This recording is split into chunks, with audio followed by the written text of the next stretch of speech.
Hi-Tec Oil Super Series here. We're in day 2 of competition here at Mallala Motorsport Park. The sun is out because this morning it was raining and we had a very wet track. Yeah, I mean, we came out of Gawler this morning, out of the accommodation, and I was thinking, this is going to be fantastic. A wet race.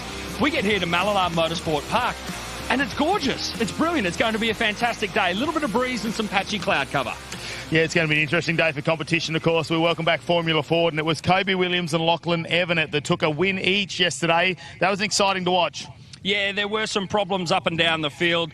A lot of pressure on the braking packages of the Formula Fords this weekend. It's a new day for them, though. They've qualified this morning. Of course, we've got the Formula Vs here this week as well. The Innovation Race Cars, Lee Stibbs really had a great debut. Well, didn't go all his way in race number 1, but race number 2, he got the win. Yeah, he was able to grab a bit of redemption, find himself out at the front of the pack, bring it home with a safe lead. But let's see how he stacks up on day 2. And of course, the Legend Cars Australia were out on track, and as usual, they went 4 wide in what is a skinny track here at Mallala Motorsport Park. But they were exciting to watch. Ruben Dan is the young kid who's really surprised in his first time in Legend Cars. Yeah, we saw them out this morning. They have done a reverse top 10 grid. Ruben Dan able to get up to P6, going to have a bit of work to do throughout the rest of the day. TO2 muscle cars, though, that are about to come out on track for their qualifying session today. They reset. Yesterday was super exciting. Blake Tracy, who's joined the TO2 series after those 3 wins from 3 in the Trans Am series, he's taken 2 wins. Yeah, he's had a fantastic start here to the TA2 event this weekend, but there has been a lot of work in the pits. Jared Hughes bowing out of race 1. They were working hard late last night. Also, Joel Heinrich in the Ash Jarvis Motorsport car. They have changed just about everything to try and solve an electrical issue. Well, let's get qualifying underway. It's not too far. Let's head over to Mel.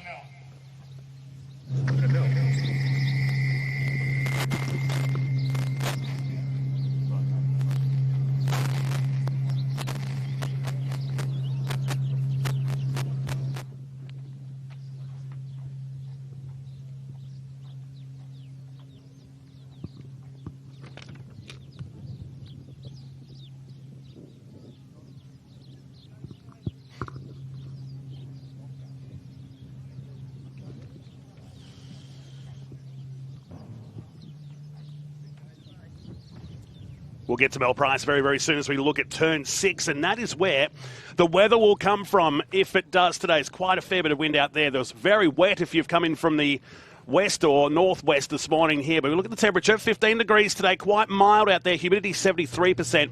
Dan McCarthy alongside me. Matt Nolte in the commentary box for this. This is a classic Mallala weather. Looking out towards that direction right now is what we'll keep an eye on for this next 20 minutes as Diesel Thomas just quickly has a look at the track map here, or checking the weather more so we can see on the right-hand side here. Great performance by him yesterday to finish in the top 5 in a race that had a bit of everything in race 2. Good morning. Morning, yes, it certainly did have a bit of everything, didn't it? There was great racing, good action, bit of drama, bits of controversy as well. So looking forward to seeing how this day shakes out. But starting off with the qualifying session, which will set the grid for race number 1 later on today. We're looking forward to this one. Going to be a fascinating situation to see just who is going to end up where on the grid. Joel Heinrich, the local South Aussie, really took it to the irregulars yesterday. Yeah, most of the race on 7 cylinders during race number 1 and 2. This is the highlights of the second one of the weekend. The Hyundai Highlights capturing the field here into turn number 1. Can't say enough about the efforts of Blake Tracy here, jumping into Lee Stibbs' usual mount, the 66 Hi-Tec Oil Chevy Camaro. And that's where the feeling started between the 67 and the 42. Of Morris and Tom Davies. They would get a lot hotter later in the race. Heinrich really took it to Blake Tracy early, and Paul Morris was playing a bit of Morse code on the Ash Jarvis prepared car. This was Davies at the top of turn 6, making the move, albeit just getting the Ariat Chevy Camaro pulled up in time. This was a big engine detonation for Paul Hadley in the 50 IES Motorsports Camaro. They would drop a lot of oil down here in turn 2, and a couple of laps later the safety car would slow down the field. That would be a lengthy safety car period. We went back to Green Flag Racing out in front. This was Robbie Farr using the high line, going back to his old Speedway days. And unfortunately parking the number 7 Hi-Tec Oil Chevy Camaro in the very thick dirt traps. But out at front, Blake Tracy held off a man who was only on 7 cylinders who just glued himself to the back, and it was back-to-back victories for the young teenage star from Albury in New South Wales, and he'll be in the box seat today. Looked after those tyres, and that is going to be key with just the 6 Hoosier tyres available for the weekend. A lot of teams talking about using a lot of the left rear on these cars during the races yesterday, but who's got the best set of tyres? Well, at the moment, it's going to be Jared Hughes, isn't it?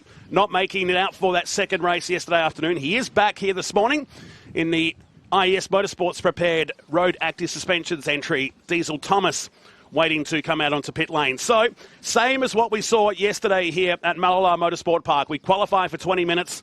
That'll set the grid for the first race of the weekend. Results of that race just after 1 o'clock Eastern will set the grid for the final race before we hand out the overall round points. And that leaves us, Matt Kavanagh, who's sprinted from the host set up into the commentary box. That'll leave us with just 4 races remaining in this year's TFH TA2 Muscle Car Series. I'll come back to you because Mel Price, good morning to you. You're with Paul Morris. Yes, down here with the dude. Interesting day yesterday, Paul. Ups and downs, highs and lows, some good racing. Fresh start this morning. What's the plan for qualifying? Yeah, I've just got the old tyres on. I'm going to go warm the car up. Then come in at the end and put 2 down the left and see what we can do. So probably be a bit slow to start with, but just set for the end of the session. Well, you always play the long game, don't you? And you're always there at the end. You were up on the podium yesterday. I presume a couple more spots today is the goal? Yeah, if I can. I think I've got good race pace. When you get old, it's a bit hard to qualify, you know. So, the young guys always seem to get me in qualifying, but yeah, in the race, I seem to, some of those old skills sort of still work. Well, they worked well at Queensland, didn't they? We'll be watching. Have a good day. There's probably more Brody than me. I was just along for the ride. Thanks. Over to you, J-Mac. Jared Hughes down the back of the field here for this qualifying session. Nothing in particular to really be concerned about. The crew were up until about 7:30 last night, so a comparatively early finish. Bolted a new motor into the front of this machine and looking to try and go out for a second Road Active Suspension Pole Award. Hopefully feeling a little bit better after an unfortunate DNF in race 1 and a DNS in race 2. Let's see how he goes. And there he is, strapping the belts tight aboard his IRC Motorsports prepared car. In fact, only arrived at the track just 30 minutes ago. He's still incredibly unwell down there. But the championship at the moment with well over 260 points. Also keep in mind, too, there will be a drop your worst round rule before we head to Winton. This may be that weekend as he prepares. Let's go back down to pit lane, Mel. So we saw the Heinrich car yesterday had a few dramas. I was just asking you, Paul, what you've done overnight, and the list was long. Tell us about it. We've changed everything on the car except for the driver, and we're just hoping that somewhere along the line we've got the right fitting that's making the car do the silly things it's doing. So a huge list of spare parts. We've used a lot of new parts to get it all back on track. So well, we're about to find out, aren't we? We are. Thanks, Mel. Shane Mann's tribute sticker across the visor. We lost the great man a couple of weeks ago. In fact, there will be a funeral and a memorial service held here later in the week. The Heinrich family very close to Shane Mann in the Aussie racing car team as the thumbs are given up to Joel Heinrich. And those mechanical gremlins, Matt Kavanagh, so I finally welcome you back into the box. It's always a stressful time for a team, isn't it? When you think about you can chase, you can change everything, you can get back to the workshop, and it could be something simple as a wire could have been crimped somewhere in the door, or something could just be missing in there they haven't picked up. But that car was phenomenal just on 7 cylinders yesterday. Yeah, it's amazing really what you can go through the car and find, especially for a little misfire like that. And they did say when the car cooled down, the problem would start to go away as well. So it only comes when it generates heat, and there is no other opportunity apart from the qualifying sessions or the races to actually go and test what they've done overnight. So they're going to be very eager, I think, to see if what they found. The question is going to be that when you get back to the workshop is, what is the faulty piece we pulled out when you've changed so much in the car? Getting on board with Diesel Thomas, leading our rookie points in the championship when it comes to the TA2 Muscle Car Series, and great to see him back out there. And it's been a bit of an up and down weekend for Diesel Thomas. We know how fast he potentially can be out there, but got caught in a little bit of traffic here this weekend, but we'll wait and see. It's a new day. As the steering wheel comes off, we'll reset that while we're driving out. Why wouldn't you? Why would you do that while you're sitting in pre-grid? I just hope Greg Rust is not watching our coverage on the live stream this morning. So a little stressful moment there for Diesel Thomas as he leaves the lane. We look at Graham Cheney Blake Tracy, though, what a day he had out yesterday. This car, both these Hi-Tec Oils cars were nowhere on Friday. Their words, not mine. But they found something yesterday and put them up to the pointy end. In fact, yesterday, Brad Gardner, with that penalty that was handed to Paul Morris, if you didn't hear the news overnight, Paul Morris finished third on the track but was then penalised 15 seconds for the contact with Tom Davies down at turn 3. The officials deliberated for several hours after the event, but in the end, the dude was dropped down to 11th position, promoting Brad Gardner up into third. That's his third place finish of the season. At a track he debuted on his 18th birthday in a Hyundai XL a few years back, but really loving his time being back at Mallala Motorsport Park with a lot more horsepower under his right foot, I might add. Tom Davies in the area at number 42 as well, part of the Nathan Hearn Racing crew here this weekend. He was sliding the car everywhere, and that really worries me about the tyres. Like they said, this track has been pretty rough on the tyres when it comes to the Hoosies we've gone back to, especially with all the braking we've got. It's a short track, but a lot of times here, we'll have a quick look at the replay. And this is Diesel Thomas in the TFH higher entry. He goes down. Oh, no, he's not happy with he's done that himself. What a place to do it. Better to find out there than a high speed going into turn number 1, perhaps. So the young teenager gets himself into concentration mode. And I think we'll see a couple of laps here just to get these cars warmed up, A. But B, we have had some rain overnight too, so the track has been cleaned up quite considerably. I wouldn't rule out at the moment potentially some squalls. So if they do come through, they'll be very quick with that west-northwesterly we have here today. But let's hope it doesn't affect qualifying. If it does, let's do it now so we can get onto the wet tyre, not in the last couple of minutes, because that is always the happy hour of qualifying here. The second one of the weekend to set the grid for race number 1, or race 3 of the weekend this afternoon. The Mallala Masters, the return of national level competition to this iconic track that opened well over 60 years ago. It's back alive here, and of course later in the year, the homecoming event that will feature the Trico Trans Am Series. At this racetrack, it'll be an afternoon twilight event, which is going to be exciting in the lead up to the BP Adelaide Grand Final the following week. So a few of these drivers taking the advantage of getting some laps here. This guy doesn't need any extra laps. You can almost see his shadow carved around Mallala Motorsport Park, whether it's the BMW that he drove with Tony Longhurst years ago, or the Diet Coke Commodore he ran in '94, or those back-to-back wins in the Super Touring days. Paul Morris knows this track like the back of his hand. And he talked about Brody. Well, yep, that's Brody Kostecki. He's here working on this car along with Ben Grice for this weekend's event. And it's just so good to have a happy dude back racing in the Super Utes as well as the TA2 Muscle Car Series. He loved his time in the tag team enduro event, and he loves this racetrack here in South Australia.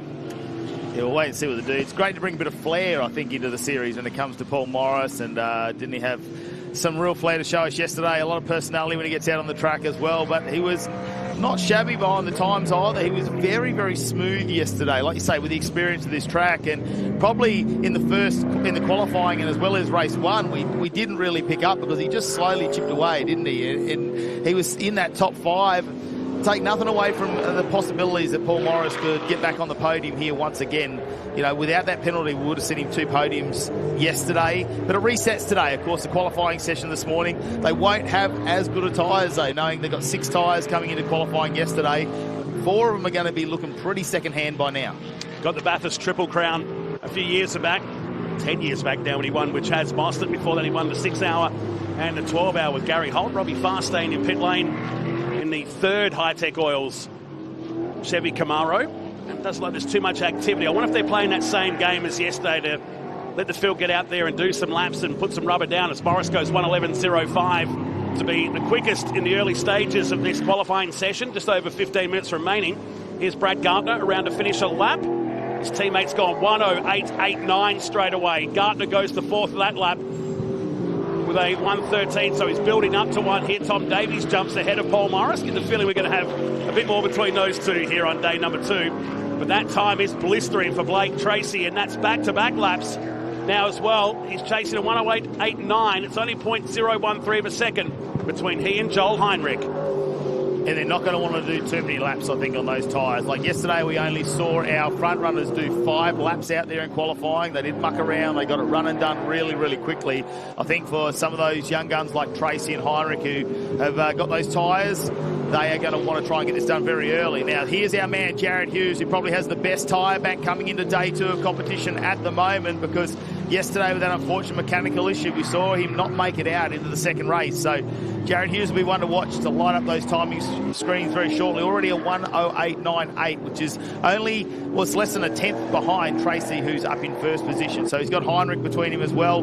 And if they've got that car sorted today, imagine the possibilities that we're going to see between these three, knowing Jared Hughes back out. There was a 2-horse race for most yesterday. We could turn that into a 3-horse race today. Exactly. Extremely good tyres for the Road Active Suspensions team as well. So 0.085 covering top 3 at the moment. Very early stages of qualifying. Brock Payne has dropped into 4th spot now with a 1:09.112 for him. Josh Webster has dropped into 6th with Diesel Thomas. Brad Gartner now is 8th, but on a good lap. Then Josh Thomas, Paul Morris. I just blinked. He was 3rd, now 10th. And quickly it changes. You're watching Joel Heinrich in the CR International Osborne's Transport entry, coming up towards turn 6 for Ash Jarvis Racing. So we look purple sector up there for Hughes now. Sector number 3, but he'll come around. There, Hughes goes to number 1, a 1:08.74, so 0.15 of a second in front of Blake Tracy. Remember, 1:08.2 yesterday was the pole time, so expect that later on in this session as he goes for another lap down towards turn 3, past the pit lane. And a pit paddock area it's gone wide, pitch the right front. And that might be enough to wipe the lap. In fact, he's back right out of it. So Paul Morris doing as he predicted at the start of the session, bolting on 2 new tyres on the left side of the car. Bringing his old set of tyres just to get the car nice and warm. They go through a warm-up procedure in the garages around 30 minutes before the practice session, but nothing beats getting out there in real time and stretching the legs of these T82 muscle cars. As Josh Webster comes through, stays in 7th from that lap. Actually not too far away from his best one. 8/10 covering the top 7. 1 second covers 8 cars. And the margin first to second, 0.095, with 12.5 minutes remaining. Josh Thomas didn't have a fantastic day yesterday either when it came to the TFH crew. Obviously, race number 1 didn't really go his way. He didn't end up finishing that lap, so he got a DNF in race number 1. Race number 2, had a bit of a fight back yesterday, Josh Thomas, so he's trying to qualify a lot better today, I would say, after finishing 8th yesterday. They're normally in the top 10 there. We know he's challenging for second position in the championship with Ben Gomosol not here this weekend. Josh Thomas really looking to bring home some points, but that drop round you talk about in the championship, unfortunately, this might be the one for him that he has to let go. You don't want to have a weekend of 250s all season long, do you? You have to drop one of them at some point.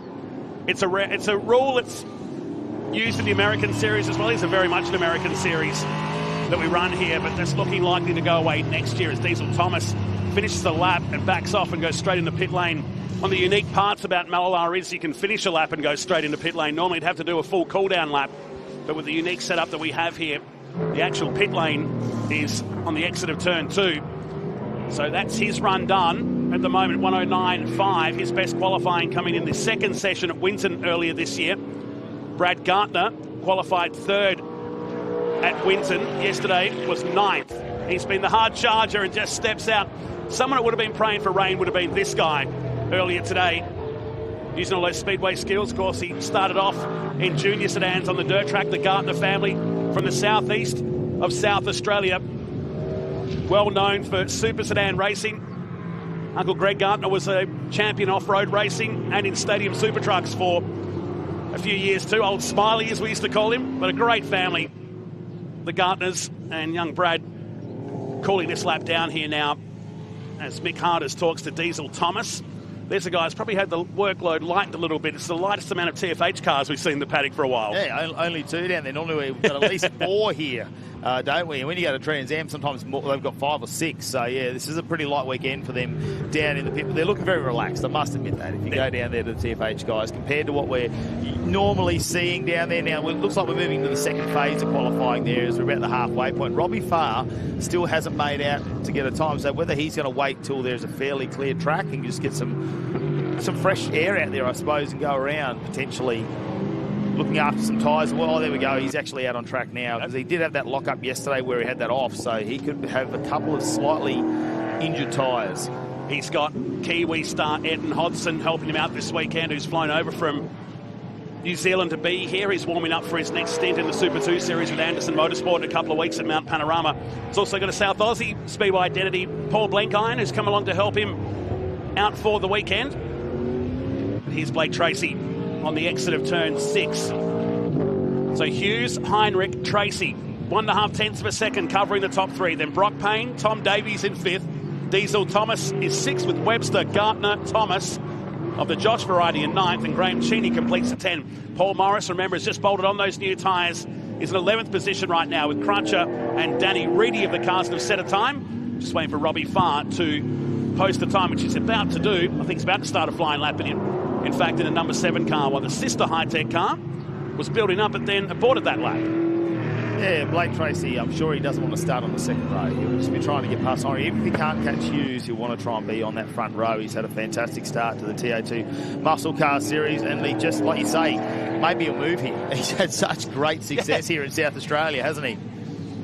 He speaks very well. He's a likeable character down there in the pits. In fact, the whole Tracy family live and breathe motorsport. Or Farr again wide on his first flying lap here. And he'll slow that one down. Best to abort if you can make a mistake there. Try and preserve the tyres and try and go again. So TFA Giant TA2 Muscle Car Series by Maritimo.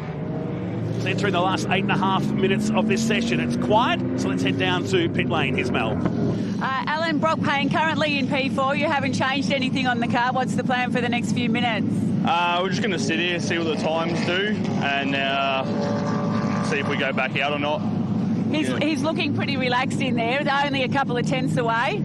Yeah, he's just gotten better and better every session. We made a few changes to the car last night, and it seems to have responded well, and he's learning the track, so he's getting quicker and quicker.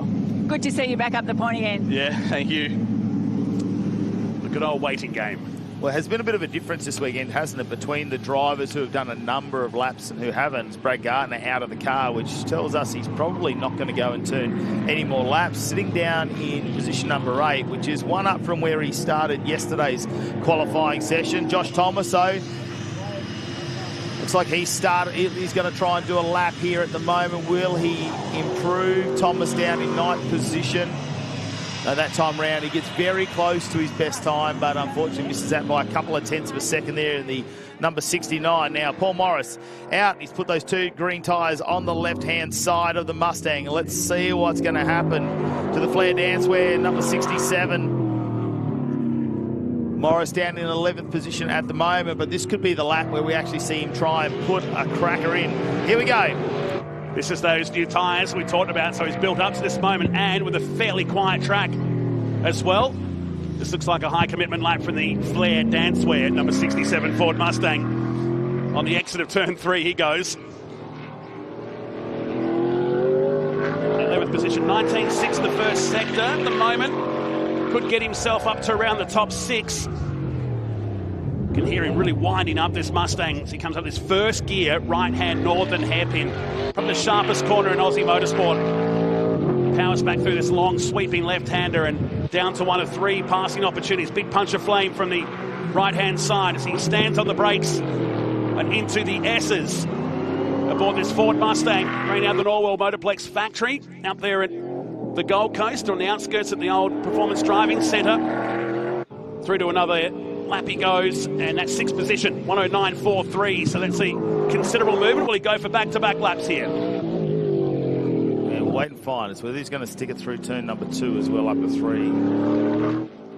Sounds like he might get on there. Back on board with Tom Davies, though, in the Arian entry. Oh, there's no surprise there. Every lap that car is sliding around. He is pushing the limits at the moment. Doesn't improve that time. Oh, no, Josh Thomas. That was a costly mistake then for Davies too, because that was looking likely to be an improvement. It cost him a couple of tenths, and now he's gone properly. In the Ariat Chevy Camaro for Nathan Hearn Racing. That's on the outside of turn 2. So a messy sector. What's happened to Josh Thomas here? Did he come in, look at the rears, chattering away, and ultimately the car decided, no, we're not turning, we're going to go straight on, and just eased it away from the dirt trap on the outside. This is the Tom Davies. What a lazy spin, wasn't it? But it wipes off that lap. I hope he hasn't hurt the Hoosier tyres too much. Time on his side with 5 minutes remaining. Here comes Morris back to the line, back-to-back flying laps at a 67, and puts him up another position, a 109.06, 3 tenths away from Jared Hughes' time. Speaking of Jared's, here's J-Mac in pit lane. We're in the pit bay of Joel Heinrich, and he's .079 off the pace of our road active suspension pole sitter. The Ash Jarvis Motorsport car looking good. The big thing to remember here, guys, Heinrich has used so much more of the tyre bank when you compare him to Jared Hughes, who effectively sat out 2 whole races. It's not bad. He can drive, this guy. He's done a couple of laps in his career. If they've cured those mechanical gremlins, and that's a big IF, this car and driver combination will be hard to look past. Here's Boris. Is he going for a third lap? Yes, but that's hot. Coming into turn 6, you can hear that wind really starting to intensify the northern headwind. That's where it's coming from, the west-northwesterly here at Mallala Motorsport Park today. If you're in the South Australian region watching, come out and check it out. Mallala is alive and kicking again, which is great to see. The Peregrine Corporation have invested heavily into preserving this historical track that hosted the Australian Touring Car Championship for many years and hosted the Australian Grand Prix in only its second event back in the 60s. And Morris goes 109.30, and that'll be probably his session, I'd say. Matty Cav, 5th position, unless he can find something, a quick change to get back out there. Mel? A pretty relaxed looking diesel, Thomas. You finished for this one? Yeah, we've finished for this qualifying session. We've definitely got some more time in us sitting P7, but we thought we'd rather save some tyres for the races for this afternoon. So how is your tyre bank? Right now it's looking pretty good. We've only done 5 laps this qualifying session when everyone else has done 7 or 8. So we'll see how we go for the races. So what's the goal for today? Obviously the goal is to move forward, so hopefully we can pick a few off in the next race and then hopefully end up in the podium by the end of it. Thank you. He's done 5 laps. Jared Hughes, Brock Payne have all done 5, but Josh Thomas has done 10. He's really eaten a lot into his tyre bank today in a 69 TFH car. Brock Payne comes back to the finish line, 4th position as he starts a lap. We head to that busy sector with 2 minutes and 40 seconds remain. And qualifying for the TA2 Muscle Car Series by Maritimo. You're watching the reigning Formula RX8 champion in the Hutchinson Builders Chevy Camaro. As you pointed out yesterday, came out with a burst of speed at Sydney, but it's been out in the wilderness since. Not a bad performance yesterday, much better today in qualifying for the 33 car. The car is looking much more settled today, so obviously there's been quite a few changes on that car. They were going on practice on Friday, they were changing gift ratios and lots of little things like that. They also found that after all that repair they'd done, they only had 66% throttle on Friday, so they've had to repair all that, some adjustments I suppose with rebuilding that car after the incidents that it had during our Enduro up in QR, and look, great to have them back out here. They've slowly been working through, and it just goes to show some of the teams that came down a couple of weeks ago and did some testing, they seem to be really pushing the limits a bit further up, and they're doing less laps in qualifying. Some of the other teams though, it's their first time here, they don't have any data, they're chewing up a lot of these Hoosiers when it comes to qualifying sessions. And no improvement on that run. In fact, he wasn't too far away, in fact, from his best time. And that'll be just about the session for him in 4th place with Morris in 5th. Here's Crutch, Mark Crutcher, in that black and gold, black and yellow, number 4 Ford Mustang, the newest car in the fleet. As he powers out of turn 6 with Jordan Cox helping him out as ever with the 4 team. He's down in 12th position. And not a bad lap here at the moment, 29.2 to that middle sector of the lap. Might get him up a position or 2. We might be building with at least another lap remaining here with a minute up on the clock. If he gets the line within 1 second, you can finish that lap when the clock stops. Through he comes to finish the lap then and proves on the time, but not the position, a 1:10.25 for Mark Crutcher, who won last year's Masters Class Championship in the TA2 Muscle Car Series, the series within the series.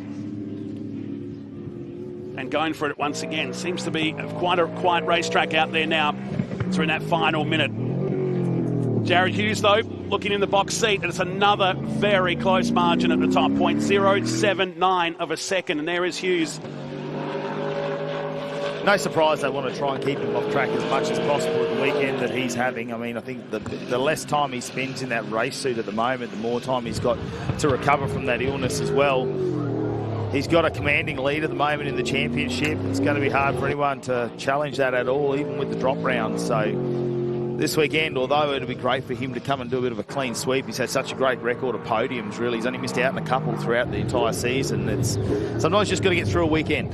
If you're going to be ill, there's probably the weekend to have it. Yeah. Depends on that crown. And particularly, remember, he's got his Bathurst Enduro to come up as well in a few weeks' time, on 2 weeks' time at Mount Panorama.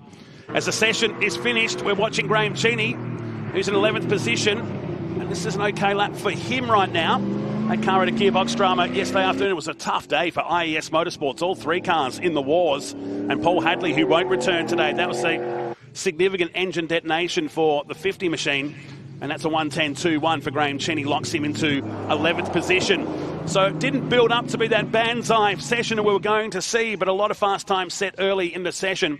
In fact, Jared Hughes' pole time set on his third flying lap and a 108.74. Back-to-back pole positions for the man in the box seat to wrap up the TA2 Muscle Car Series by Maritimo in 2025. Heinrich was second, Blake Tracy third, Brock Payne was fourth with Paul Morris, Tom Davies, Diesel Thomas, Josh Webster and Josh Thomas all inside that top 10 with Brad Gartner just 1 second away. But remember, he called that session pretty early with just 6 laps next to the Hi-Tec oil Chevy Camaro.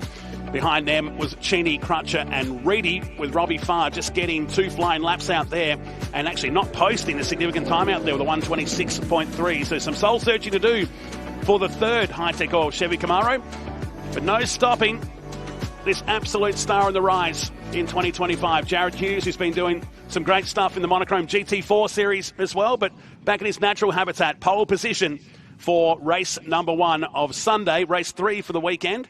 That's a nice rig parked up on the hill there, Matty Cav. That's a bit of you.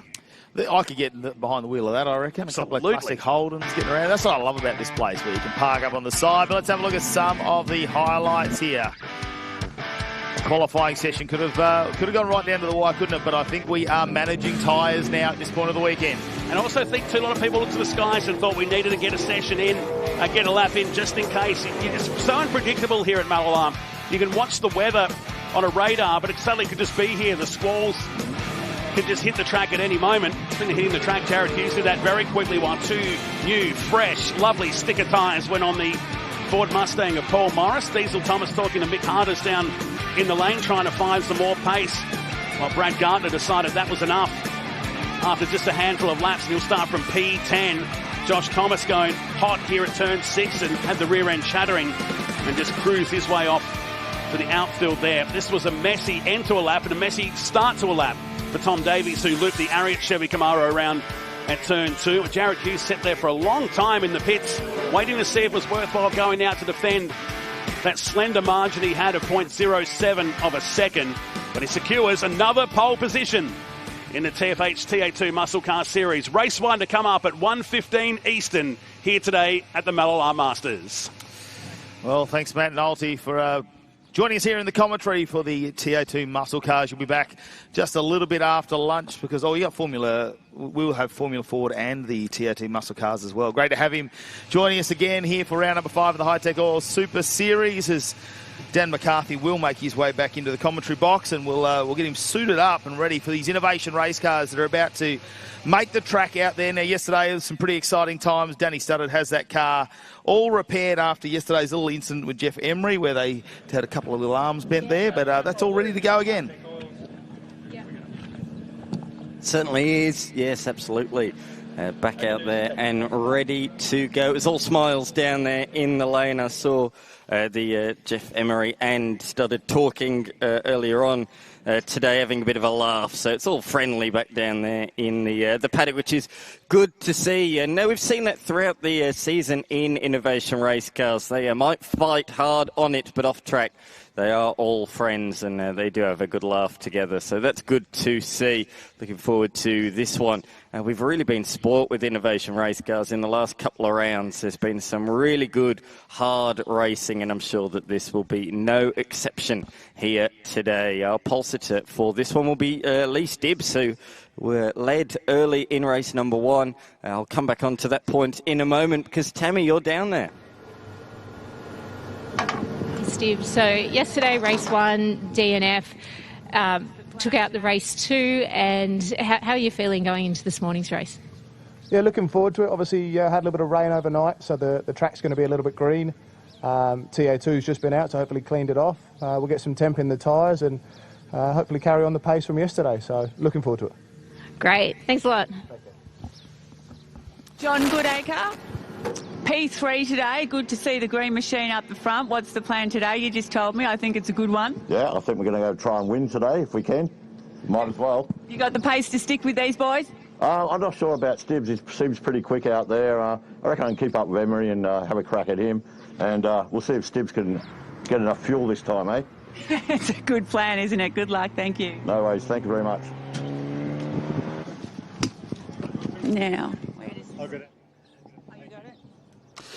well, you can see our Hyundai out on track, and Dwight, here we've got a couple of people in there. We've got Marcus Ambrose and Roland Dane, who's here this weekend, just doing a bit of a lap, having a little bit of a look.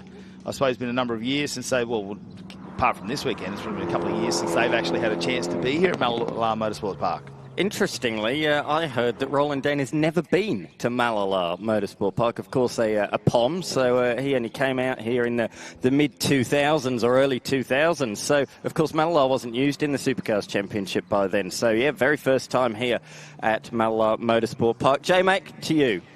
Down here with Danny Studdard and suffering some damage in the second race yesterday. The repair work didn't seem to take too long, but what I want you to tell me exactly what went into fixing this machine. What happened in there with the contact in race 2?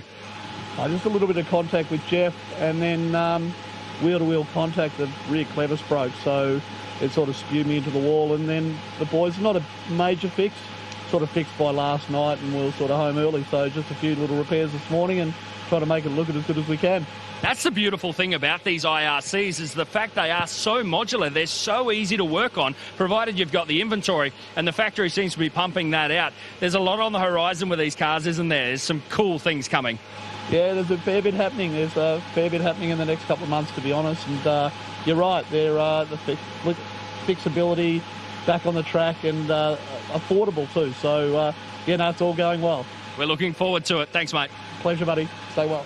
Never a dull moment, Jeff Emery. Let's start with the damage to the car after the contact with the very apologetic Danny yesterday. Yeah, look, obviously Danny missed his brake marker there. He was a bit close to me there, and obviously I was the recipient of it. But I think our problem started in turn 1 when we got pushed wide across the curb there and we bottomed out and broke the front splitter. So the car didn't really have the normal pace that it should have. So obviously we fixed that now, so we should be a bit speedier hopefully this race and try and sneak away and try and give Lee a bit of a run for his money. That'd be the plan. Oh, well, that'll be fantastic. It's always fun to watch you guys racing up the front, and it's been super, super close and just getting more and more competitive, isn't it?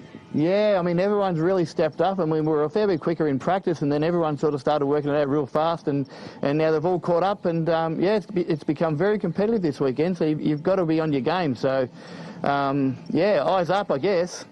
2 out of 4 races to finishing a full round now. Well, we're getting closer. We're not there yet, so don't jinx me, please. This isn't the commentator's curse, is it? Oh, shut my mouth. Sorry. Have a good one. Thank you. Cheers, guys. Oh, they keep talking about Lee Stibbs, don't they, Dan? He has been the benchmark here this weekend. It didn't quite go for him, go his way in race number 1, but this was race number 2 where he ended up starting off rear of the grid after not finishing race number 1. It was a great start too from Danny Studdard and Jeff Emery too. They went side by side into turn number 1. There was a little bit of a bump there, but it was just racing as they go, as they turn in. Obviously Emery wanted to get on that line, and Studdard had nowhere to go at that point. They rejoined the race and they continued this on. I felt really sorry for the undercarriage of that car going over those big ripple strips. Yeah, certainly, but he was able to claim the place as they headed on the back section of the course. There's plenty of highlights throughout. John Hollinger came together with Axel Donaldson, spinning the 111 machine around, and Axel was not too pleased about that. The racing up the front was fierce, as you can see. On many occasions, Emery was forced to defend the move, but then this happened. Bang! Into the tail, Studdard into the back of Emery, and there was the contact as he was driving around the outside that damaged the suspension, and there, snap, sends him backwards into the tyre wall in what was a very eventful sequence of events. Well, at that stage, Lee Stibbs had already got up into 3rd position, so once they had their incident, he managed to get the lead. We did have the safety car for a few laps out there while we recovered. Danny started from that corner, and from then on, the Hi-Tec Oils Innovation Race car led the way to the finish. Now, they had both their qualifying sessions on Friday afternoon. Lee Stibbs, he started on the front run race yesterday. Today, he starts in position number 1. He was very, very quick, 0.6 of a second faster than anyone else in that second qualifying session. So he's coming to terms with the change coming out of a TO2 muscle car where you can't brake as late. These things have bigger tyres, ABS modules, they've got traction control. It is a very different beast to try and get around here, although talking to a lot of the drivers, and we had a bit of a chat with Danny Studdard this morning, he said we're having to turn a lot of the traction control down because there's just these little bumps in the track and it cuts the power out of the car. So they are fine-tuning the cars this weekend as they go, but they're loving coming to this track. First time we've seen the Innovation race cars actually grace the circuit here at Mallala Motorsport Park. Not just Mallala Motorsport Park, but also South Australia full stop. Of course, a new category to the Hi-Tec All Super Series in season 2025. And what a fine addition they have been. And as we say, round upon round, the grids have been growing and the racing has got better and better and better. Their season finale will be with the Super Series at Winton Motor Raceway in just over a month's time. Cannot wait for that. It'll be interesting to see how much the times have moved on. Of course, round one was at Winton Motor Race. It'll be fascinating to see how much faster they're going when they return, having had pretty much a full year under their belts, but really looking forward to season 2026 with these machines.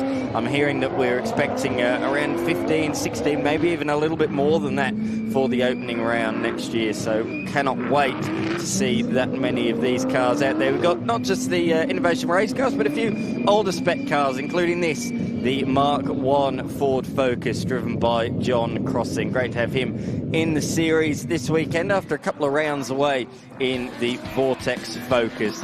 As we look at the grid for race number 3, it will be Lee Stibbs starting from pole position. Yeah, Jeff Emery, well, he's going to be keen to get to the front there, starting alongside her. He's on the inside line, but it's not the line you want into turn number 2. So we'll wait and see who's going to be brave enough, I suppose, to go around. Then John Goodacre and Axel Donaldson. Danny Studdard back in 5th with John Hollinger alongside. Then it's Brian Finn and John Crossing rolling out, rounding out our 4 grid race number 3 here for the Australian Innovation race cars.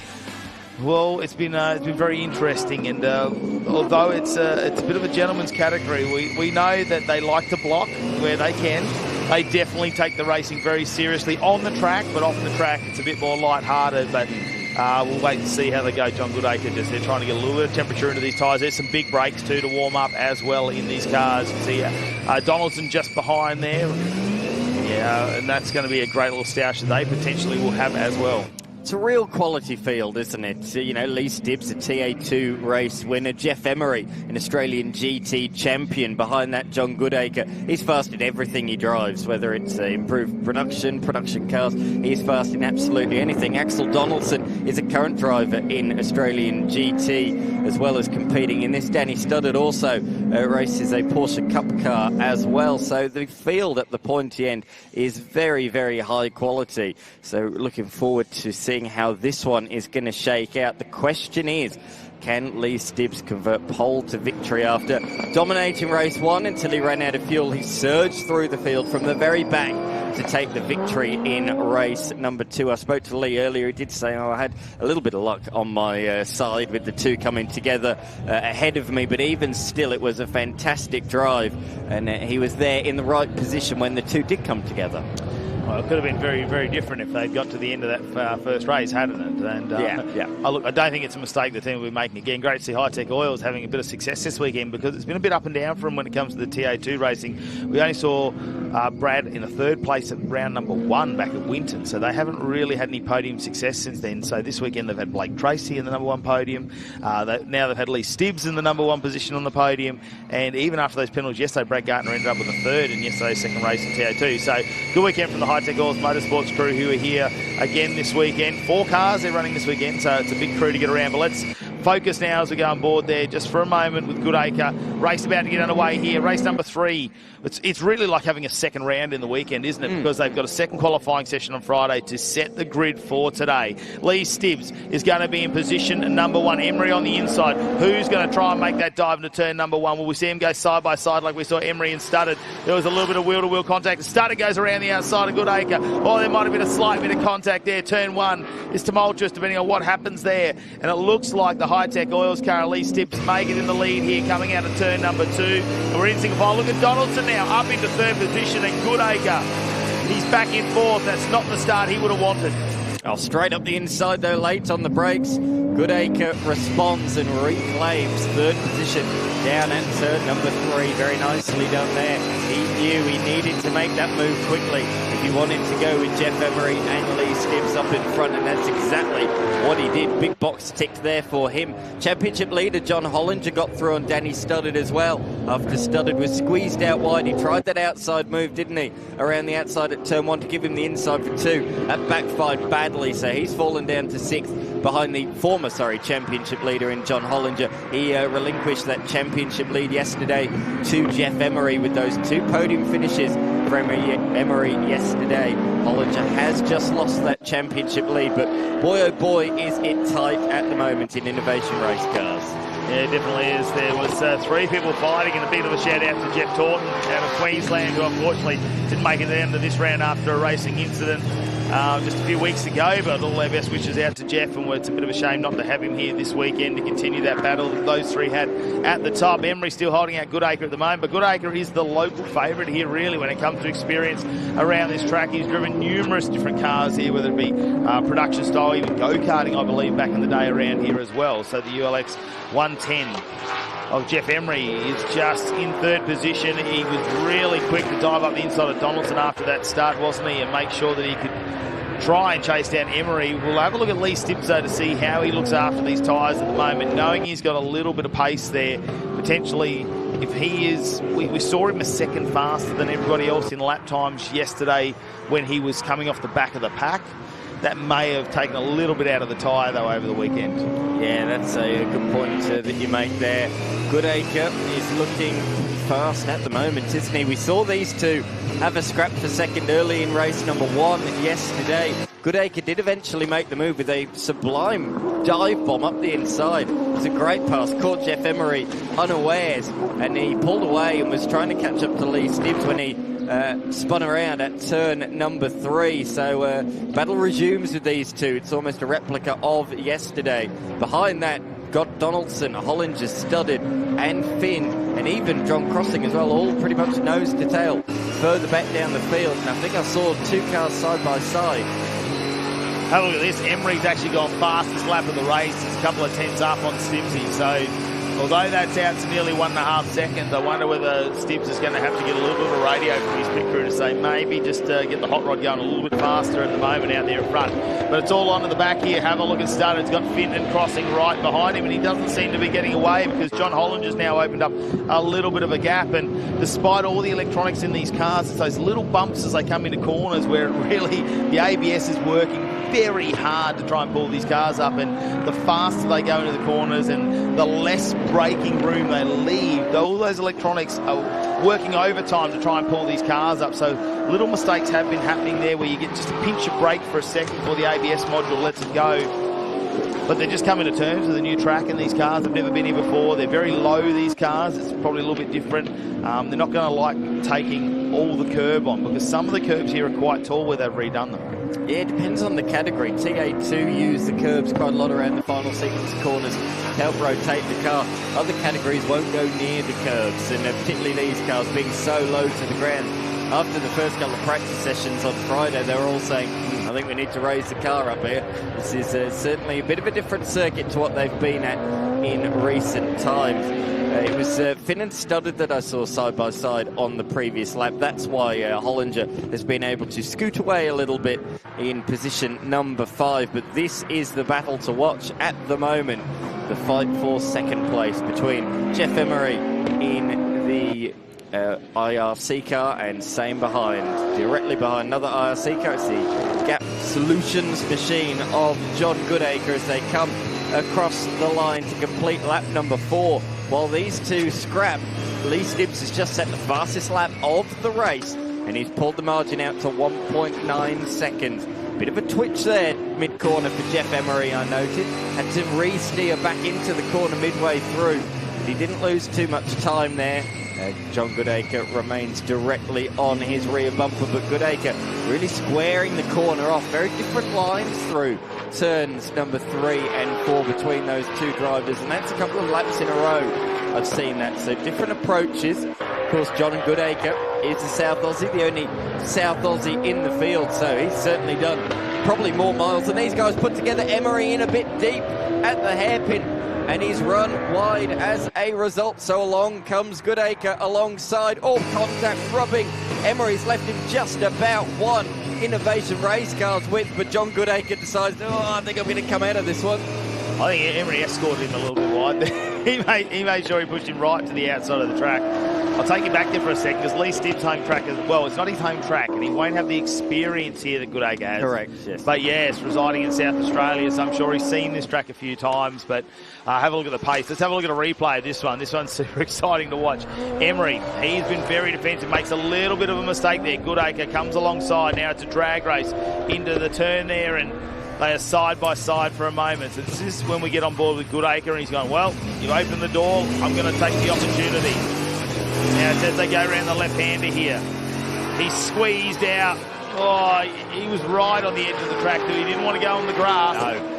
In the end, he had to concede that he was going to have to let Emery go by. Emery, same corner. Is he going to make the same mistake this time? No, absolutely not. The driver of the West Coast Windows Innovation Race Car is not going to make that same mistake twice. And he is holding on to second position. In fact, gapped him in the last lap. But Goodacre is pushing hard. That is for certain at the moment, trying to make hay early on in this race. As we can see in the top corner of the screen, also riding on board with the leader of the race in the Hi-Tec Oil sponsored Innovation Race Car. That is, of course, Lee Stibbs, who's continuing to extend that margin out at the front of the field, now out to 4.2 seconds. Another close battle at the moment is the one between Studded and Finn. But here into turn number 3, what can Goodacre do as he exits the hairpin? Power to the ground. This is where he got the great run yesterday. Through here, through the kink that is turn number 5, flat out in a large majority of the categories here this weekend. And this is where Goodacre made that dive bomb, and he had a good look there, didn't he? Not quite close enough on that occasion, but he showed the nose. He's applying the pressure to Jeff Emery. I don't think Emery's got a very wide car. Yes, I don't think we've seen anyone in Innovation Race Cars make a car that wide so far. I know this isn't the widest of tracks that we've been on, but you can definitely fit the two Innovation Race Cars side by side around most of it. So Emery's being a little bit defensive there, and Goodacre looks like it's got some pace. So we'll see if he can try and just get a move done at some point with just under 12 minutes remaining in this race. Danny Studded. Well, he's still in front of Finn at the moment in that 6th position. Hollander's just opened up a small gap. In the meantime, we're seeing Stibbsy just go for a couple of fast laps out there. We get on board, and let's just have a listen to Lee Stibbs in the Hi-Tec Oils Innovation Race Car.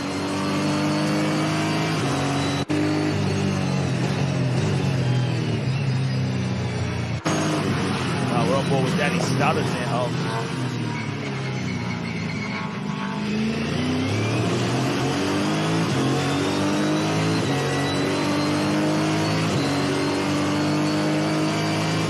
Just want to listen to the ABS as they pull up here. Oh, you can hear it fighting, can't you? Yeah, and he's pulling up at the 100-metre mark there too, and I think we've seen him go, I think it's just because of the bumps. Without that, I think you've probably seen him go 75 metres out and really push the ABS up on these cars.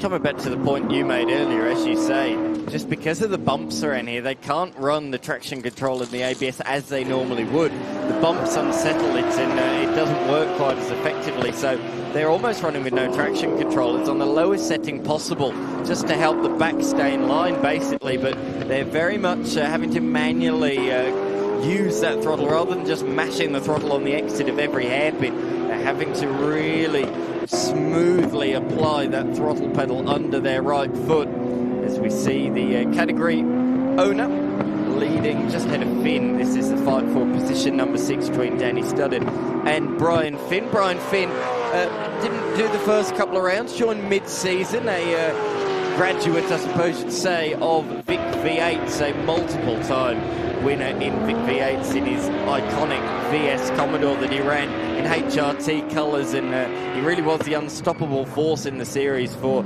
a good number of years. But he's made the step up this year into this series, and he's really enjoying himself out there. A bit different, of course, as we say, of course, his Vic V8 car would not have all of these electronic aids, so that's new for him. But certainly a capable driver that we've seen getting stronger and stronger with each round. But his PB results in the last round, finished in position number 4, and he replicated that as well yesterday, as I noted there on the drone cam.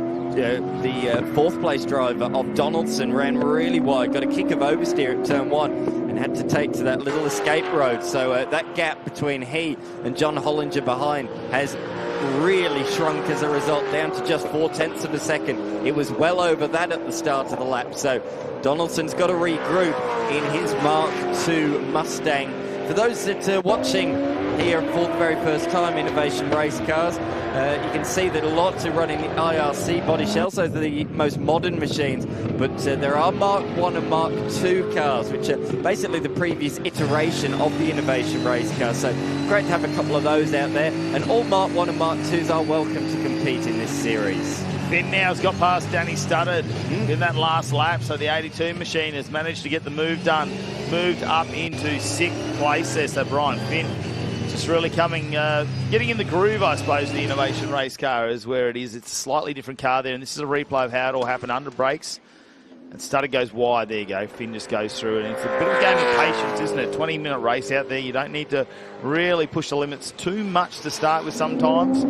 Just, you know, like anything, a bit of a cat and mouse game where you get in the mirrors potentially. Now, this will be interesting too, because yesterday this came to a little bit of a slight touch, I suppose, as Donaldson got turned around in yesterday's race. So a bit of deja vu at the moment as John Hollinger comes on the back of Donaldson. Yes, it's a bit of a case of it's going to be battle recommence right here, right now, isn't it, as you say. They were fighting for, I think it was 4th position yesterday, and at that very corner, they two came together, Hollinger and Donaldson. The result was that the 111 machine was facing backwards. The Axel's earth-moving Mustang was facing backwards and fell to the very tail of the field. We had a chat with his engineer watching on the hill at turn number 1, and he reported that Donaldson was not too pleased with that particular manoeuvre. Is that a nice way of saying it? Yeah, I think so. He was animated on the radio, is what I heard. Yes, that's right. Let's get back on this battle for second place, though. John Goodacre, have a look through the front windows. He clicks down through that paddle shift transaxle.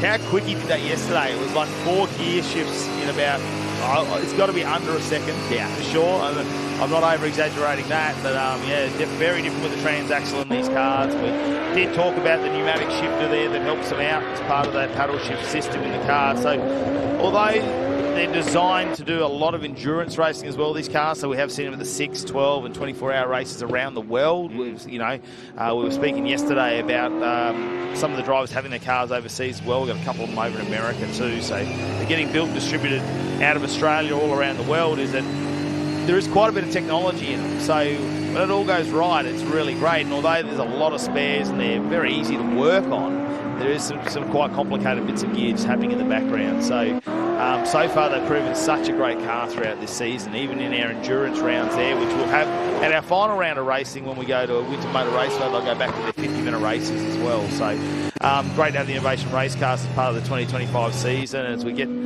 that looks like Danny Studdard's car there, and Finn's holding him out now. So they are very evenly matched when it comes to pace. So we've got a battle going on for 2nd, a battle going on for 4th, and a battle going on for 6th. Now, Les Stibbs, well, he's 6 seconds out in the lead.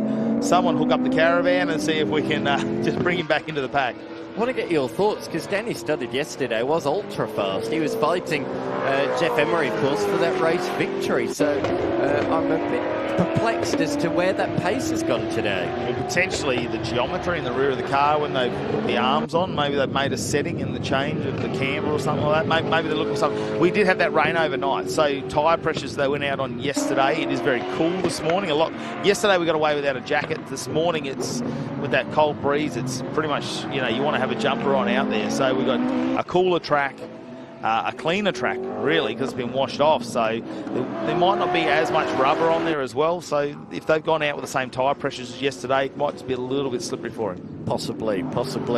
Donaldson is really fighting this car at the moment. The Axel's earth-moving machine is sliding around the racetrack, and it's allowing John Hollinger in the Hollinger engineering entry to really hone in on the back of him now. He actually set a PB sector in Sector 1 last lap, so John Hollinger is certainly getting stronger as this race goes on. He said to me yesterday, I've got good race pace this weekend, I just didn't deliver in qualifying, and he's really, as a result of that, been playing catch-up ever since. Of course, qualifying quite important in this series because there's 2 qualifyings and it sets the grid for that first race on each day. So if you don't qualify too well, that first race is all about getting back to where you should be, and that's what he's having problems with at the moment. He's clearly got more pace than Axel Donaldson, but he cannot find a way by at the moment as he goes down through the gearbox. Lots of heavy braking points here at this circuit. Turn 1, Turn 5 and Turn 7, all heavy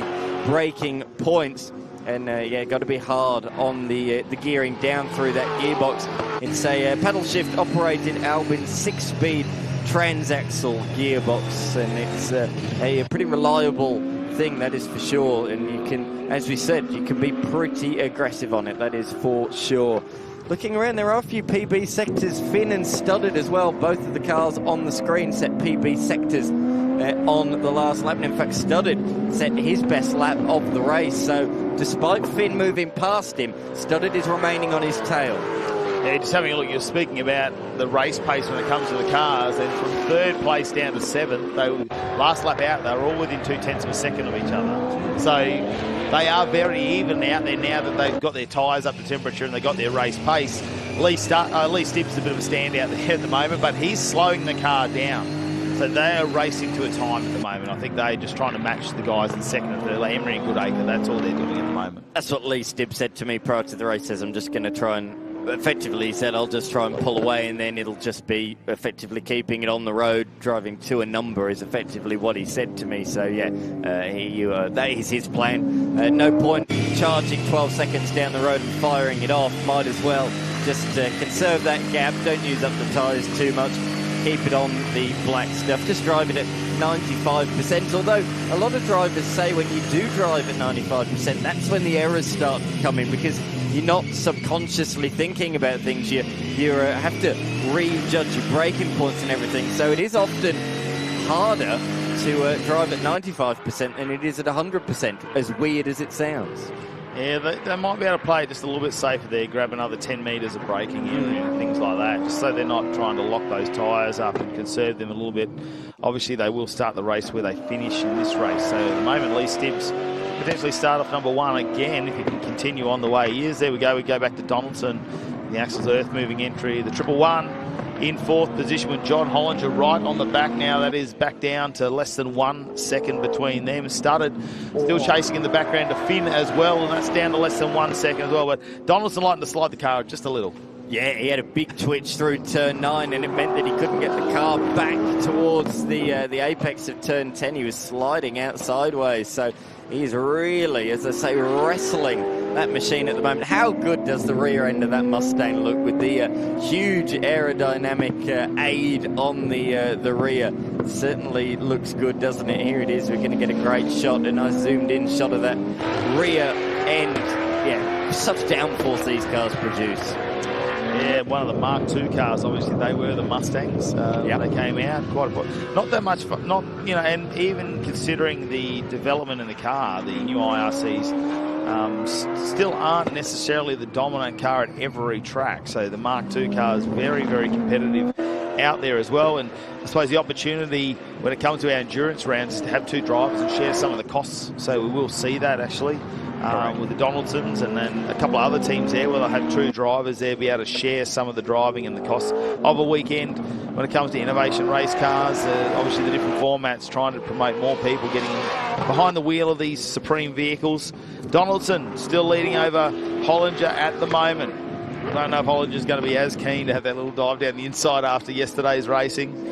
But he'll want to try and get a position up, though, because Emery up in second position, although he's not running away with the points, it just gives him that slight little advantage at the moment. It's 9 points in the championship in favour of Jeff Emery over John Hollinger. Yeah, absolutely. It's pretty tight, so every point is crucial here for Hollinger at the moment. He doesn't want cars between he and Jeff Emery as we ride on board with Danny Studdard. You can hear the LS3 6.2 litre V8 engine roaring down the back straight, and boy do they sound good, mate. 550 brake horsepower at just over 6,000 RPM.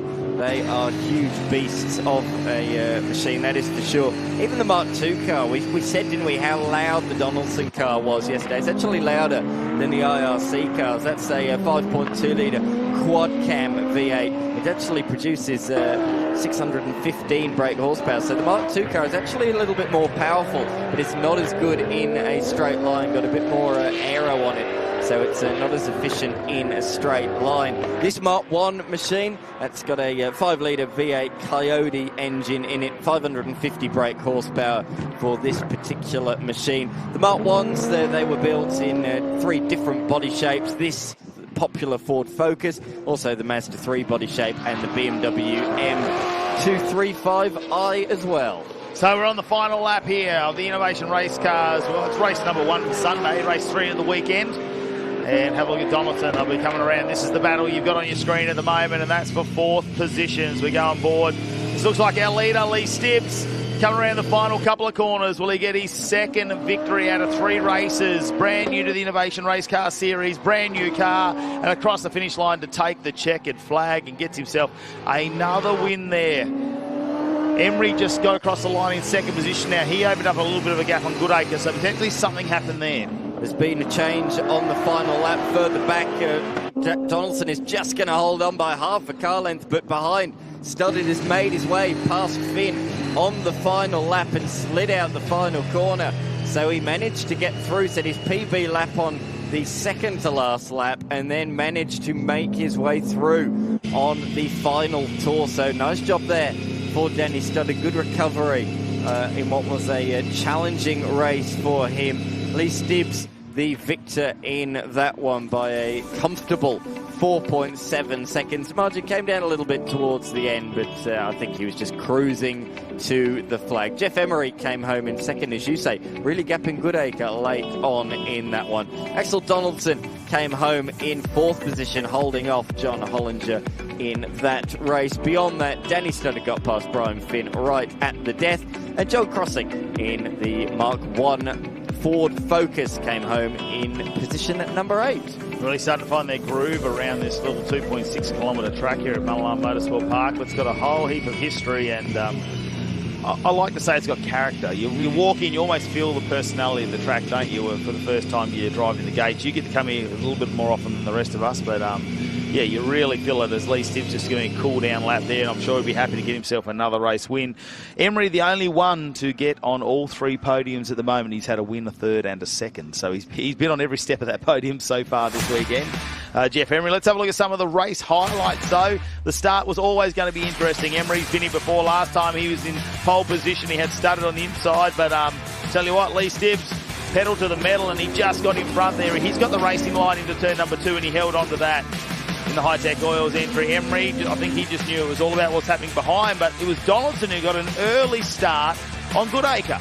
But not for long, straight away, just a couple of corners in, bang, back up the inside came John Goodacre to reclaim that 3rd position. And then he went on the attack on Jeff Emery, forced him into a mistake down at the northern hairpin, and then tried to go around the outside. But Emery squeezed him right to the white line, and Goodacre was forced to back out of that move. Yeah, didn't he really make sure he was on the outside of that? Now, a little mistake from Danny Studdard. He couldn't get away from Brian Finn, so in the end, Finn just goes, you know what, if you're going to go wide, I'm happy to come down the inside. Now, this is the final moments of the race where Lee Stibbs had that lead, which he just let dwindle down a little bit, just running to a time at that point. If Jeff Emery there just opened up a little gap on Goodacre, so something happening in the background there, and Danny Studdard in the dying moments got Brian Finn on that last lap as well. And there's your race highlights. Race number 3 this weekend of the Innovation Race Cars, and a Chris Pither will be happy to get Lee Stibbs out of there. He's really enjoying engineering on this car. It probably brings him back to a bit more of the dynamics, I suppose, which he would have seen in the touring car days and the supercar days. Not so much as agriculture, I suppose, as the TA2. Though there's a lot of electronics, a lot of things you can do to them. These things have a little bit more refinement in them, especially when they come out of the factory with some of that really tricky suspension there. And that's his family down there too. Great to, you know, it's the best thing about when you can race back in your state is that you can actually have your family come down. Right. What a weekend for Lee Stibbs. Yeah, absolutely. As you say, he lives in South Australia, but he claims to still be from the New South Wales state. So, yeah, very... he's always travelling, is Lee Stibbs. But, yeah, great to see his friends and family down here. And, Mel, you're down there with our top three. I am John Goodacre. We predicted a podium before the start of this race, and here you are. Yeah, a bit disappointing. Couldn't get up to second, but we gave it a good crack. He left the door open there at one point. I thought you had it. Yeah, he left it open and closed it up fairly soon after Pacific Waste there. Well, good result, P3, podium achieved. Yeah, can't complain about that. Thanks very much. Jeff Emery, you did look like you might have left the door open a few times there, but you were able to shut it. Yeah, look, at the start I was struggling to pull it up into the hairpin there, so I was leaving myself a bit vulnerable to John, and obviously John was a bit stronger there, so obviously he got up beside me lap 5 or 6, but I just put my head down after that and started getting it right, started making less mistakes and pulled away, which was good. So obviously Johnny gave me a bit of room there as well, so I've got to thank you for that too. But that was good hard racing. I enjoyed every bit of it. I obviously didn't have the speed that Lee's got over there, but I'm happy with the result. Great, and you're still on top of the championship, so second place will still give you more points. Yeah, that's the plan this weekend, is to finish all the races, obviously. We haven't been able to do that this year. One more to go. Fantastic. Don't jinx me. And another race victory for Lee Stibbs with the cutest pit crew there is. How good is it that Daddy won? Good. You must love driving this car. Yeah, blessed, very, very blessed. So just grateful for the opportunity George and the Hi-Tec guys have given us. So, thoroughly enjoying it.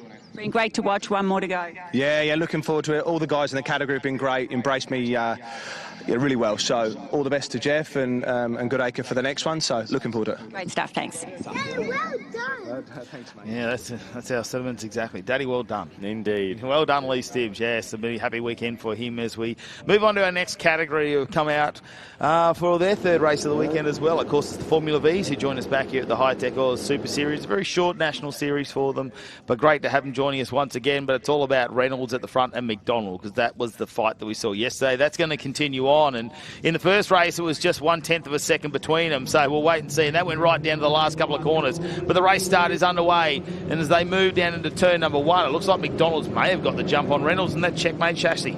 Yeah, certainly has. He got a great launch away from the line and comfortably led into that first corner. They're all making their way through turns 1 and 2 successfully. But despite getting the launch and leading away quite comfortably, Reynolds is sticking to the rear end of his machine, as we have come to expect in this series. Further back, 2 by 2, side by side, further down the field through the turn 3 hairpin, and then they hit the back stretch. And this is where Formula V racing really does come into its own. It's all about slipstreaming. It's like a high-speed game of chess, and we've seen the first move made by Daniel Reynolds on the back stretch, slipstreaming by later on the brakes on the racing line, and is able to take the lead. Now, yesterday we saw Heidman, didn't we? He tried to take the fight to the top 2. He was unable to do so in race 1. Race 2, he stayed with them for a large portion of the race, but in the end did drop back, as well as Clifton. Locks up there at turn number 8. He just about made the corner there, sitting in position number 6 at the moment. But yeah, coming on to those top 3 again, it really was the fight between the 2 for a majority of the day yesterday. Yeah, that's the one we were watching for most of the race, and it did jostle, didn't it, those 2? They're going at it as well, and it's got some championship implications as well for those 2 that are here this weekend. So we'll probably see that continue on at the moment, and the slipstream taking effect at the level. Look at McDonald, just has a look, but he's not going to make it happen on this one. And he waited late in the race of race number 1. It was only in the last probably 3 or 4 laps we saw him start to take those position I suppose, risks down the inside, take a risky manoeuvre down the inside, got it done, and he was almost experimenting with where the move needed to be done to ensure he stayed on the right side of the track to continue on and get the win. And it was, like we say, a tenth of a second. How close is that nose cone? It must look like you run it through a sanding belt, I reckon. Looks like an anteater under brakes, doesn't it, as he slams on the anchors, but he's got a lovely run out of there. Forced Reynolds to go defensive into the northern hairpin. Got a great run out of the corner as a result of will take up the running at the front of the field down into turn number 8. Yesterday, as you say, race 1 went right down to the wire. McDonald went around the outside at turn 9 to sling it up the inside and snatch victory away from Reynolds at the very final corner. Race 2, though, McDonald was not able to stay with him. He made a couple of errors, and that just meant he fell out of that toe, out of the draft, and from that point, they were matching. They were so even on pace. Once he fell out of the slipstream, that was it then.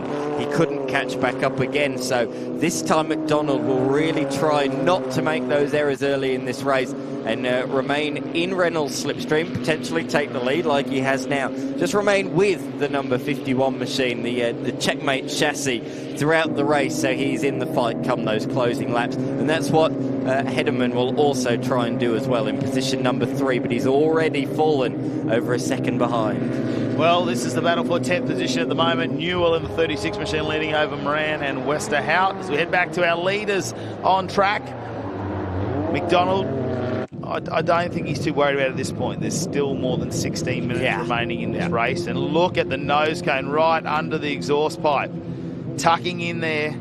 Whether he's going to try and work together potentially to try and get away from Hedeman.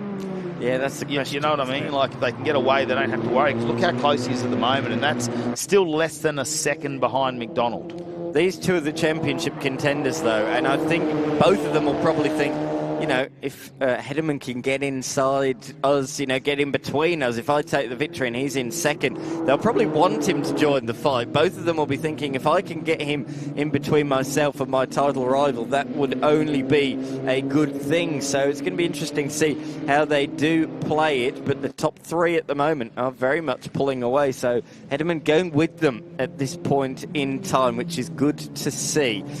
Daniel Reynolds, fastest first sector of the race, but this is where the slipstream really does come into effect on the back straight. This is what these first few laps are about. It's trying to find out where your strengths are, where your weaknesses are, how strong the toe is this morning with the wind, of course. It was pretty still late yesterday, and it's pretty still again today, but you can see already they are testing each other, just finding out where each other's strengths and weaknesses are today.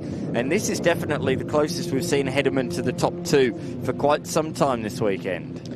Yeah, not letting him get away. It'll be a bit of a gamble, I think, on tyre pressures today. Like I said earlier, is that it was cool this morning. Slightly different track now. It's going to be different to yesterday as well with that rain we had overnight and in the late hours or the early hours of this morning as well. So it was still damp when we got here to the track this morning before 8 o'clock.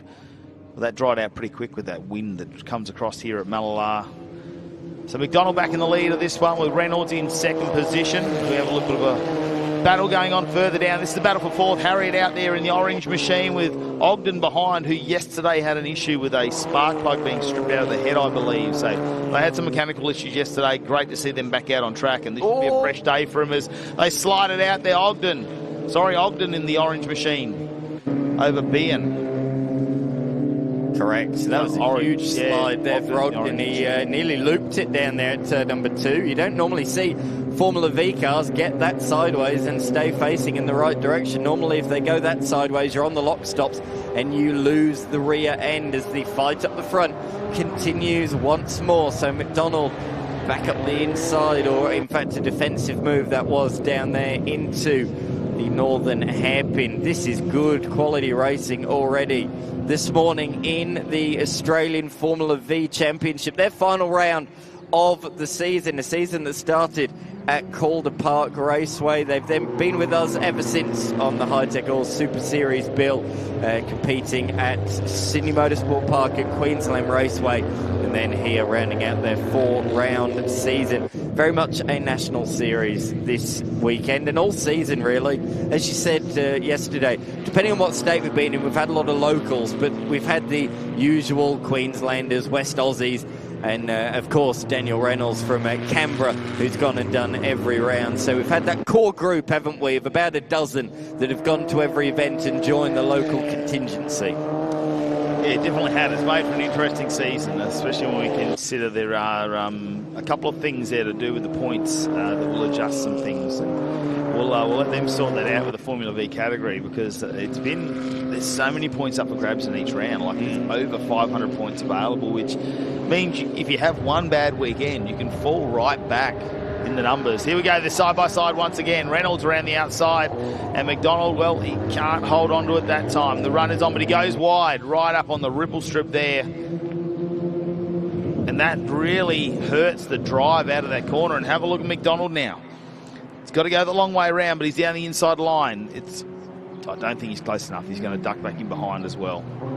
Yeah, despite that little error there from Reynolds, he was able to hold on that occasion. But notably, Hediman has fallen back off these top two. He's dropped back quite significantly, despite setting a PB sector at the start of this lap. He is 1.8 seconds. Make that 2 seconds behind now as he comes across the line. So the top two, because they're not fighting as much on the last couple of laps, they've been able to break away from Hediman, who was second in both races yesterday and is looking to finish in that position again, or potentially improve in his Rapier 09. A few people said to me coming into the weekend, it's a shorter wheelbase chassis which will work well around the tight corners around this venue, and I think it has. He has been pretty competitive this weekend. You'd say a bit closer to the front running two than he normally would be, but it's still, I don't think, quite enough to really take the fight to these guys here this weekend. They've been the class of the field. Oh, Daniel Reynolds chirping the front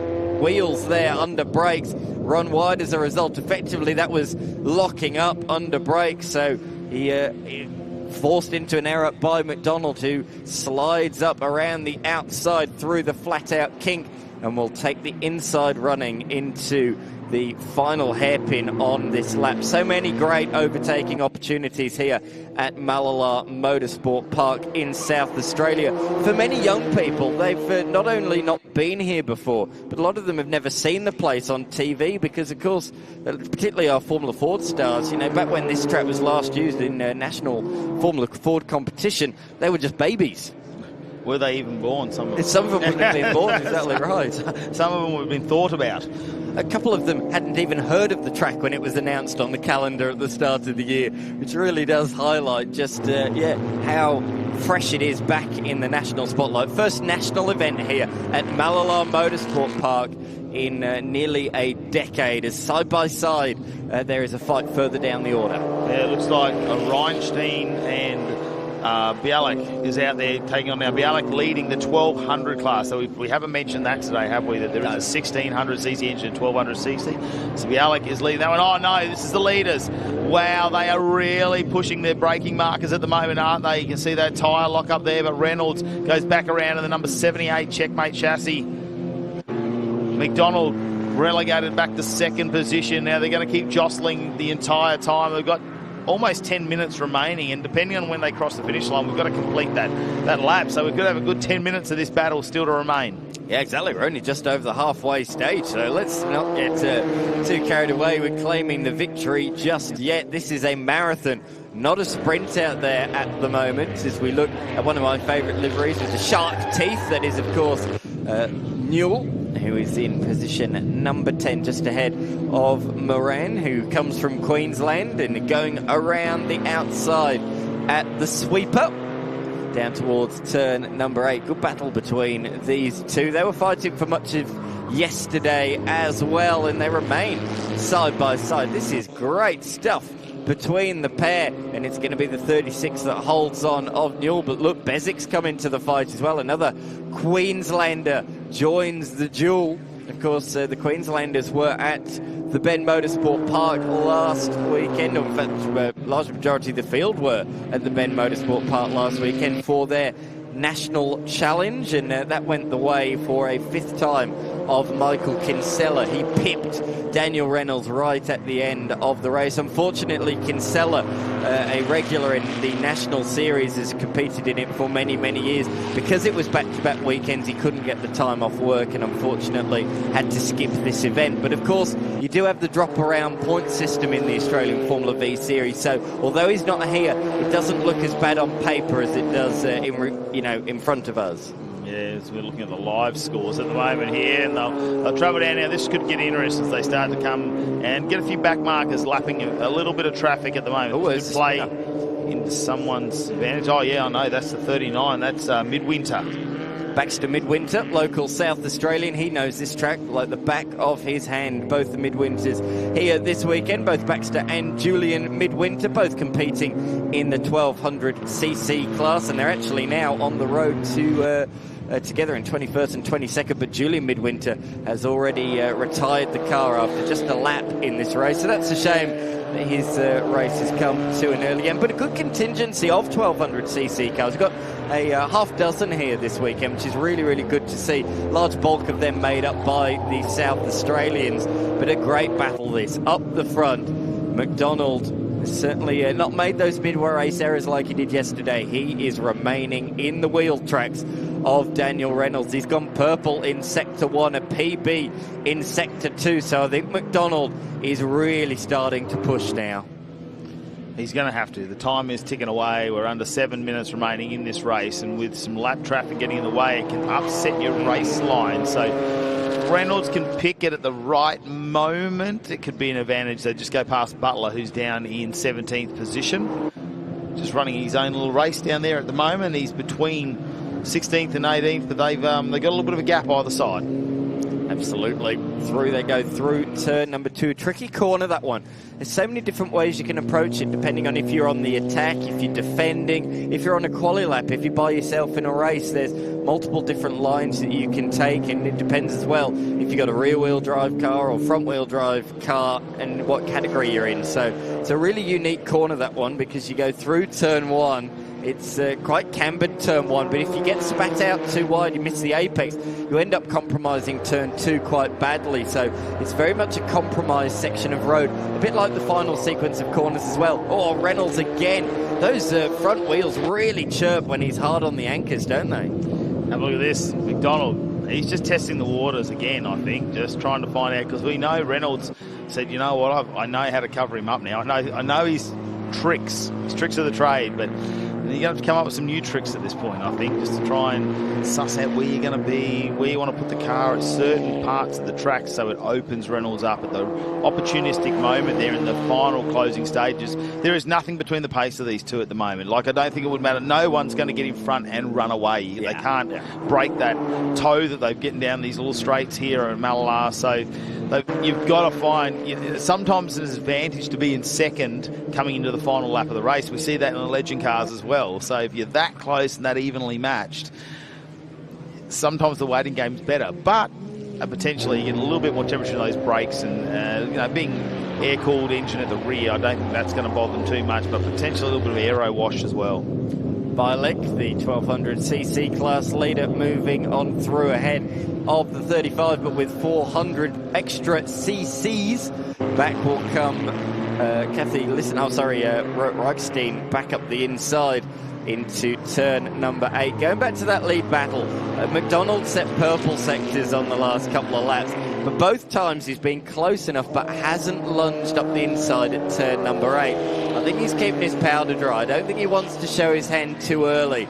So I think turn number 8, here we are, Reynolds this time defending turn 8. So I think these two are both keeping their cards close to their chest. The question is, when will they start to play those joker cards? Yeah, Magician always keeps his best trick for last, Dan.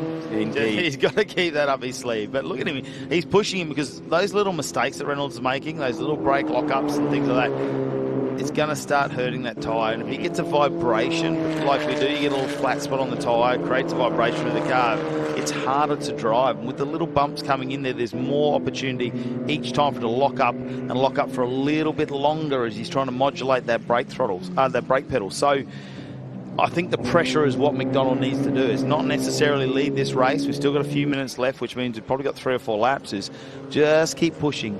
A mistake at this track will send you off. I know we don't have sand traps as such, so generally you can get out, but if you get in there, you're going to buy yourself 20 or 30 seconds.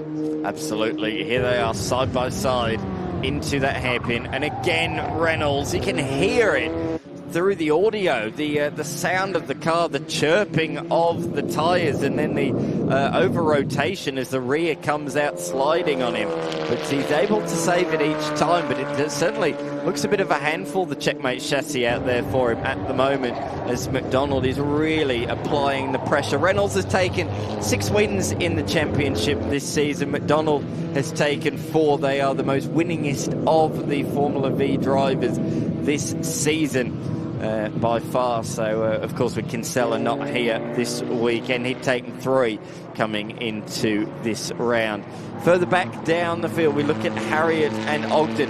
Great performance from Ogden. We said he had problems yesterday, but he has been fantastic in this one, hasn't he? He's in an outright position, number 4, made his way through the field with a relative ease, which is really, really good to see. And that is great news. Interesting to see if he can take the fight potentially to Hedeman later on this afternoon. I'm looking at their lap times. He's about half a second slower a lap than the man who's in position number 3, but we've not seen Ogden in the tow of Hedeman, which can make a huge difference in Formula V machinery. As they head on further back through the field, down towards turn number 3. Hugh East, the red machine, I believe, has just been lapped by car number 13, and he has. That's Bean, who's sitting comfortably inside the top 10. I tell you what, I wouldn't run with number 13. I'm quite superstitious with that number. You've got to, you can't be superstitious and run that number. That is for certain. No, I don't think it's everyone's number. No, I don't think too many would take the risk on that one. The last person in Formula 1 was Pastor Maldonado over a decade ago, so it shows that Formula 1 drivers are superstitious and want to stay away from the number. Well, I think you do everything, don't you, to put luck on your side. You're not going to risk absolute anything when it comes to racing. The fight still continues on at the lead here at the moment. We are less than 1 minute remaining in race trim. I don't know whether they're going to get around and start another lap. That is going to be the question with 45 seconds remaining. They're doing about a 1:20 each time they go around. Midwinter, the number 39 in 19th position. That actually might have just got past East, actually. Yeah, he did. He'd just gone past East for 18th position. So that battle still continues on there. Is that Thompson behind in the yellow 17? Potentially that's going to be there as well. So Kathy Liston up into 16th, Butler up into 17th. So there must have been a little bit of a moment there as our leaders still battling it out with just a few seconds remaining in this race. Where are they going to take the risk? Where will McDonald try and push the limits of the car? Can Reynolds hold on to those brakes? He's had those lockups. Looks like he might be up on him on the outside, but the inside line's going to be for Reynolds. Reynolds pulls the little chassis up. Bit of a zigzag through here as our time is done in the race. Well, they slide around just a little bit, don't they? Last lap then. This is the final lap of the race. McDonald, fastest lap of the race on lap number 11. And he set a fastest first sector on the last lap as well. McDonald is attacking hard here in the late stages of this race. Oh, a spinner for car number 17 out there. That's Thompson, who was just coming into the battle with Midwinter and East, but he has looped it around on the final lap of this race. So a potential podium in the 1200cc class has gone begging. Look at this on the back straight. They are catching a whole group of back markers. Will these cars play a factor in the final half a lap of this race? They're side by side into the hairpin again. Reynolds chirping under brakes. Nice exit from McDonald, but are they going to be able to go too wide through the kink of turn number 7? No, not quite. This is going to be fascinating though. How are they going to judge the lap traffic down towards turn number 8? The answer, they'll both go to the inside. Oh, Reynolds placed that car perfectly. He forced McDonald to get balked behind the lap traffic, and that move might just seal the victory for him. He comes around the final corner. Nice exit from McDonald, but the straight is not long enough. Reynolds holds on, despite McDonald setting the fastest lap on the final lap of the race. He threw everything at it, but it wasn't quite enough. The margin in the end, just under 2/10. Oh, no, close racing from those two at the front, hasn't it? Reynolds and McDonald's really putting the show on this weekend for the Formula Vs here at Mallala Motorsport Park. The 71 Ogden, great to see back on track in day number 2 of competition. It's always hard when you get some mechanical issues on day number 1, but finishes in 4th position with Harriet in 5th position in the number 16 machine. We saw Harriet and Clifton having a great duel yesterday for 4th position. Clifton got pushed back a little bit early on in the race, but he did recover back to finish in 6th position. So the South Australian best of the locals there. And further down the field, we await our 1200cc class leader, who is Matthew Bialek at the moment. But the tail enders of the 1600s continue to come across the line, including that car, number 17, also the number 36 of Newell. Yeah, holds out Beswick right down to the finish line. Just having a look to see him. Moran comes across the line as well. So it'll still be Wester Howard. He's made the trip down from Queensland as well this weekend to be here. Spent a couple of weeks down in South Oz, and he ends up in 13th position with Bialek in 14th, just behind. So the leader in the 1200 class. And there's our race winner, though. Reynolds still leading this championship, we believe. We're putting the numbers together there as we speak. So another race win will just extend his lead in the championship in this final round for them in their Australian Championship. Race number 3, Daniel Reynolds, Alex McDonald in second by just 1800ths of a second. Hedeman will have to come in 3rd position for the 3rd time this weekend. Ogden, great to see him back there in the field as well. Rod Lisson, after some repairs yesterday, or on Friday there, in 9th position, so working his way back through what is a very busy mid-pack. Matthew Bialek in the number 64 in 14th position overall, but the leader in our 1200cc class once again. So he's been very dominant there, and in that bottom pack of the 1600, so he's been very fast. Let's have a look at some of the highlights of this race number 3, Dan. And McDonald took the lead going into turn number 1. Got a fantastic start, really, because Reynolds has been super quick. There was the 2 at the back there where we saw Hedeman really go at it for a second there, and the battle continued on. This was the first of many overtakes that we saw throughout the race, but McDonald was leading for quite a portion, but around the outside went Reynolds on that opening lap to take the race lead. But McDonald wasn't having any of it, and a couple of laps later he responded back around the outside, almost replicating that move. Ogden, as we said, was the real hard charger. He had a huge slide through turn number 2, a good catch from him. That could have very much brought his race undone, but he caught it and ended up finishing in 4th place. Reynolds moved back through. He did run a little bit wide there, and that did allow McDonald back by a couple of laps later. He made that move, but there were so many overtakes for the race lead. It was absolutely scintillating stuff. That was the spin for number 17. We saw the recovery, but that was the moment. But Reynolds, despite all the lap traffic, was able to hold on, and he took the race win by just under 0.2 of a second. Mel, to you. 3 for 3, Alex Hedeman. Another lonely drive for you then. Yeah, it was a little disappointing, but I've got one more chance, so I'll give it my best then. Would you rather be out there having someone to race with, or is it quite unstressful being by yourself? It is unstressful, but it's not nearly as fun, so. Oh well, there's one to go. Yep, thank you. Alex McDonald, you did not give up even towards the end. You posted your fastest lap on lap 11. Okay, nice. Yeah, it was close racing. I was throwing everything at it, but yeah, couldn't quite get there in the end. So. Great racing. Thank you. Thank you. And Daniel Reynolds, you were ahead for most of that race. Not as many lead changes. Looked like you had that one. Well, I mean, he certainly made me work for it. I had to defend a lot longer than I would have liked, but and yeah, obviously couldn't pull away this time. So yeah, it was a very close race and really made me earn it. And what were you thinking as you just came up to that lap car with a couple of corners to go? Yeah, well, I mean, anything can happen. So, I mean, you can just catch them at the wrong time or right time. I don't know if it really affected either of us too much, but yeah, they can always play a part, and luckily it turned out okay for me. Well, you guys are brilliant to watch. You're still in the championship. You're first and second in the round. We can't wait for the last race. Yeah, look forward to another one. Thank you.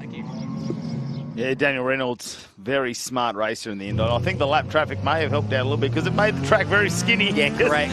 He has only one way to get through, so we'll wait and see how that goes. But he's definitely got an advantage in the championship running at the moment. But CFH Hire Legend Cars Australia up next, and let's have a look at some of the race highlights from yesterday.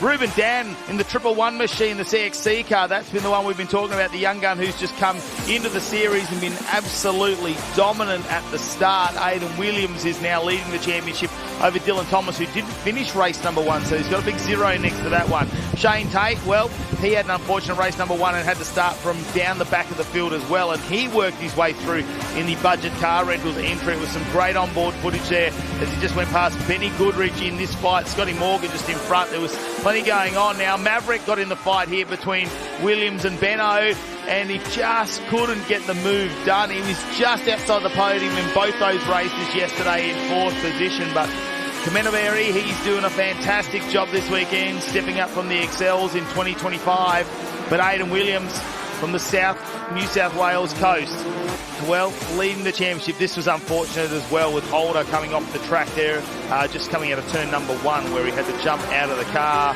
Benno in the project300.com.au entry, well, he's been very quick this weekend, but it was a restart after a safety car there, obviously with Holder coming off the track, and Ruben Dan managed to hold on, and the CXC crew very happy this weekend, especially with the fight back coming from Dylan Thomas.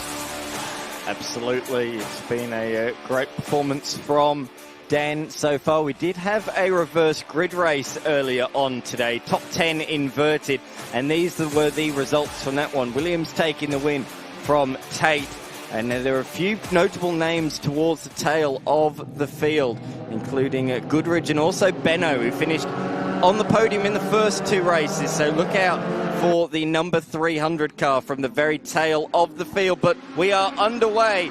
The launch towards turn number 1 is very even. They're spreading 3 wide, nearly 4 wide in the mid-pack. They've just about, I think, all got away with that one. But our race 3 winner, Aidan Williams, is out in front ahead of Tate with the 2 CXC machines directly behind Thomas in 3rd. And from well down the order, really nice start from Dan from 6th up to 4th. So he's made up 2 places at the start of this one. Great start from the youngster. Great for Ruben Dan to come alongside him as well. So will the teammates work together at the start of this race? Potentially. Shane Tate has been fast all weekend. Ryan Pring, our national champion, actually struggling with some gearbox issues, which has caused him to cook the brakes as well, and they got stuck on. So he's battling a plague of issues with the car, which has taken a lot of confidence out of his driving, as Aidan Williams just loses a spot there as Dylan Thomas and Shane Tate go through. Now, Ruben Dan's so young when we talk about him competing overseas in the Ginetta Series over there in Europe. He's been in the Toyota 86 Development Series here in Australia as well. He's super fast. He didn't get a chance to get through the traffic last time, and I'm sure he's had some coaching from Dylan Thomas, who has a wealth of experience in so many different forms of motor racing, and now they're up into 2nd and 3rd. Certainly are, as they come across the line to complete lap 1.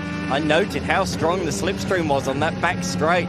Williams led going on to the back stretch, made a nice exit out of the hairpin, but by the time they got to turn 5, he was in position number 3 and just trying to hold on even to that position. He's now been shuffled back since to 4th position, so it looks to me like there's a bit of a headwind on the back straight compared to yesterday. We're seeing a lot more slipstreaming as there's a bit of a lock-up with one of our top 2 contenders. Has anybody run wide? No, that's one of the things of legend cars, because they're so light, you can lock up and still make the apex of the corner. But look at the toe.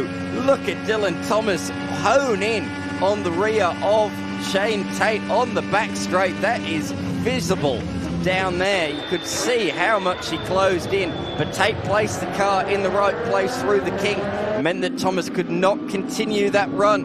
And in fact, Thomas might get his pocket picked by his teammate. Will he? No, not quite. Dan forced to roll out of that one, and now he is under attack from Aidan Williams. This is great Legend Cars racing. This is what we expected here at Mallala, and they are showing us just how good this racing is around here. Yesterday, Dan broke away early and was able to pull away into the distance.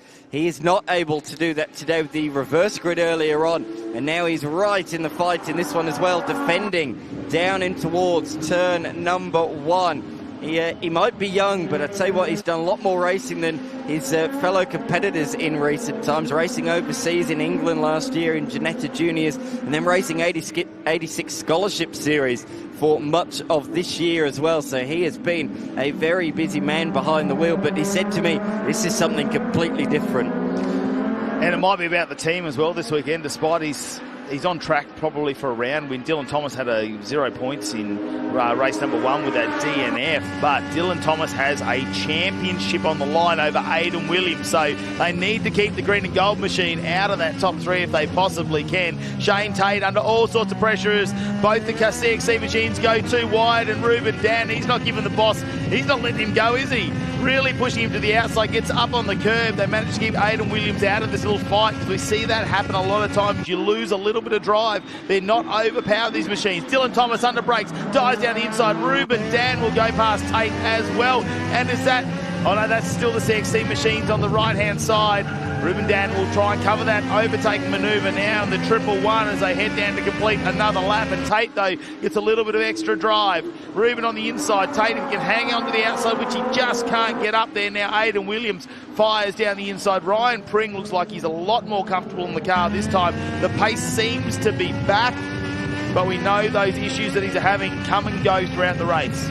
Yeah, I was just thinking that. He is right in the fight here. Top 5, he's not run top 5 all weekend long. It's been a very challenging weekend, as you say. We've lost a couple of cars that didn't take the start of this one. I saw the number 100 of Hament on the truck last night, so that car's gone home and not returned here today. And then Benno and Love have not made the start of this race. Benno ended up in the gravel trap with some sort of issue at turn number 3 earlier on, and Love came back to the pits on 3 wheels at one stage with very significant damage. So yeah, that car will be repaired for the race later on, hopefully, but done and dusted for this one. Dylan Thomas waving his teammate by up the inside. I think he's just going to try and slot in behind and try and go with his young teammate who's been the fast man this weekend.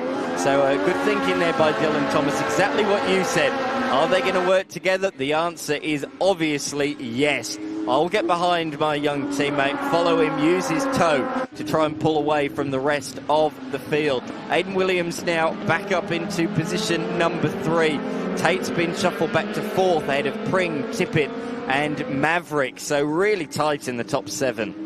Well, the beat papaya rules at the end. That's what in the final lap. We'll have to wait and see. Maybe blue and yellow rules. Yeah. 9 minutes still remaining in this race number 4 here. 5 races this weekend here for the TFH Hire Legend Cars Australia. You can see just on board with Tate now, bottom right. He's in 4th position behind our top 3. And he's been very fast this weekend. We said race 1, unfortunately, got into a little bit of a incident there where he spun the car around. He went off track and went down the field. So he started further way down the pack in race number 2, worked his way back through, managed to get himself on the podium in the race this morning in 2nd position, though. So that reverse top 10 really didn't hurt him too much at all. Got himself in a good position to start this race. And he did lead for the first couple of laps. They're not really breaking away from Aidan Williams. They need to try and work that together. Now, I don't know whether you say about the body shape. Some people say that wagon style doesn't really help with the aero compared to the sedan style, but it hasn't really hurt Dylan Thomas. As well as Maverick a bit further down, they're still very, very fast with that body shape. So I'm not quite sure if it has as much implication here with the short straights, maybe down at Sydney Motorsport Park or at the Bend and places like that where they've got a long way to go. Potentially down the end, it could affect the top speed of the vehicle. But yeah, it's not playing a factor here this weekend as the Legend cars get around, and Dylan Thomas just goes a little bit wide, and I think that's just going to be because there is 3 or 4 different ways you can choose to go through turn number 3. It's really about the run you want to get down the main straight. Now they're going to want to try and get a little bit of toe together here, whether they can work a bit of Morse code, or is Dylan going to try and take that position back? Because he's looking like he's going to have to make Ruben Dan work for this position number 1 at the moment. I don't think there'll be any team orders. Dylan will be enjoying this. Great shot down at the hairpin from the drone cam. That is a great angle to show you just how sharp that corner is. When we say hairpin, we are not beating about the bush. It is a real tight corner. Formula Ford and TA2, they're having to go down to first gear around both that corner and this one here. Williams has got a nice run out there. He's used the undercut. Oh, lock up. Big lock up there for Dylan Thomas. Just couldn't get it rotated. With Aiden Williams on the inside, he tried to carry more speed to hold it around the outside, but he locked up. He ran wide, and all of this jostling in the final sequence of corners has allowed Dan to pull a small margin, but that might just be enough to pull out of the draft effect and break away from these two behind. But that was great racecraft from Williams to set that move up. We haven't seen too many moves there in Legend Cars this weekend. Shane Tate needs to watch out though, because he has got Tippett down the inside. And Maverick now starting to fire up in 6th position, the 255 machine. Tate, we might see something coming. Oh no. Maverick's now coming down the inside. Ryan Pring's gone back to 7th position, so those troubles still, those mechanical issues still plaguing his car this weekend. It's not taking the car out of racing, it's just taking the confidence out of the driver, and meaning he can't brake as late. So you see, he just can't be on that race pace. We're seeing the top 6 drivers who are super fast out there. Oh, now here we go. Good battle for 2nd position, and this is championship right here. Aiden Williams, Dylan Thomas, who's dropped back a little bit. Ryan Pring's still in the top 3. Despite not having a fantastic weekend, he's still accumulating those points. So he's up there, and Shane Tate is an outside chance as well. There's only a few points between him and Dylan Thomas at the moment. So this top 5, I know we've got one more round to go, but very important. The closer we can get them together, the more exciting Winton's going to be in a few weeks' time. Yeah, absolutely. The nation's action track, Winton, for the Winton Wrap. Looking forward to that one as we wrap up season 2025. There's going to be so many championships to be decided there. No less than 8 categories on the bill. Cannot wait to get there in just a few weeks' time. But of course we're here for Mallala Masters, and at the moment the master of Mallala is Ruben Danny's trying to break away from these two on the screen at the moment, who are thinking hard about the championship. They don't want to give each other any points advantage, and they're side by side through the long sweeper turn number 7. Thomas on the inside. He's going to go defensive. Is the former TA2 muscle car champion, and he does just about hold on to the position, but he is fighting tooth and nail. Every possible opportunity. He's just having to go defensive to stop Williams from attacking hard. Williams has had a fantastic year in the series. He's been very, very consistent throughout the year, and that always pays dividends come the end of the Legend Cars series. Over the course of the year, he's won just a solitary race compared to Thomas, who has won 3.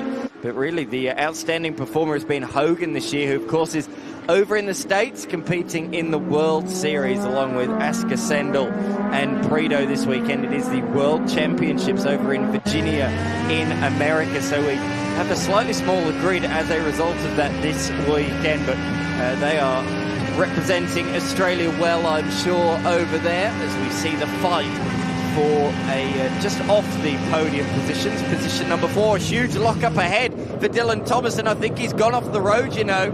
I think he has, yes, lots of dust off the track.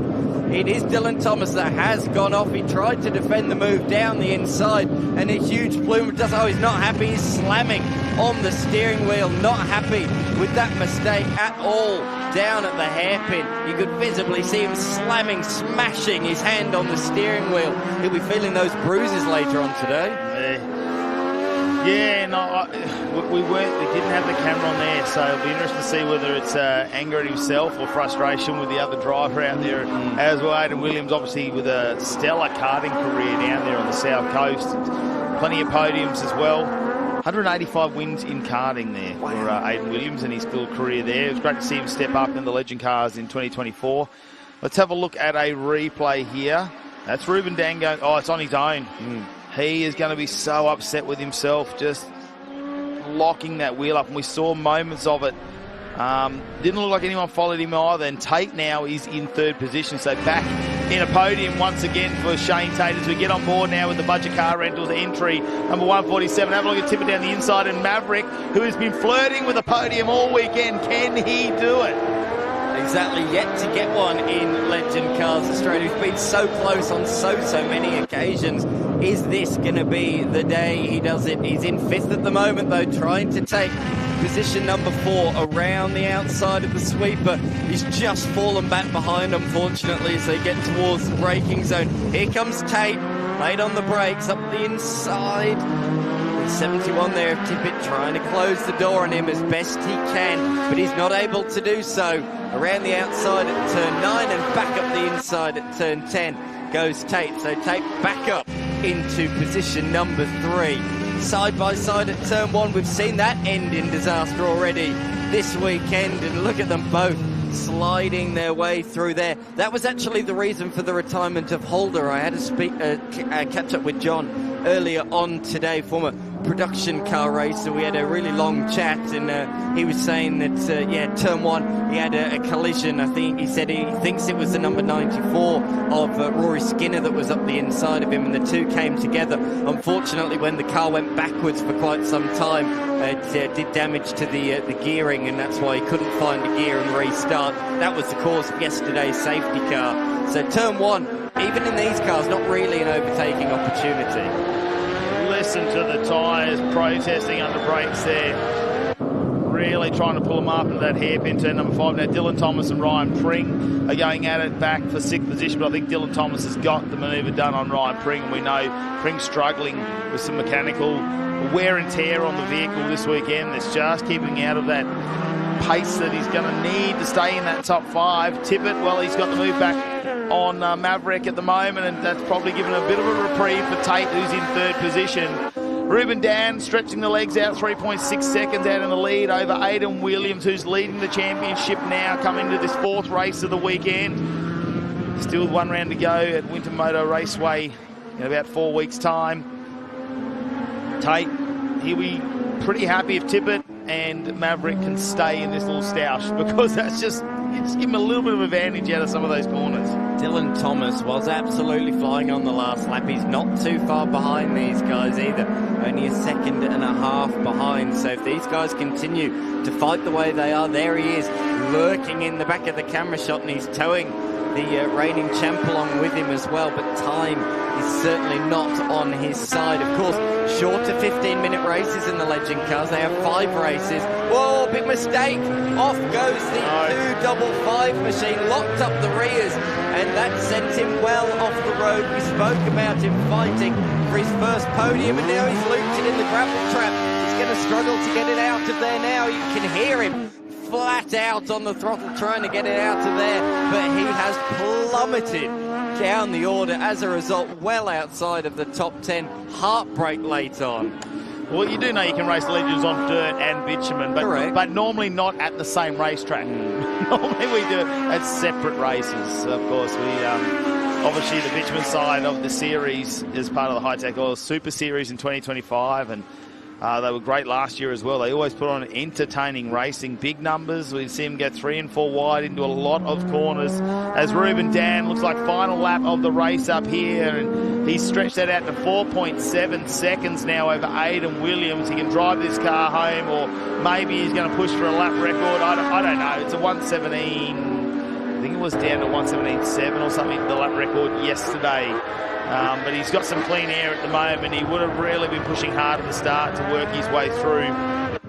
He's done really well though, hasn't he, Ruben Dan? He made a few positions up in the inverted grid race earlier on today, but in this one he made hay very early, made up 2 positions right at the start of the race, and now looking set for his 3rd win of the weekend.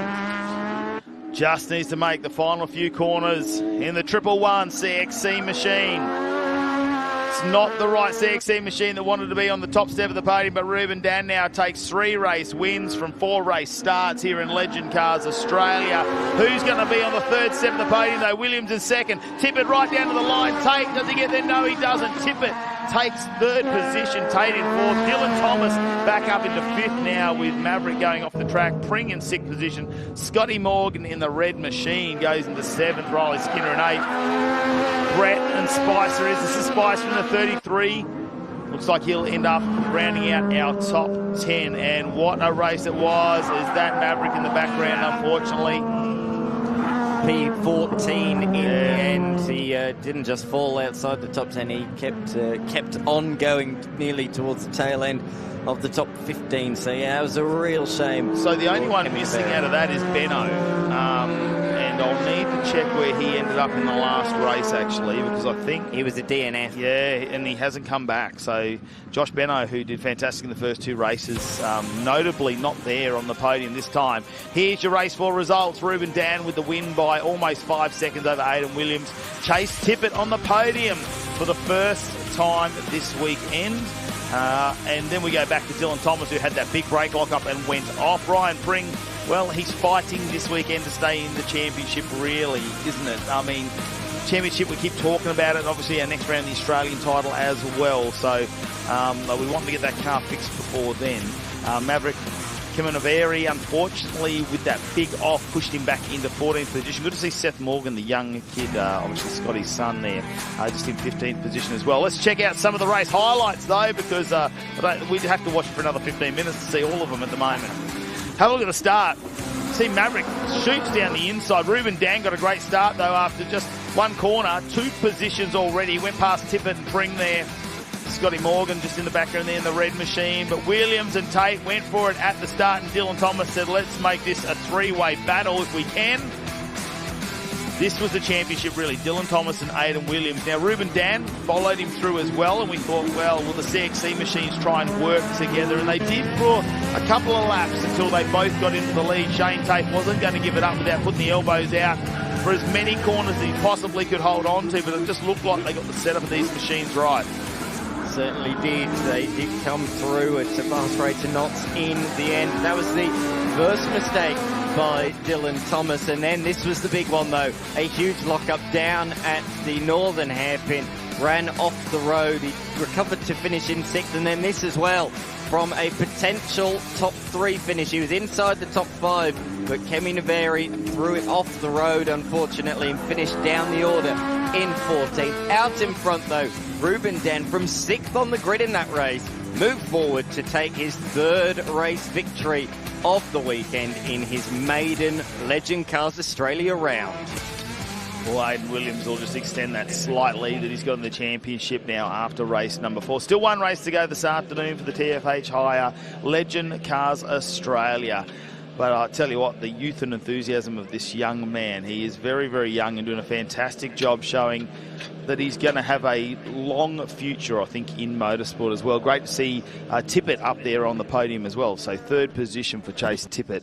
What a fantastic result for him, because he's just been outside there. He was 4th in the last race in that reverse grid. He was a little bit further. He's been in the top 10 all weekend. There's great scenes here at Mallala Motorsport Park. Have a look at the greenery. That rain overnight hasn't hurt that either. It's they've really done some fantastic work here at the track to make it look spectacular for this weekend as we return to some national racing here. As we've got some of the Ford fans out there in the crowd, but let's head down to Victory Lane now with Mel Price. Well, Chase Tippett, welcome to the podium for the first time this week, MP3. Talk us through that last lap. Yeah, it was pretty hectic battling with Maverick and that for the last couple of laps. Side by side all the way up until the last section of the track. It was unreal, so much fun. Car was dialed in. It's just amazing here. You're just never going to know what's going to happen in a Legends race, do you? Oh, you start 4th, you go down to 7th on the start, and then somehow you end up 3rd. So not sure what happened between Dylan and Aidan there, but oh well, it's racing. Take it. Well done. No worries. Thank you. And 2nd place, Aidan Williams. That's always elbows out racing in Legends, isn't it? How important is that slipstream down the back straight? Oh, it's very important. You can pick up you a couple Ks down there, especially double toe. You can probably pick up an extra 6 Ks, but just near the end there, got 2nd, just keeping it consistent and keeping that championship alive. Great. Congratulations. And another race victory, Ruben Dan. The reverse top 10 has given you some people to pass and stuff today, but you've made your way back out to the front. Yeah, I mean, what a day so far. Hopefully we can keep it up in the last race. Can't thank everyone enough for supporting me. Travis for always being there for me all the time, through the lows and the highs. So I'm really happy, yeah. Fantastic effort. Great to see you here. You're doing such a good job. Thank you. Always putting on exciting racing. The Legend Cars Australia. Love having him here as part of the Hi-Tec Oil Super Series.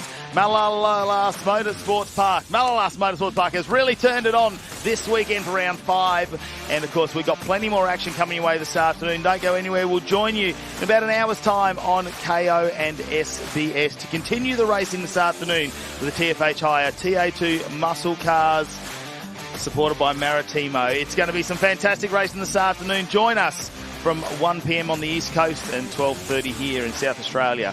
We'll see you then.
Well, welcome to sunny South Australia. We're here for round 5 of the Hi-Tec Oil Super Series at Mallala Motorsport Complex. It's fantastic to be here. Jared McLean, we've seen some incredible racing on day number 1, but we're here for the afternoon. This is where it counts. Yeah, 2.6 Ks will be the arena for some incredible motorsport combat.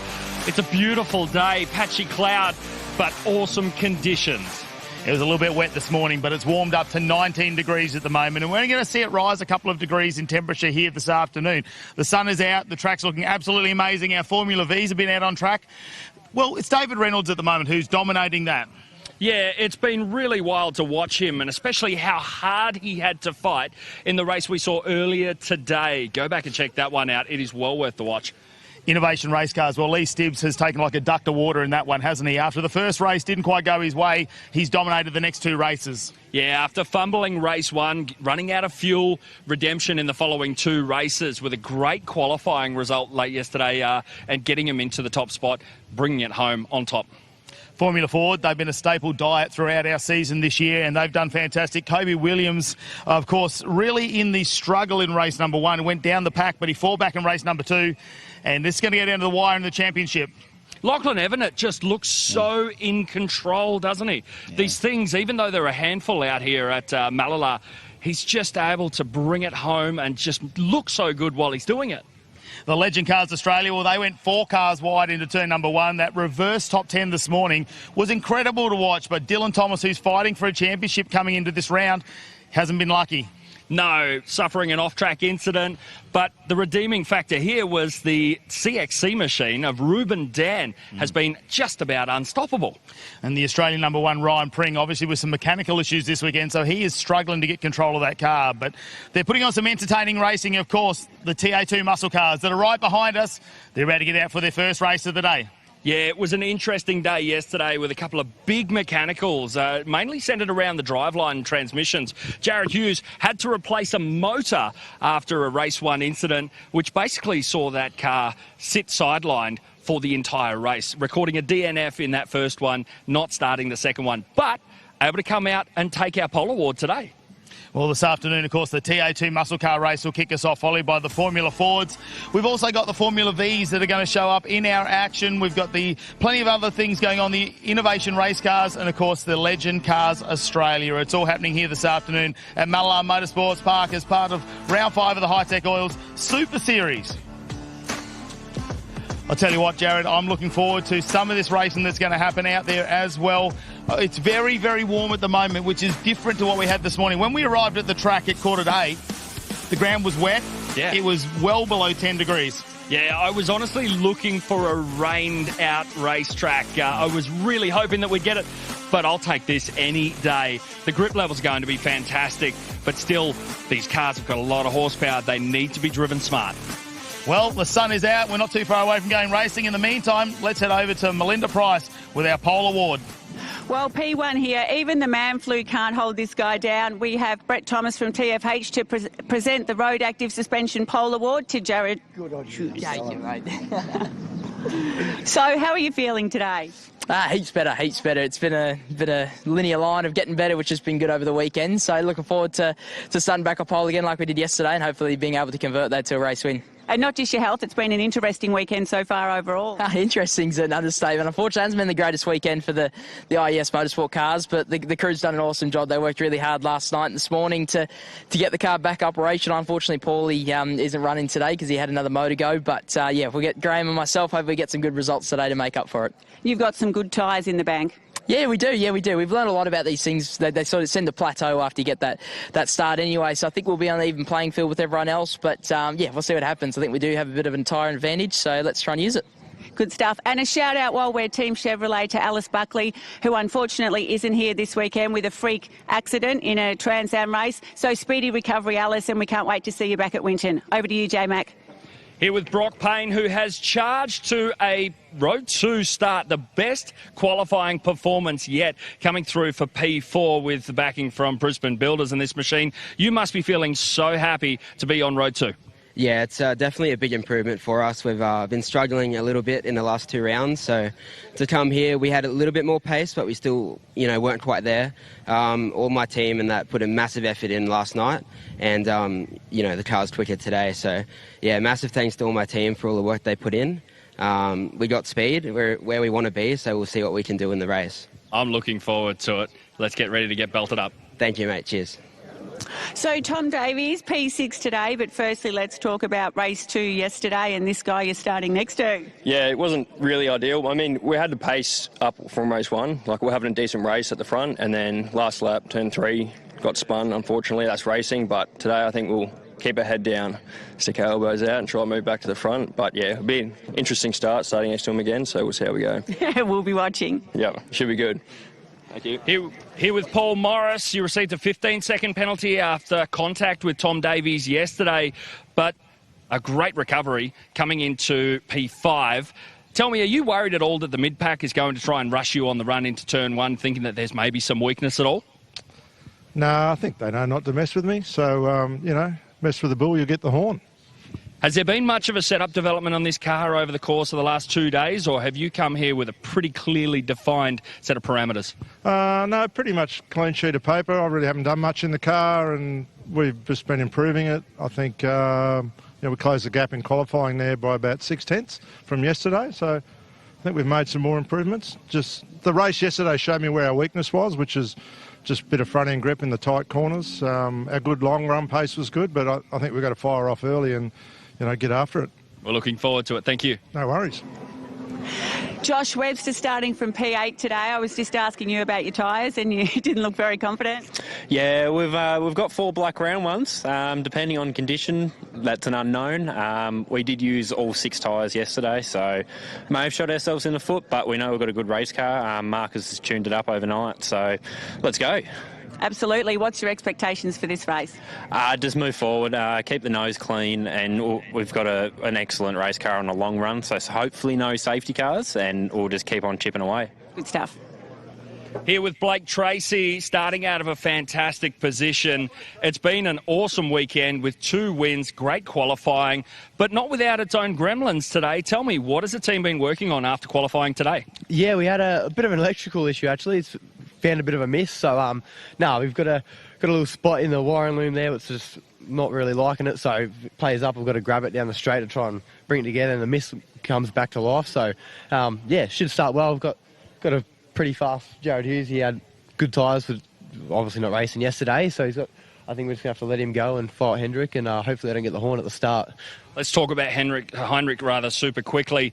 He is going to apply the pressure. What is your game plan there? Yeah, well, he's on the front row, so I need to try and get up beside him at the start, and I just don't want to burn my tyres out. We've got to play the long game, so I've won 2 races yesterday, just got to make sure I don't burn it all away. So if I can get up on him, I'll stay up, and if I'm behind, just force him into a mistake. Well, we are racked and stacked down here in the pre-grid, ready for race 1 of the day here at Mallala Motorsport Park for the Hi-Tec Oil Super Series. Don't go anywhere. We'll be right back.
Hi-Tec Oil Super Series. Back in South Australia and back at the iconic Mallala Motorsport Park. What a day we had here yesterday in round 5 of the Super Series. The Mallala Masters. As the cars roll out for race 1 of the week. Race 1 of Sunday. Race 3 of the weekend. And the field of 14. We jump in car with Diesel Thomas, who's been a standout performer, not just in the TA2 muscle cars, but across the whole discipline of Aussie motorsport in 2025. Pole position going to Jared Hughes this morning, and it'll be hard to look past here after what we thought yesterday was a gearbox issue. It turned out to be a lot more to that story. So much so the IES team changed an engine overnight, and he's good to go here for today. At least the car is. He feels still off the pace a bit, but with that 270 point plus lead in this year's series, he's got wouldn't say a cushion, probably a lounge suite, Matt Kavanagh, between he and Ben Gomersall that's not here for this weekend's event with 1 round remaining at Winton Motor Raceway. Great job by Joel Heinrich yesterday, who talked in the pits. They've changed absolutely everything on this car. He goes, if we can't fix it, he goes, maybe we need to change the driver for this one later today. But he was outstanding yesterday in his first run for the Ash Jarvis Racing team. Robbie Farr only got a handful of laps in this morning. It was a fuel pickup issue found with the number 7 Chevy Camaro, so hopefully they've cured that and he'll be good to go from the 7th row today as the cars make their way around for this formation lap. Next time by, we'll be racing for 20 minutes around this 2.6 kilometre 8/9/10 turn course, depending on what map you look at. Good afternoon to you, mate. Oh, it's great to be here, isn't it, Noel? So we've got a fantastic day of racing still to come. Yesterday really turned on some entertainment for the crowd that came in. I know it was a hard day, obviously the AFL Grand Final on yesterday, but today they're starting to come through that gate in big numbers, and it's great to have motorsport back here at Mallala Motorsport Park. Jared Hughes, yeah, he's going to have the freshest tyres. That was the talk down there in the pits, wasn't it, between the rest of it? It'd be the fight between who is left, but he is struggling with that illness, so can he last the 20 minutes out there in this race is going to be the question, or will we see something happen at the back half where maybe he runs out of a little bit of energy? Tom Davies, well, he's right in the mix with his mate Paul Morris as well, so that could continue from yesterday. Will we see part 2 to that one from yesterday? 15-second penalty added to Paul Morris, dropped him from 3rd to 11th. Today, Jared Hughes will start from pole. Chevy and a Ford Mustang on the front row with Joel Heinrich. Blake Tracy and Brock Payne, his best qualifying result in his short career in TA2. Morris and Davies, Diesel Thomas and Josh Webster staying on the 4th row. Josh Thomas and Brad Gardner, keep an eye on him from the 5th row today. Graham Cheney in the IES Motorsports entry. Mark Crutcher is pumped up today. Hey, when isn't he pumped up aboard that number 4 car? Danny Reedy and Robbie Farr staying off the 7th row. The sprint car stars tailing the field. No Paul Hadley today, a severe engine detonation aboard the number 50 car. They've decided to park it up for the balance of the weekend. Diesel Thomas will take you from your lounge suite into the passenger seat of the number 18 TFH Hire Ford Mustang as they get into the rows of 2. The Hyundai safety car starting to leave the field away. And a rolling start for the TA2 Muscle Car Series by Maritimo. Our first time at Mallala, and I dare say it won't be the last. As Hughes, with one hand and 4 fingers on this year's trophy, leads us to the green flag, and the charge down this very short straight into turn number 1 is on, with Tracy on the outside, which turns into the inside. Paul Morris hung out to dry in the Flair Dancewear entry. Car 67 on the outside is also Heinrich. He's lost a position already. Might lose a second here because here's the similar liveried car of Brock Payne as they make their way down to turn 3 for the first time. Hughes has a good margin back to Tracy, Heinrich, and they're back together already in the first lap of the race. Tom Davies with that front left fender already starting to flap around in the breeze. Let's see if that can hold on at the moment, but he's got Paul Morris right behind him, and that'll be don't know if that's going to bring up any bad memories after yesterday. We'll wait and find out. But Jared Hughes, no surprise there that he's going to take away just a little bit with those slightly fresher tyres. Blake Tracy did a great job at the start of that race to go past Joel Heinrich and just jump into that second position. It's going to be hard to overtake, I think, in the second half of this race when the tyres are really starting to struggle. Now, Diesel Thomas in the number 18 machine in 6th position at the moment. Now that fender is completely peeled off there, and hopefully that will drop off somewhere safely so we can continue on with this race. Hughes past the Kateri Capital wall cam for the first time. Leads lap number 1 of this 20-minute time race into the side-by-side action here. It's put Tracy on the outside through 1, but gives him the inside line on Joel Heinrich as they go around this never-ending left-hand turn and back past the pits. Brock Payne, this car looks a lot happier than it did yesterday. The Hutchinson Builders, Brisbane Builders, number 33 car, the reigning Formula RX8 champion, As Tracy locks up, opens the door for everybody else to catch up, and that will hurt his top-end speed as we jump back in car with Diesel Thomas. Yeah, right behind Davies at the moment, but watch out for that guard. You don't want it to fly off, potentially just put you off for a moment as Thomas moves up. Morris has dropped back into 7th position. Now Davies covers down the inside, has a look at Brock Payne. Diesel Thomas sticks it on the outside, tries to go around. This is going to bring 4 of them together. Brock Payne just stays in front at the moment, and have a look at the wheel work there from Diesel Thomas as he grabs a gear. Old school curbs, aren't they? Really rattled the steering wheel out of the hands of the teenager. As down the inside he goes on Paul Morris at the second last turn. Josh Webster and the Marcus Ambrose Motorsport car in tow. The battle to watch is Tracy and Joel Heinrich with Jared Hughes, 109.16. This was to be expected with that fresher tyre advantage in race 3 at TFA Tyre TA2 muscle cars by Maritimo. And how is Robbie Farr? Up to 10th position from 14th already, so he is having a little run at the back of the pack right behind his teammate Brad Gardner in 9th. This is the battle though. It was on yesterday, wasn't it? But Joel Heinrich, well, he brought a knife to a gunfight with that little misfire they were having in the engine. Today though, he's right behind Blake Tracy. They're going to have a fair bit of tyre wear between two of them. Joel Heinrich, you'd think, would have an advantage being from South Australia, but Blake Tracy has had the wins at the moment. That's what he's just cranking up the W's. He's really got to terms with this track quite quickly. Heinrich behind. Look how Ash Jarvis is finishing right now. He owns the car that Heinrich's driving, but the car in front is the one he won the series in back in 2018. It's a car with a lot of history and a lot of new cars starting to flood into TA2 muscle cars in 2026. Some of these have raced as far back as 2017, so they've had a fair career in the TA2 series. It's down into the S as we go to complete another lap. This will be end of lap number 3 as Cruncher chasing Robbie Farr with Danny Riddy behind. Here they come back through the S. It's a really great spot to watch the cars if you're a spectator here. Into 1. I'd like to get the stats on when's the last time a driver won a round in a Mustang and a Camaro back-to-back. Give me some homework. Yeah. Thank you. I needed more. After that Trans Am race where he raced his Mustang, obviously, in the Hi-Tec Oils Camaro this weekend, taking Lee Stibbs' car. But a brake lock up there. Oh, no, the front right. That's got a little bit of a mark there on the Hoosier now. As we know, they're just starting to wear down a little bit, and they are trying to put the better tyres on the left-hand side of the vehicle. So those inside tyres will not like that. Funny you bring up the Mustang comparison before as Heinrich pulls out. Let's see. Foreshortening shot from the camera at turn number 6. He's thrown the setup in this car after qualifying. He said it was nowhere on Friday. So he put his Mustang setup that he'd run in Trans Am, and all of a sudden it just clicked. He can't work it out. He goes, it works, let's run with it. As now he tries to cover off Heinrich, who's forced to the outside here. It's a long way around to stay there. But he's done this all before us. He just gives the Hi-Tec Oil Chevy Camaro a little kiss through the right-hander and back into the S's. Margin out in front, 3.6 seconds. We expect Hughes just to do that, to put a cushion and look after those tyres. It's a little bit bigger than the Aussie racing car for Heinrich, isn't it? Just a bit. But it's good. Those front bars and rear bars have got a little bit of movement when they just touch as they go by. Brock Payne just holding on in the background here as Tracy takes a slightly different line. You can really see it from this drone shot as they go around turn number 2. Paul Morris just settled back there now in position number 6. He's managed to get past Diesel Thomas, who's just dropped off. And it's that same turn 3 where he's made the mistake. Heinrich ready for it this time. Will he get the run out of this corner? It looks like he'll be alongside in the Mustang.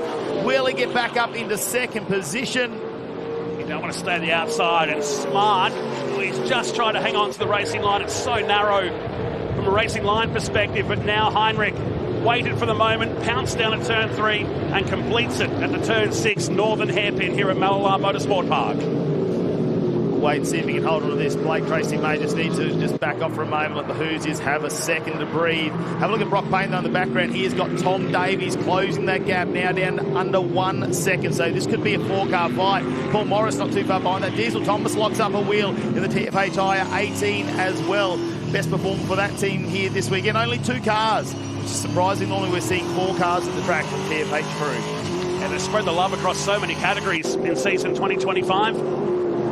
Todd Hazelwood flying the flag in the Trico Trans Am Series, and you'll see that here at the Homecoming in November. That's going to be a spectacular single-day event that will go into the early evening on the Saturday night before the Adelaide Grand Final in November.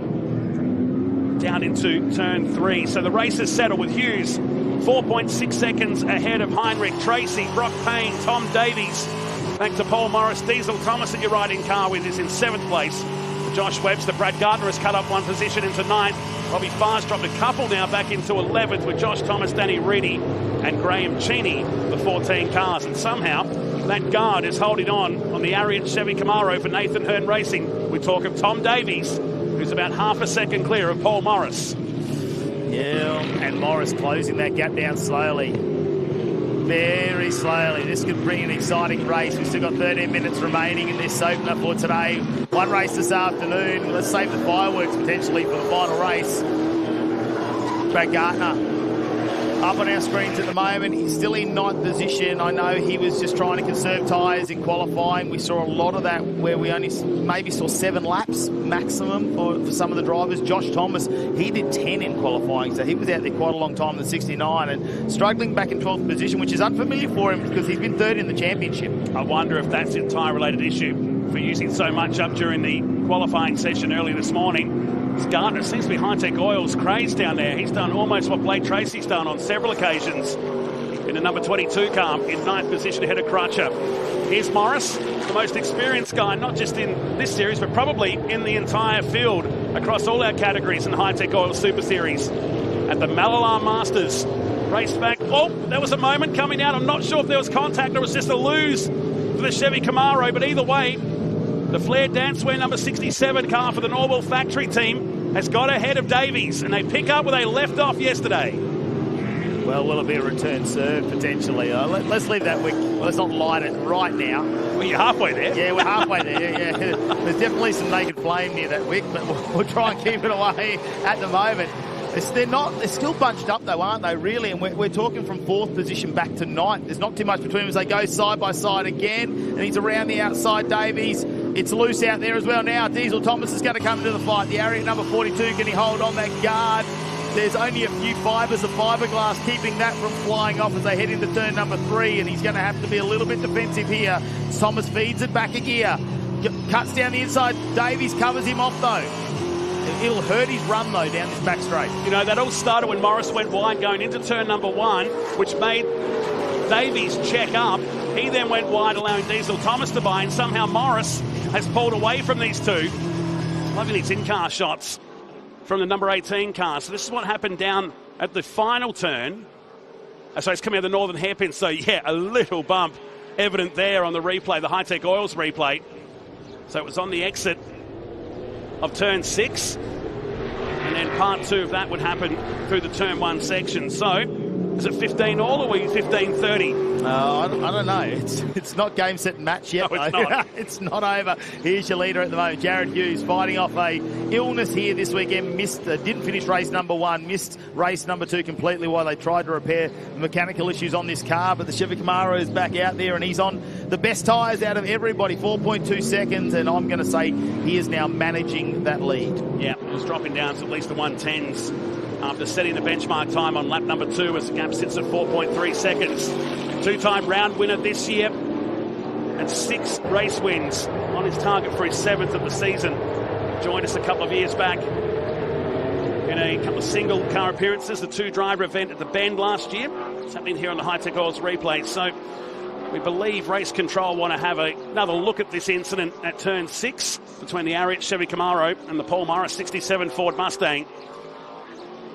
So we'll wait to see what happens and what they determine out of that. Stephen White, who's the DSO for the TA2 Muscle Car Series by Maritimo. It's been a classic action down there at turn 6. It's hard because he's a little bit sideways going to that corner at the same time. So I'm glad we're not up there. We're safe here. We can throw a couple of speculators at it. We are very safe in here, especially since we put that padlock on the inside at the last round. Somehow that guard is hanging on. It's not going to hurt. It's going to stay on there for the balance of this race, you'd think, but aero-wise, it'll be making it a little bit messy and unpredictable through that sweeper, that right-hand sweeper here at Mallala Motorsport Park. So, Davies in 6th position, 1.1 seconds behind Paul Morris. He's got Diesel Thomas shadowing him back in 7th spot with Webster 8th, Gardner 9th, and Mark Crutcher having a strong showing. He did tempt us in the pits, and he was on for a strong performance today aboard the number 4 car, the Crutcher Developments Ford Mustang. Up towards turn number 6 and a fair time to play out. We're working lap number 10 with 8.5 minutes and change remaining in race 3 of the weekend at Mallala Motorsport Park. The result of this grid of this race will set the grid for the final race later today.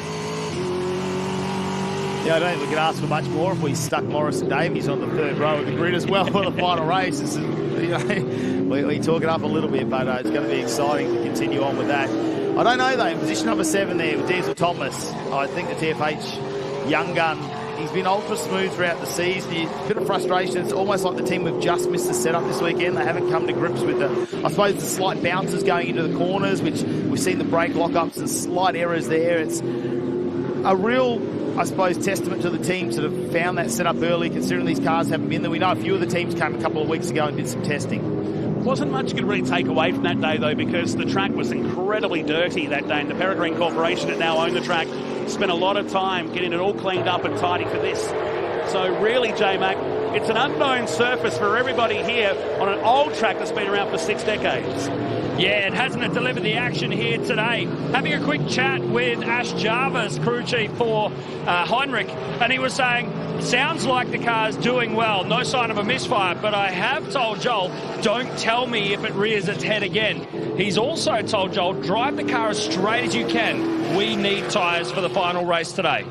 And that's going to be the key. We won't see the Hollywood times late in this race, and certainly later today. This guy's managing it, albeit with that great tyre bank from missing that race yesterday. Jared Hughes, who has over 270 points. Back to Ben Gomersall, that's not racing here this weekend. Meantime, Davies, Thomas and Josh Webster down through that very exciting right-hand sweeper with a little dip in the middle of the turn. Started its life as a World War II Air Force base. In fact, some of the remnants are still here at Mallala, and when the takeover happened from the Peregrine Corporation, that's why you see a lot of blue around there as a tip of the hat to the Royal Australian Air Force. We're about 55 k's north of Adelaide at this historical track, and a lot of fans have come out here just to relive the glory days of one of the great bull rings of Aussie motorsport. Tracy just fallen off the pace there from Heinrich, now back in 3rd position. The Hi-Tec Girls entry, which has brought Brock Payne, potentially hasn't been on the podium for a number of rounds. He started off in Sydney at round number 3 of the series, got himself a 3rd and a 2nd there in the final 2 races, but since then he's sort of been missing those top 5 finishes. But the 33 looking a lot happier out there on track compared to yesterday. You can see the attitude of the car. It looks much more gripped up, very calm through all those bumps, which was not what we saw yesterday. The car sliding around, really making the driver work for it. Brock Payne's got a bigger smile on his face today. Yeah, it looks straight up, looks comfortable. The Hutchinson Builders car, the Sky Blue Chevy Camaro, this team running as a family team and learning as they go along here. As he said, joined us in Sydney. He's been a regular in the top 10, but today back in some top 5 air, if you like. We go back to Graham Cheney and Robbie Farr, back in 12th and 13th position for the number 7 car. They worked pretty late last night trying to chase this fuel pickup issue. Could have been fuel pressure, could have been a fuel pump. And then he rediscovered the issue, and again he pinches that front right brake down at the southern hairpin, or turn 3 on his complex. And as we pointed out over the weekend here, a lock-up down there or missing the apex can really cost you some top-end speed through this right-hander. It just seems to go on and on and on. And then a hard brake back to first gear in one of these TA2 muscle cars. Slowest point of the track, maybe the slowest point in the country. Graham Cheney leading the Masters category too when it comes to the TA2 muscle cars. And with Robbie Farr, one of the contenders in there, he's up in the top 3 as well. So with Farr in front, I'll help him out with a couple of little points over Graham Cheney, who didn't finish that first race, which was a tail shaft issue for the car, unfortunately. As Webster's been a little bit quiet this weekend in the 200 car, the Mustang out of Marcus Ambrose Motorsport, but they've made a couple of wholesale changes overnight. They did say they've chewed up a little bit of tyre, but they were hoping for some great race pace. Now, just lurking at the back of Diesel Thomas. Another great Tasmanian driver that has been taken in by Marcus Ambrose Motorsport. He stepped up into the National Trans Am Series a couple of years back with Dream Racing Australia, and now being supported by our 2-time Supercars champion Marcus Ambrose. This is the car, in fact, Owen Kelly drove in the Trans Am Series in the Fujitsu colours a few years back, so it's had success. Now the young Tasmanian, who's secured multiple championships in XL racing, is really starting to apply the pressure to Diesel Thomas. in a battle for 7th position. With 3.5 minutes remaining, we're working lap 15 in race 3 of TA2 muscle cars by Maritimo. Jared Hughes just slowing down a little bit at the front as that drops down to 3.7 seconds. It was about 4.5 a number of laps ago. Tracy is backed right off. So obviously struggling a little bit potentially with that tyre. But mind you, Joel Heinrich showed that pace yesterday on 7 cylinders to manage to stay with Tracy. So I'm going to suggest he's upper cylinder today. It almost felt like it was traction control coming out of the turns. And if he had that sorted out, was that a moment for Tracy? It looked slow coming out of turn 6. Could have spent a visual maybe. But it felt like it had traction control. It would just labour out of the turn and all of a sudden it would come back up. By the time he caught Tracy ahead, he couldn't do anything about it. So it was the cat chasing the mouse, pretty much the balance of that race yesterday. Just not managing to catch him. Through the turn 6 northern hairpin. The green pastures of the Adelaide Plains in the distance. There was something happening in the background. It might have been Webster. Yeah, I think it might have been Webster and Thomas. We'll wait and get a bit of a visual on that in a second. Paul Morris now is caught up in this little freight train, isn't it? Now he's going to put himself in a battle for 3rd position once again. We saw him on the podium at the end of both races last time. This is a replay of what happened. Diesel Thomas on the inside, yes, and Webster goes around. Now, was there contact made on the inside? It looked a little bit like that. Thomas was right up on that curve, which suggests there might have been a little bit of contact between the two. However, they continue on. You're right, Morris just disappeared away from Davies. And it's on the back of the Brock Payne-Blake Tracy battle. This will be a 3-car scrap, 2 minutes remaining. And Hughes just controlling this race now. He's backed it right off. The gap is sitting at 3.8 seconds for the Road Active Suspensions car. They won't catch him today. But this battle from Tracy onwards is far from done in the battle for the final top 3 position. Really is a great spot up there to watch on that hill. How quick they approach it and how fast they stop to turn right. It'd be very interesting to know if Blake Tracy is nursing some tyres to get this car home. It looks like he's a very controlled end to this race, isn't he? Brock Payne not really firing any shots down the inside, but I know we're only going to have a couple of laps left in this race. Paul Morris won't hold back. He'll be happy to get another position. So Brock Payne's going to have to be careful of that. He's not going to let him hold up. He's not going to settle for 5th position. He is going to push on. Exactly right. So into another lap. Less than a minute remaining to look down from the drone shots and give us some really cool angles of what this place looks like out at Mallala Motorsport Park. And down towards turn 3, we roll again with Tracy. He's thinking about the weekend overall. And his first solo run, the car that Lee Stibbs would normally drive. Stibbs, of course, in the Innovation Race Cars category. You'll see that a part of our coverage here this afternoon at the Mallala Masters. Through that right-hander we go. Closing stages. Remember, the result of this sets the grid for the final race. As Morris pulls up for a move on Payne. He parks it there, up on the curb. And the RX-8 champion gives him enough room. And Morris leaving half a donut ring on the way through. That car's had a battle over the last 2 days. And he's coming to life in the closing minutes of this race. Door was left open. He'll have the better line. The change of direction. Sweeps across and moves up into 4th position. That's that aggression. We saw Blake Tracy with a little bit of an error at the start of this lap where he pinched that brake once again on the front right, and that might be what he's trying to nurse home at the moment. Brock Payne not showing that aggression there and giving Morris the opportunity to put the flare dancewear 67 up another position and just outside of a podium at the moment. So we just go past our 20-minute race time. There's a car very slowly in the background. Was that Danny Reedy potentially? Makes sense because he's a lap down. And speaking of laps, we're on the final lap for Jared Hughes. Hasn't won a race since race 2 at the first Queensland Raceway round earlier this year, back in June. And was predictably going to be at the pointy end with pole position.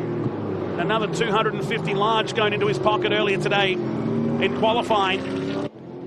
He might be a little bit ill, but certainly driving like a champion in 2025. We believe he's going to get a bonus lap here, which is great. So he gets to do another 2.6 kilometres and start our 19th lap. Not good news for Blake Tracy, though. He has got Paul Morris breathing all over the back of his neck.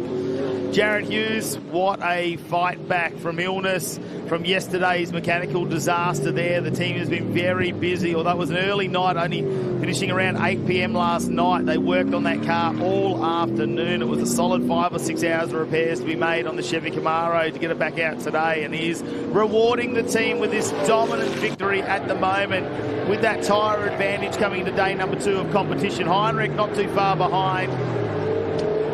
He'll be trying to keep some tyres. No, he's got a 10-second advantage over Tracy, and Morris now half a second. He might get to Blake Tracy at that last set of turns here. So down he comes for the final time and into the S's.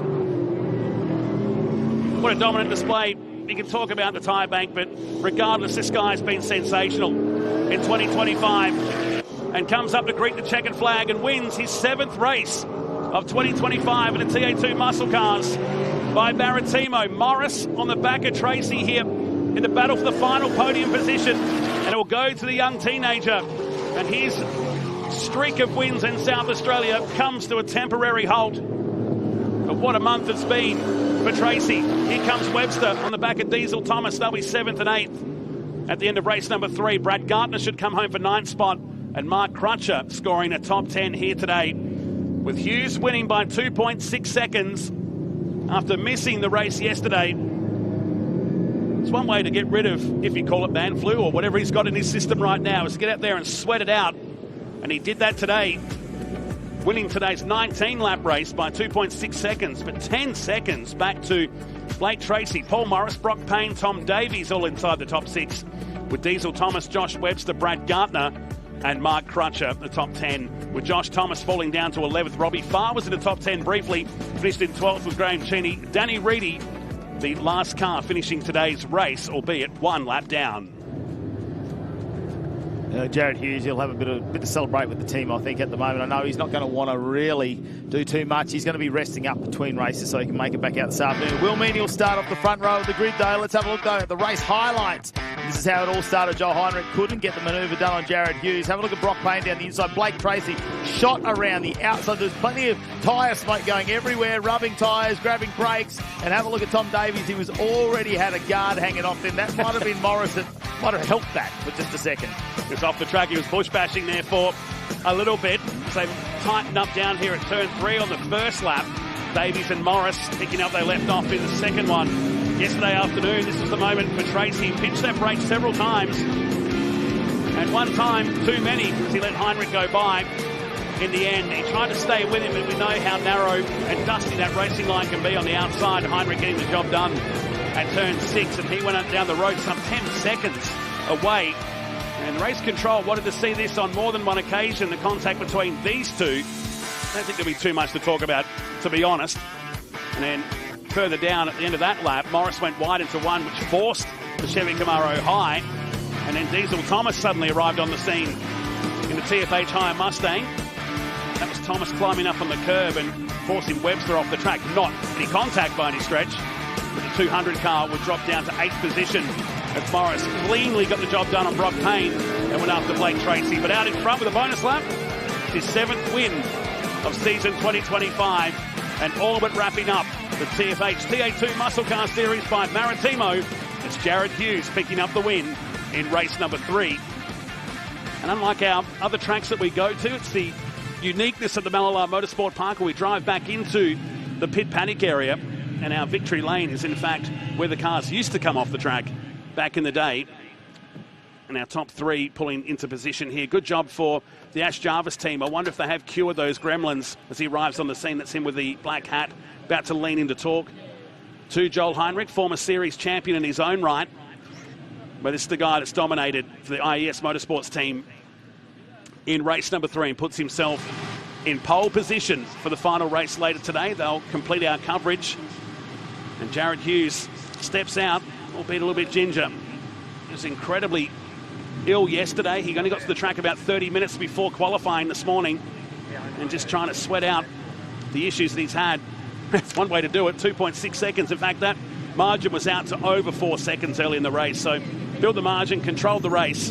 As Blake Tracy finds his way back into Parc Fermé, victory lane. And we'll head down there very soon to hear from the top three. Just a short amount of time as well to turn these cars around to be ready for race number 4. But a fairly clean affair from the entire field, minus Paul Hadley, who was withdrawn from today's action. Blake Tracy with those 3 wins at the Bend, 2 wins yesterday, and a top 3 result. There's a solid day out for the man driving the Hi-Tec Oils machine. Let's go down the victory lane. Here's Jared McLean.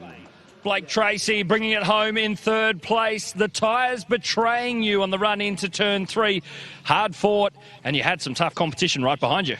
Yeah, it was Heinrich was bloody fast at the start. I got in front and I'm like, it's not worth fighting. It was, I think we over-pressured a bit and swinging off the bias too much. We swapped it around. I only had half a turn forward, so we turned it around so I could get a turn and a half forward, and I swung it the wrong way a few times. But no, it's all good. Just got to get on top of this problem for the next one so I can give it to the front boys. Time to get back to the garage. Thanks, guys.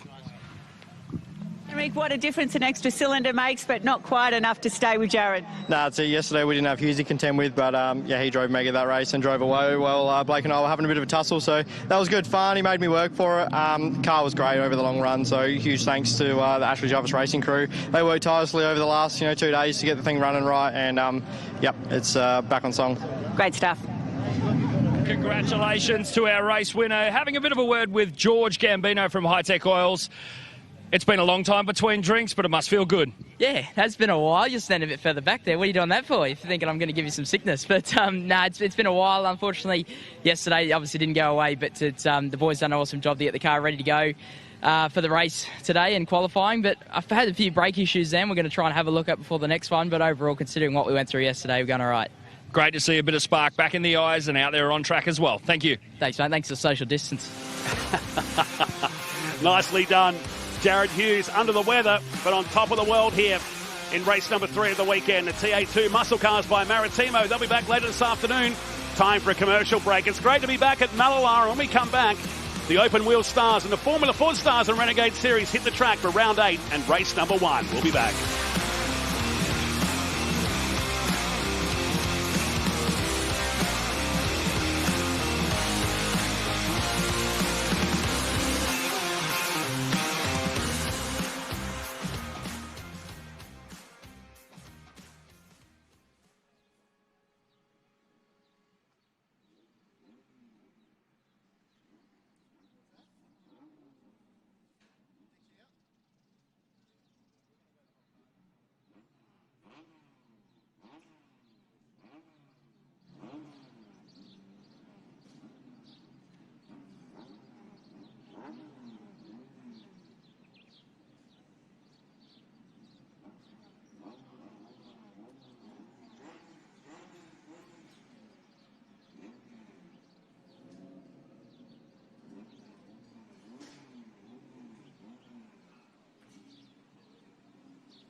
back at Mallala Motorsport Park, and the racing action continues. Great to have Formula Ford and open wheelers back at Mallala for the Mallala Masters. And Lockie Evanet with Joe Fawcett on the pole, Dan McCarthy alongside me. Can we live up to the hype of that second race yesterday with a new round in round 8 of this year's Formula Ford Stars and Renegade Series? They play nicely through turn number 1. They've been so good with their starts this weekend. Certainly have through the first couple of corners, and straight away a change for the leader. Great start from Joe Fawcett, and he moves through on Lachlan Evanet, our pole sitter. Also a change in Williams and Demelweek as well. Lowing throws it up the inside at the turn 3 hairpin as well, and he's got a nice run out of the corner on Demelweek as they go down the back straight, Smithy Straight as it's known here at Mallala Motorsport Park. Nice move from Lowing, and here comes Evanet on the fight back down into the northern hairpin, straight back past. There's quite a few overtakes, in fact, further back through the field, including the bright green machine of Ethan Fitzgerald, the local South Australian. Cool shot watching the cars at that really hard braking point. So Evanet, who's got back-to-back poles this weekend at Mallala, goes back into the lead from Fawcett, and Kobe Williams, the ACM Finance Spectrum chassis, running back in third position. But this Townsville teenager, ever since he cracked that first win, the confidence is beaming aboard that 88. Yes, and he's so red hot in terms of race mileage at the moment, whether it's 86s, whether it's TA2, whether it's Trans Am or Formula Ford. No matter what he's in, he is at the pointy end fighting for race victories, and it's really showing at the moment. So yes, took one of the race wins yesterday, took pole again today, and he's leading the way early on in this one. Kobe Williams, the championship leader, had an issue in practice, like many people, been suffering with gearbox problems. And he suffered in practice. They just got him out towards the end of qualifying, but his tyres weren't really up to the right pressures. The best he could do was 4th on the grid, but I spoke to Kobe and he said, to be honest, I'll take that considering the work and the effort that the team had to go through to quickly turn that around between the back-to-back practice and qualifying session. Yeah, great point you raised too. This is a separate round. Yesterday was round 7 of the series. We're qualifying in 2 races, a sprint and feature race. This is our sprint one for round number 8 of this year's series. Dominated by Kobe Williams, but certainly from 2nd, 3rd and 4th onwards, it's far from done. Oh, very much so, very much so. Wasn't the best day for Joe Fawcett yesterday. He was another one that suffered with gearbox dramas yesterday, and that put him back through the field in the opening race, and it was all about coming back through the field in the second encounter. He did so, he moved through a few places, but certainly lost points to his title rival for second, with Lachlan Evanet taking a victory and a second place. So Evanet has just pulled slightly clear in that championship, but that is, or the 5 for second, but that's certainly going down to the nation's action track, Winton Motor Raceway, where we'll wrap things up at the Winton Wrap later on in the year. Just a few weeks away, really, next month. But out in front, Lachlan Evanet's put the hammer down a little bit, and he's pulled a half a second buffer. But it really has been these 3 that have fought for all of the race victories this season, and they have collectively taken all of the race victories. It's been absolutely an absolutely brilliant series, so tight. You know, you said that Kobe Williams has won a lot of races this year, and he has won the bulk of them, but it's been half a tenth here, half a tenth there that's made the difference. He's just been on the right end of it more often than not. Yeah, that's Formula Ford to a T, isn't it? We don't see big margins of victory as they power past the Katheri Capital wall cam at the end of the second lap of today's race and into the right-hander. I thought yesterday's race too was just classic Mallala when it came to Formula Ford. You look back to the 80s, 90s and early 2000s, we had some of the big powerhouse names in the category. But this new breed of stars coming through, and we've got more cars and drivers coming online, maybe for Winton, but certainly into 2026. Yeah, absolutely. Promising to be a really big year in the Formula Ford Stars and Renegade Series. And I'm hearing a couple of people for Winton might get the old Keg class cars out, so we might have a few Renegades out there as well for the final round, which I'm very much looking forward to. But as you say, looking for a bigger and better season in 2026. Expanded season, a couple more rounds as Marcus Ambrose revealed to us yesterday. And Marcus Ambrose, not only a former competitor in the series, of course he's gone on to do things not only here in Australia but internationally, but he is an integral part of the behind the scenes running of the series, along with old Holden Racing team boss Jeff Gretsch. Done a great job so far in 2025 with this category. You're watching Jamie Rowe right back in 4th position. Will Loewen, great to see Isaac Damelweek back out the field. A lot of damage to that 36 car yesterday. I think it was like diagonal corners after that incident coming out of turn number 6. They missed the second one to repair that car, but he's back today. They missed by just a couple of minutes. If they had a couple of minutes longer, that would have been out there in time. They were so narrowly missed getting that car back out there, which is a real shame for him.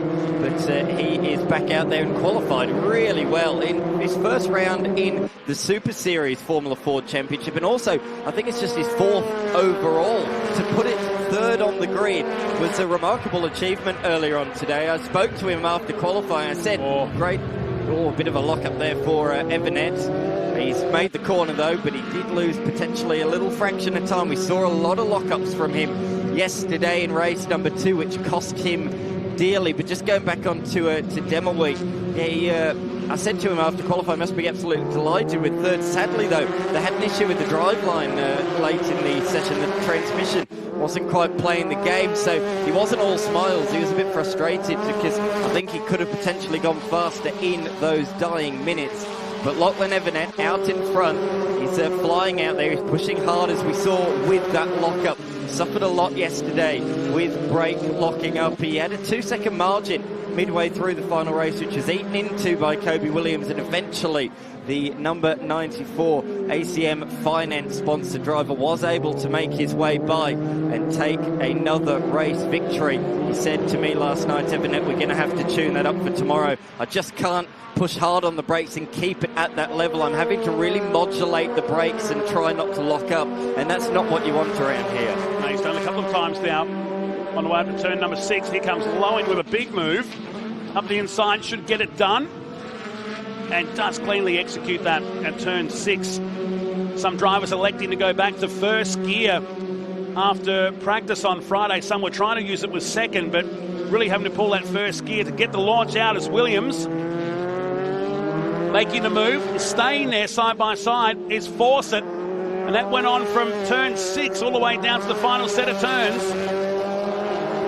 And they're letting Lockie Evanet go away. That's another fastest lap. In fact, the fastest lap of the day, a 1:11.07 to make the gap 2.1 seconds. Yeah, Kobe slid it in on the rears at the turn 8 hairpin, and that's what allowed Fawcett just about a little bit of a cutback at turn 9. But of course, then you're on the wrong side of the circuit. You're on the outside line, and he was nowhere near close enough to think about any sort of a move into the final corner. Look at this train developing behind. You got Jamie Rowe, you've got Demelweek. Will Loewen has dropped back actually in the last half a lap, because I believe he was just got to the head of the queue, so he's fallen back just ahead of Hunter Salvatore, who broke through for his first podium finish in the series yesterday. Here comes young Demelweek, the 17-year-old, having a look at Jamie Rowe himself, locked up there in the Fabcon entry, and they're going to be side by side nearly on the exit. Demelweek, I think, didn't quite get the drive because Loewen is honing in on the tail of him now in the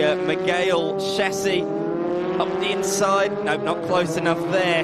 Had a big look though, certainly had a big look up the inside. Through they go, they remain as they were at the end of the back straight. So it is still Rowe from Demelweek, Loewen and Salvatore. I mentioned yesterday about the fact that a few of these drivers have raced here before. Jamie Lowe has actually been here before. He came here as a 3-month-old baby. So did you. So did we all, I think, back in the day. Well, I was in England then. It's a worry when you ask some of these guys, have you been to Mallala before? And some go, we had to research. We'd never heard of Mallala before. Correct. To actually come here. It's quite staggering to think that, and there was so much to learn over Friday. They gave him an extra practice session yesterday morning before qualifying, in fact. Demelweek, whatever they've done to this car, it is a completely different animal to yesterday's. He finally gets the car up the inside of Jamie Rowe, looking for no wheel-to-wheel contact through the middle of turn 6. And the 36 machine moves up a place. He is enjoying life in Formula Ford. He's done a bit of 86 Scholarship Series racing this year, but he is enjoying himself in the Open Wheel Series, or in a bit deep there as he tried to make sure he didn't allow Rowe up the inside, nearly outbroke himself, but he has held on.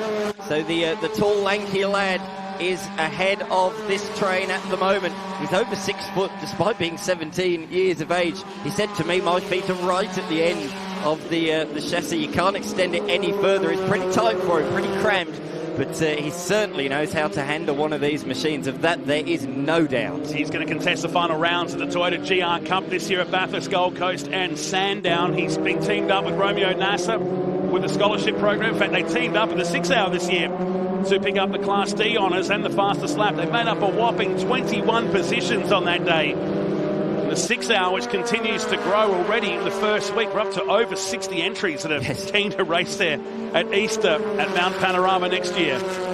And as well, you mentioned his co-driver himself, a very, very good 86 driver who was right at the pointy end of the Scholarship Series throughout this year. But let's turn our attention to this fight on the screen between local Ethan Fitzgerald and Jack Johnson as they hit the back stretch. Johnson looking to the inside, Fitzgerald going defensive down into turn number 8. This is an immaculately presented machine. The Xena sponsored car certainly wins my award for best presented car of the weekend. That is for sure. As they come across the line, he's having a look, jinking left, jinking right. Jack Johnson got his PB result in race number 1 yesterday. I spoke to him after qualifying. He said we took a bit of a gamble with the setup and we went the wrong way in qualifying. That's why he qualified on the 4th row of the grid. So this is all about just trying to move back forward after that qualifying session. It looks like he's got the pace to do so, but he's got a roadblock ahead of him, the work zone Formula Ford of Ethan Fitzgerald. Meantime, Jamie Rowe has Will Lowing using the toe, but Demelwick has just got the slightest of margins as he tries to pull away. 4th position in his maiden weekend in Formula Ford Stars and Renegades. Meantime, further up the road, Williams and Fawcett in the battle for 2nd because Lockie Evanet is clearing out by 3 seconds. And just over 6 minutes of competition remain as back into the S as we go to complete another lap and into lap 11. This gap has certainly closed, hasn't it? Fawcett throwing a couple of PB sectors at it on that lap. He's closed the margin down. So out front, Evanet has continued to chip away and extend that margin, looking for his 2nd of the weekend. He looks like he's cleaned up those lockups, and he has been able to extend that margin steadily. Just a 10th here, a 10th there, but that's crept up over the course of this 18-minute sprint race. We've got the feature race later on this afternoon. Double points on the line and an extra 7 minutes of racing. And talking to all the drivers, they all said it felt like a marathon yesterday. 25 minutes. It's non-stop turning around this track. Yes, you got a couple of straights like this, but you're ragging it even around there in these cars. Yeah, 100%. Remember at the start of the year, we were doing 30-minute races. Yes. And that was quickly extinguished. 25 is probably the absolute maximum we'd want to do one of these Formula Ford cars. They make their way through the left-hander. You can see Evanet in the distance. He's pulling away. But this battle with Demelwick, he's just fallen back towards Jamie Rowe in the Fabcon car number 48. The Spectrum chassis being helped out this weekend by Jordan Boyes, who's not just mentoring, but is engineering this car. Boyes himself, noted racer in open wheel cars. Through that right-hander. A real front-runner in Formula Ford for a good couple of years was Jordan Boyes before he moved on to Super 2 with Image Racing. And, of course, Jamie Lowe, very well associated with that team, seeing his uncle runs the team. Terry Wyhoon, a well-known name for those that attended the Thunderdome and Adelaide International all those years ago. A front-runner in not only Oscar but NASCAR as well. Not even going to ask you if you went to any of them. No. I don't want to feel insulted. I went to ASCAR in England. There you go. Similar to what we had here back in the day. Very much so. His dad, in fact, worked for Terry Wyhoon back in the day too, so a good family affair there from the Albury-Wodonga region. Here's the move. Demelwick went wide, and it allows Rowe, but just as quick as the door opened, it's shut. He's got to keep an eye on Lowing, who's right up against the gearbox of the Fabcon car as they come down towards the S's once again. Door is open, and there goes Rowe. So Demelwick, after that strong showing at the start, loses 2 positions in 1 turn. And have we seen the best of this car? Maybe has he asked too much of the tyres? He was really backing it in the lap before. I noticed a few rear slides midway through the corner. So I think, maybe the tyre pressures was set a bit high, and they are now overheating potentially late on in this race, but he's not going down without a fight. He throws it back up the inside of Will Lone, but it's really hard there to make a move on the outside of turn 2 because you're on the wrong side for the next hairpin, turn number 3, and then the kink of 4. It is technically a corner there as they hit the back stretch of the course and through the fast right-hander. In some categories it's flat, in others it's a slight lift around here. It certainly depends on weather conditions as well. Hard to believe that we had a bit of a shower this morning in the first race. The Legend cars that started the day was in damp conditions. You wouldn't believe that now. No, quite a weird day to wake up to this morning, particularly if you're out in the lower Adelaide Hills. It was raining quite heavily when we woke up this morning out in the Barossa Valley, but it turned out to be an absolutely cracking day, stunning if you like, at Mallala. Back into the final turn with second and third, and really the big battle to talk about because Evan 3.4 seconds is on target for another victory in this year's Formula Ford Stars and Renegade Series. Round 8 with race 2 to come up later this afternoon as part of the Hi-Tec Oil Super Series. Back at Mallala Motorsport Park. It's a good feeling to say that. Down towards turn 3 they roll. Hunter Salvatore ran a little bit wide down there at turn number 7. Turn number 2. He's in position number 7 as he heads down the back stretch, but just running a couple of metres wide. We saw that incident with him yesterday, lost third gear, and that's when Demmelweep ran up his rear tailors up the inside. Comes Johnson. What a pack this is. So it's now Johnson ahead of Imbrogno, and then behind that we have the first of the Marcus Ambrose Motorsport machines of Brad James, Caleb Bellack, the very young Caleb Bellack, and Tabitha Ambrose rounding out this 5-car scrap for position number 9. That's tight there. I thought James was going to throw it up the inside, and I think that was his intention, but Imbrogno slams the door firmly in his face. It's a good scrap. Any of these cars could finish in the top 10 the way it's brewing. But Tabitha Ambrose at the back of it in the Pertec Repco-sponsored car 45 as they celebrate 45 years in business. Jack Johnson's going to have to work for this. They're all queuing up, including Giuseppe Imbrogno that had a brake disc break in qualifying yesterday. And Ambrose tucking in behind Caleb Bellack as we go into the final lap in race 1 of the day for Formula Ford Stars and Renegades. This is the battle for 9th, 10th, 11th, 12th and 13th. But out in front, this guy is gone. He certainly has gone, hasn't he? The margin 3.7 seconds as the 2 behind scrap as they have all race long. There's a couple of tenths between them on the back stretch of the circuit, but the Cam Quarry's entry is leading the way and looking to get his 3rd race victory of the season. He's already got a couple, 4th race victory, got a couple yesterday, and he's looking to make it a 3rd one here as he comes around the final sequence of corners. What a dominant performance it has been. One more lap to go for him. He is continuing to extend the margin even on this lap out to 3.7 seconds, with Williams and Fawcett still scrapping half a second the margin. So Williams has just pulled out a little bit in that final sector of the lap, just a couple of tenths ahead of Fawcett, but it's just chopping and changing, just based on the runs, slipstreams, and that's the way we love Formula Ford. So Evident Racing with Brett Francis racing this year.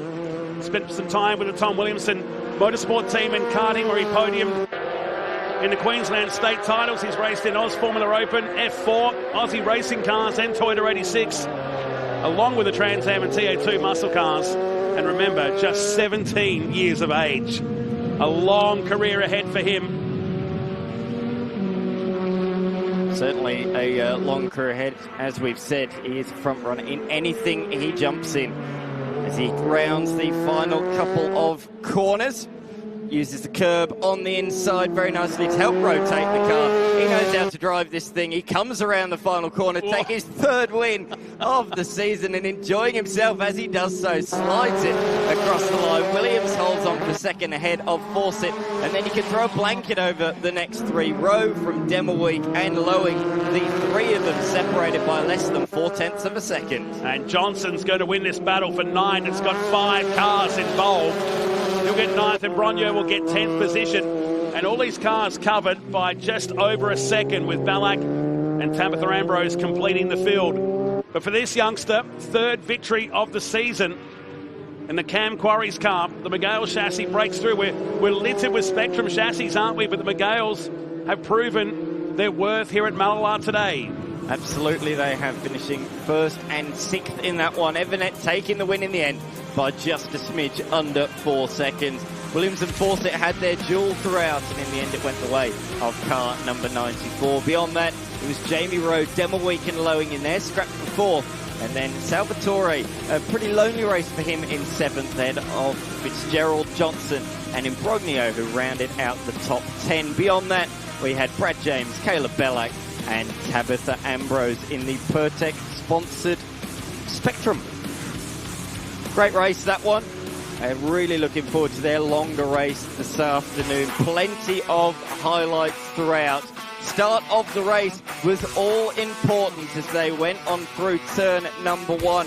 Yes, Joe Fawcett took the lead early on, but Evernet was quick to respond. It was a great start from Fawcett, a great start from Williams as well, who managed to make his way past Demoweek. Demoweek was demoted early by Will Lowing. A change of position there as well for fourth, but this was a scrap for second that went on all race long. I love that there was no fear trying to use the curbs, particularly those high curbs in the final S's of the track. This was Demoweek making the move on Jamie Rowe at turn 6.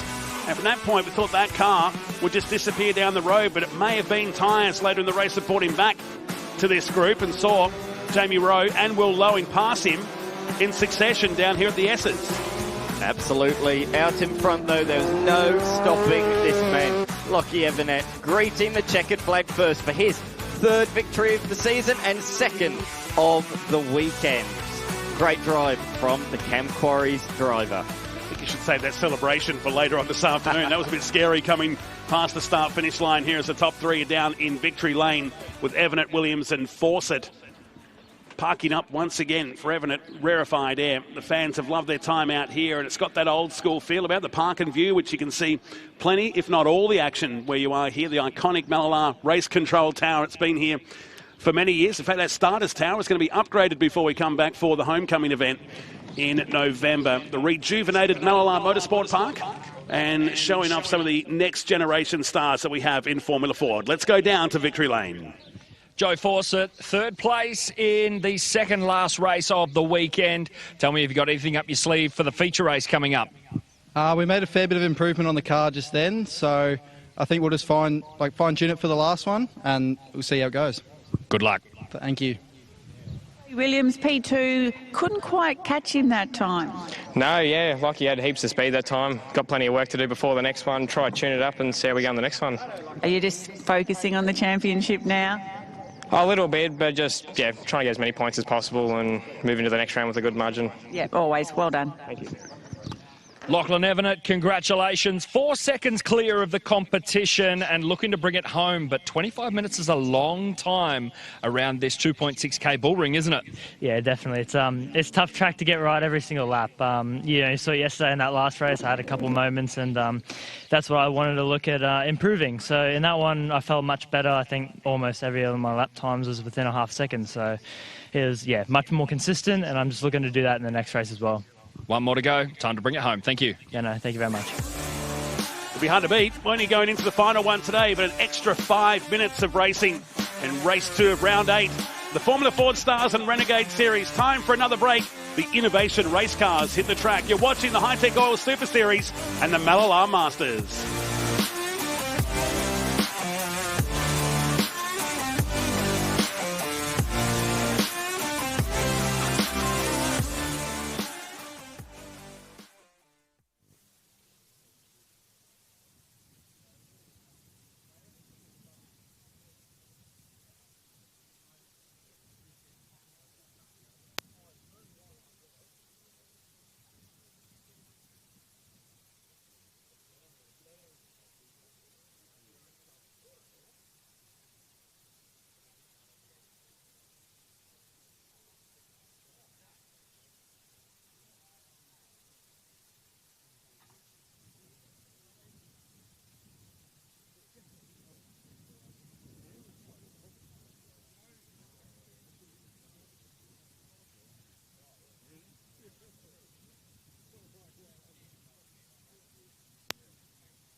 Well, it is very green here at Mallala at the moment, and doesn't it look fantastic? We're here for round 5 of the Hi-Tec Oil Super Series. Good to have you back joining us. Our innovation race cars making their way out on this beautiful 2.6 kilometre track as they get ready to fight it out. 8 cars here this weekend taking part. As you can see, Danny Studdard just warming the tyres up yesterday afternoon. He had a little bit of an incident with Jeff Emery, which saw that car get a few repairs overnight. Just some suspension here. But let's have a look at some of the highlights of the race this morning. Now, Lee Stibbs in the Hi-Tec Oils, number 5 on the outside there, went to the lead very, very quickly. Now, Danny Studdard and Goodacre just rubbed tyres there for a fraction. We did see a couple of those marks on the cars down in the pits. Jeff Emery slotted into second position. Donaldson, who moved up into third very quickly, while we saw that little moment from Goodacre, and Studdard didn't hold on to that very long because Goodacre shot down the inside on just turn number 3 and managed to get that move done where he left it there. Now, this was the interesting battle for me, Dan McCarthy, as the door opened up for a moment with Emery, and Goodacre tried to go around the outside. Emery, well, he quickly slammed that door shut. He certainly did. There it is from the outboard. That was very, very tight there. Goodacre electing not to take to the grass and decided to slot back in line. Danny Studdard was having difficulties in the race earlier on today, and he just ran in a bit deep, allowing Brian Finn to take that position, a position that he would get back, but out in front. Lee Stibbs took a dominant victory from pole. He led every single lap, continuing to extend his margin. Great victory, his second of the weekend. Yeah, he's looking pretty happy, isn't he? Pretty comfortable in that innovation race car. All they had to do was change the seat between Blake Tracy testing that car just to make sure everything was all right, because obviously based down there near Winton. And then coming over to South Australia, they just had to change the seat up. Lee Stibbs slotted straight into that, and he's been very comfortable after the practice sessions on Friday, and very, very fast too. 0.6 of a second faster in the second qualifying session on Friday afternoon. So we'll wait and see how he goes in the race. He's been managing some tyres as well. I think he likes to go get that 5 or 6 second lead, and we'll just watch him just back the car down a fraction and try and get the wins here this weekend. Maybe he can take a round win, his first one in the innovation race cars. We see him, this is in the back of John Goodacre's car, and he'll be starting off the second row of the grid here in race number 2 today. So John Goodacre, lots of experience. He is a South Aussie. Him and Lee Stibbs, the 2 local residents around this area, but John Goodacre is the man who would have all the experience at this track. So Lee Stibbs starts us off with Jeff Emery on the front row of the grid, followed by John Goodacre and Alex Donaldson, and the Axels Earth moving 111. Then it's John Hollinger, who came into this weekend with a series lead. Now that's diminished just slightly, and he's dropped back a position with Danny Studdard alongside. Then it's Brian Finn and John Crossing to round out our 8 cars here this weekend. It's going to be a great start as our safety car leaves the track and we get this race underway. 25 minutes of this glorious innovation race car noise getting around the racetrack here at Mallala Motorsport Park, and turn number 1, where it's been super exciting in every category. Finn gets pushed a bit to the inside. We saw Lee Stibbs take to the inside, but he's got to cross just before that ripple strip because it can really unsettle the car, and they're so low here with all that aero hanging off the side and the rig. You don't want to go over there and make any issues there. But is this... I think it's John Goodacre. It is John Goodacre who has gone around at turn number 1. So big drama there. A man who has really had the pace for the top 3 positions all weekend long has found himself facing backwards. So that promotes Grant Donaldson, or Axel Donaldson, as he likes to be known, up into position number 3 in the Mark II Mustang. So great start from him. Danny Studdard as well, a fast starter from 6th on the grid. He got past Brian Finn on the last lap earlier on, which meant that he's up a row. Here's a replay. Is it Donaldson in the side of Goodacre? It is. Around. I don't know if there was contact, mate. He definitely got pushed to the outside. You think that could have just spun on the dirty stuff? Well, potentially there, if he's dropped a wheel, because there is a little bit of a drop-off if you come on the outside of turn 1, isn't there? It's not smooth, so that may have just unloaded the car. We'll wait and see what that one says, whether we see any replays of that a little bit later on, but we'll wait and find out, because there is some edges there as well. You don't want to try and cut a tyre on that one, so Goodacre will try and regroup this time. Emery in second position now. Stibbsy, I expect it's probably going to take 2 laps to get everything up to temperature, brakes, tyres, everything like that around here. So he's cracked out with a 1:12.40 for his first flying lap around the track from that race start, but give that 2 laps. I dare say we're going to see that back in the 107s once again, maybe a low 108, and he'll try to extend his lead out to 5 or 6 seconds. If he can do that once again, it's going to be a bit of eat, sleep, repeat for him at the moment. Now, John Hollinger in 5th position. He's the one that needs to try and make his way back through the pack to try and get back into the championship points at the moment. So he's just fallen back a little bit as this weekend has progressed on. He's lost a couple of points there in the Innovation Race Cars. Currently sitting in 2nd position. He's lost 13 points. Now, came with a 3-point lead. He's 13 points behind in the championship. Yeah, he had a spinning race number 1 yesterday, which cost him dearly. He lost a couple of positions as a result of that due to the progressive grid of yesterday's race. Number 2, it meant that he started where he finished and he couldn't make hay, couldn't move forward. And it was a similar story earlier on based on his results in qualifying 2. Again, he was just stuck in the pack and couldn't make his way forward. And again, it looks like he's got the pace on Donaldson, but at the moment, he can't quite find a way through. Here's a replay. This will really tell us if there was contact down there at turn number 1. Yes, there was.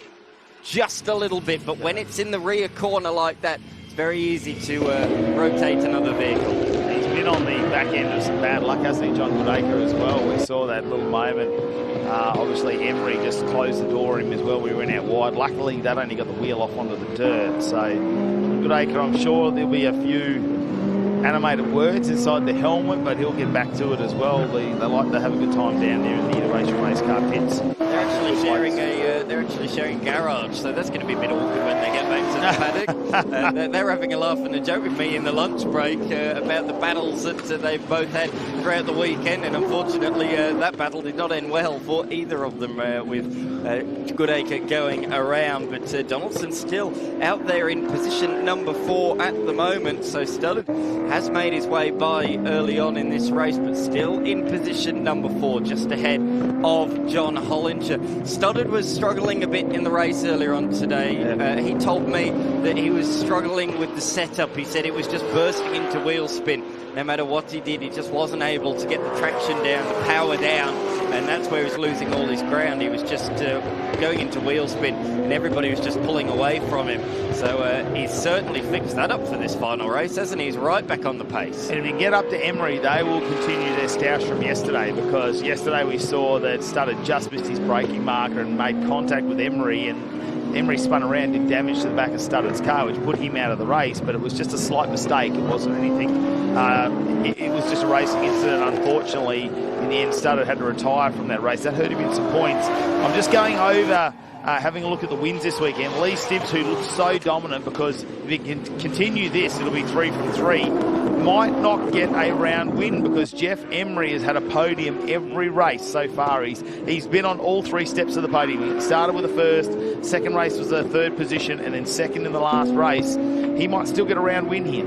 That second race could have been even better than a 3rd place finish, couldn't it? He had to come in together with Danny Studdard, a bit of contact down at the turn 8 hairpin. Saw Emery spin around. He was able to recover, but in that 3rd position, and was not able to move back through the field. Time was not on his side in that one, and had to finish in that 3rd position. But it's been a good solid weekend for Emery so far. I don't want to jinx it too early. We've still got a lot of time to go. 20 minutes still on the clock as we ride on board with the Hi-Tec oil-sponsored innovation race car of Lee Stibbs, who really has taken to this series like a duck to water.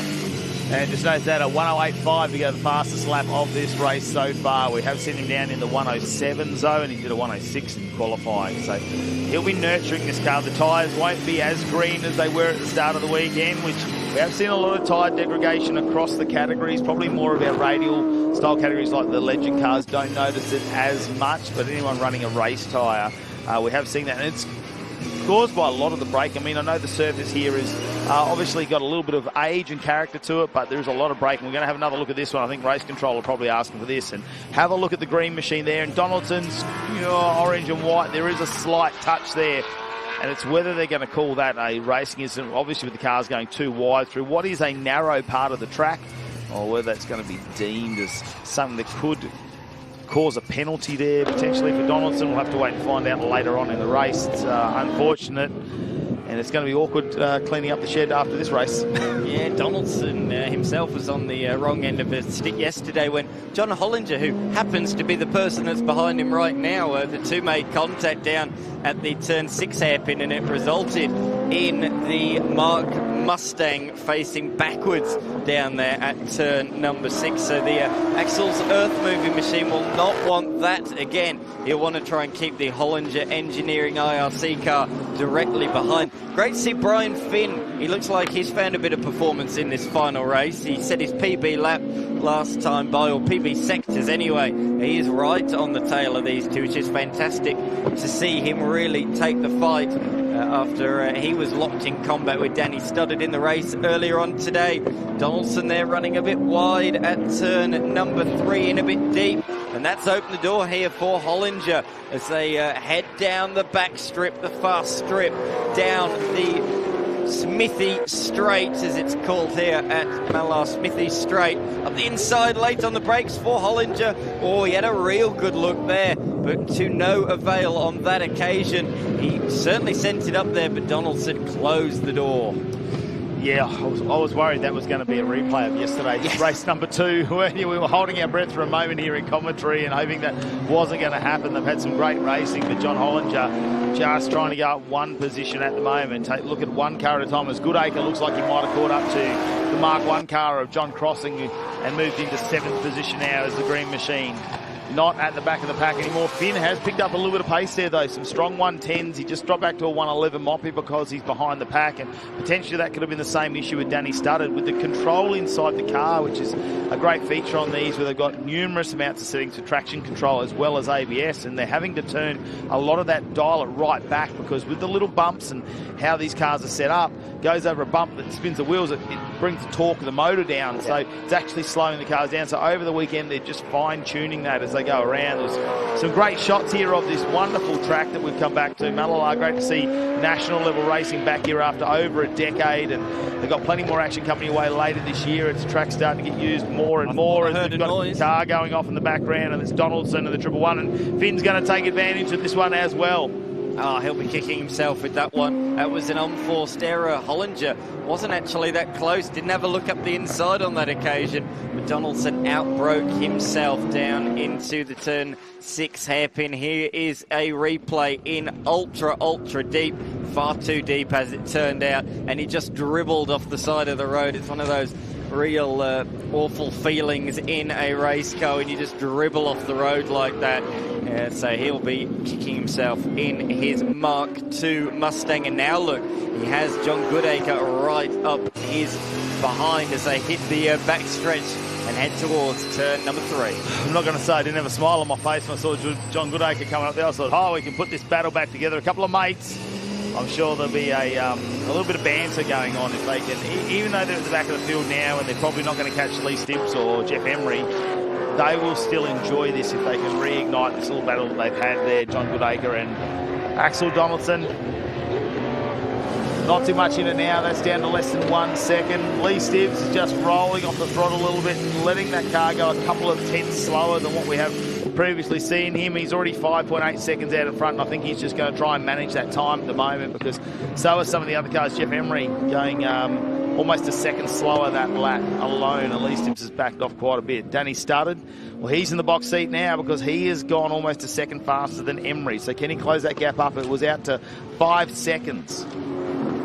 The tyres were talking points in the paddock earlier on today. Who used their new set and when? And Danny Studdard said, well, seeing I was starting up the points in yesterday, I actually threw them on in yesterday afternoon's race, and he was running on very used tyres this morning. So now that the field's a bit more level on tyres, because everybody's in the final race, they've all used the best of their tyres. It's a case of just mangling a set together and finding the best tyres to put on for the final race. We are seeing Studdard's performance certainly lift, and as we say, he's tuned that up clearly as well.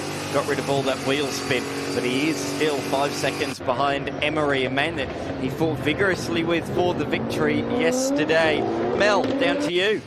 Oh, up to me. We are up here in race control where all the magic happens with category manager Barry Hay for IRC, who are putting on a brilliant show this weekend and every round better and better, but there's many more exciting things to come. What can you tell us?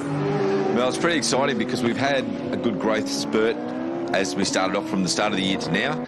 It's very strong, lots of interest, but what we have had is a lot of interest from junior drivers. So effectively that void coming out of XLs, coming out of 86s, all those sorts of things. From that next step, at a reasonable price point, it's a bit of a void because you go up to the very, very big number sections, like the big categories. So we're opening up, we'll go public with it the next couple of weeks, but it's like a pro category, slightly adjusted car, basically exactly the same to look at, and it will cater for everybody in that junior class to be a pro class. So, well, those cars are certainly getting some attention, aren't they? And there's some, like you said, people knocking at the door and people that haven't driven them that are now and absolutely love them. So bring it on, yeah? Yeah, it is. I mean, it's just important to have a car that that isn't expensive to repair, because when you're learning, especially as a young person, driver, coming from a female driver's point of view, you need to have repairs. You make mistakes as you're learning, and you don't want your whole budget to go to your first crash. And we were having a chat the other day about exactly that, and we saw Jeff Emery and all the damage that was done to his car at the last round, and how cheap it was to repair in the grand scheme of motorsport. Like, it's absolutely perfect. Yeah, 25 grand repair gets you a lot of parts on one of our cars. It doesn't get you too far down the road in a lot of other categories at the moment. So, yeah, that's what it's all about, just getting out there. And, I mean, the cars are fast, the cars are reliable. And, I mean, the old boys are out there doing a good job, so I'd like to see some youngies in some as well. Yeah, we would too. It puts a smile on everybody's face, so bring on next year for IRC. And maybe a famous female driver should have a drive as well. You never know. I think that's a terrific idea. We'll work on that. Thank you. Thank you. Yeah, that's some exciting news, isn't it? Obviously, we're starting to get a bit of young blood, getting a lot of interest in it in 2025, and they've done a lot of test days with the innovation race cars, obviously based up there in Queensland. Queensland Raceway has been home to a few people just having a look at these, and Brian Finn's one of those guys that have come out of V8 touring cars, the old style of V8 touring cars, and had one of those. He's raced very recently and decided, no, we're going to make the switch, we're going to update, we're going to go to innovation race cars. So I think with so many categories out there and obviously the expanding costs, it's going to be a great solution for some of the young guns. Yeah, absolutely. Yeah, Finn moving out of Vic V8s in his effectively sports sedan Holden Commodore, and moving up into this series. Great to have him a part of the category. The other announcement in recent weeks, of course, Model A, the new model that sounds like it might potentially debut at Winton, potentially, or maybe next year, but a fantastic looking car, a real European flavour. It's not a crank star, is it? No, not that Model A. Not Model A, no. It's a good-looking Model A. No, we're right. No, hopefully we'll have some more. We've already seen some of the renders of that car. It looks absolutely fantastic. But tell you what, let's just have a listen to Lee Stibbs as he comes through the gears here in the number 5 Hi-Tec Oils Innovation Race Car.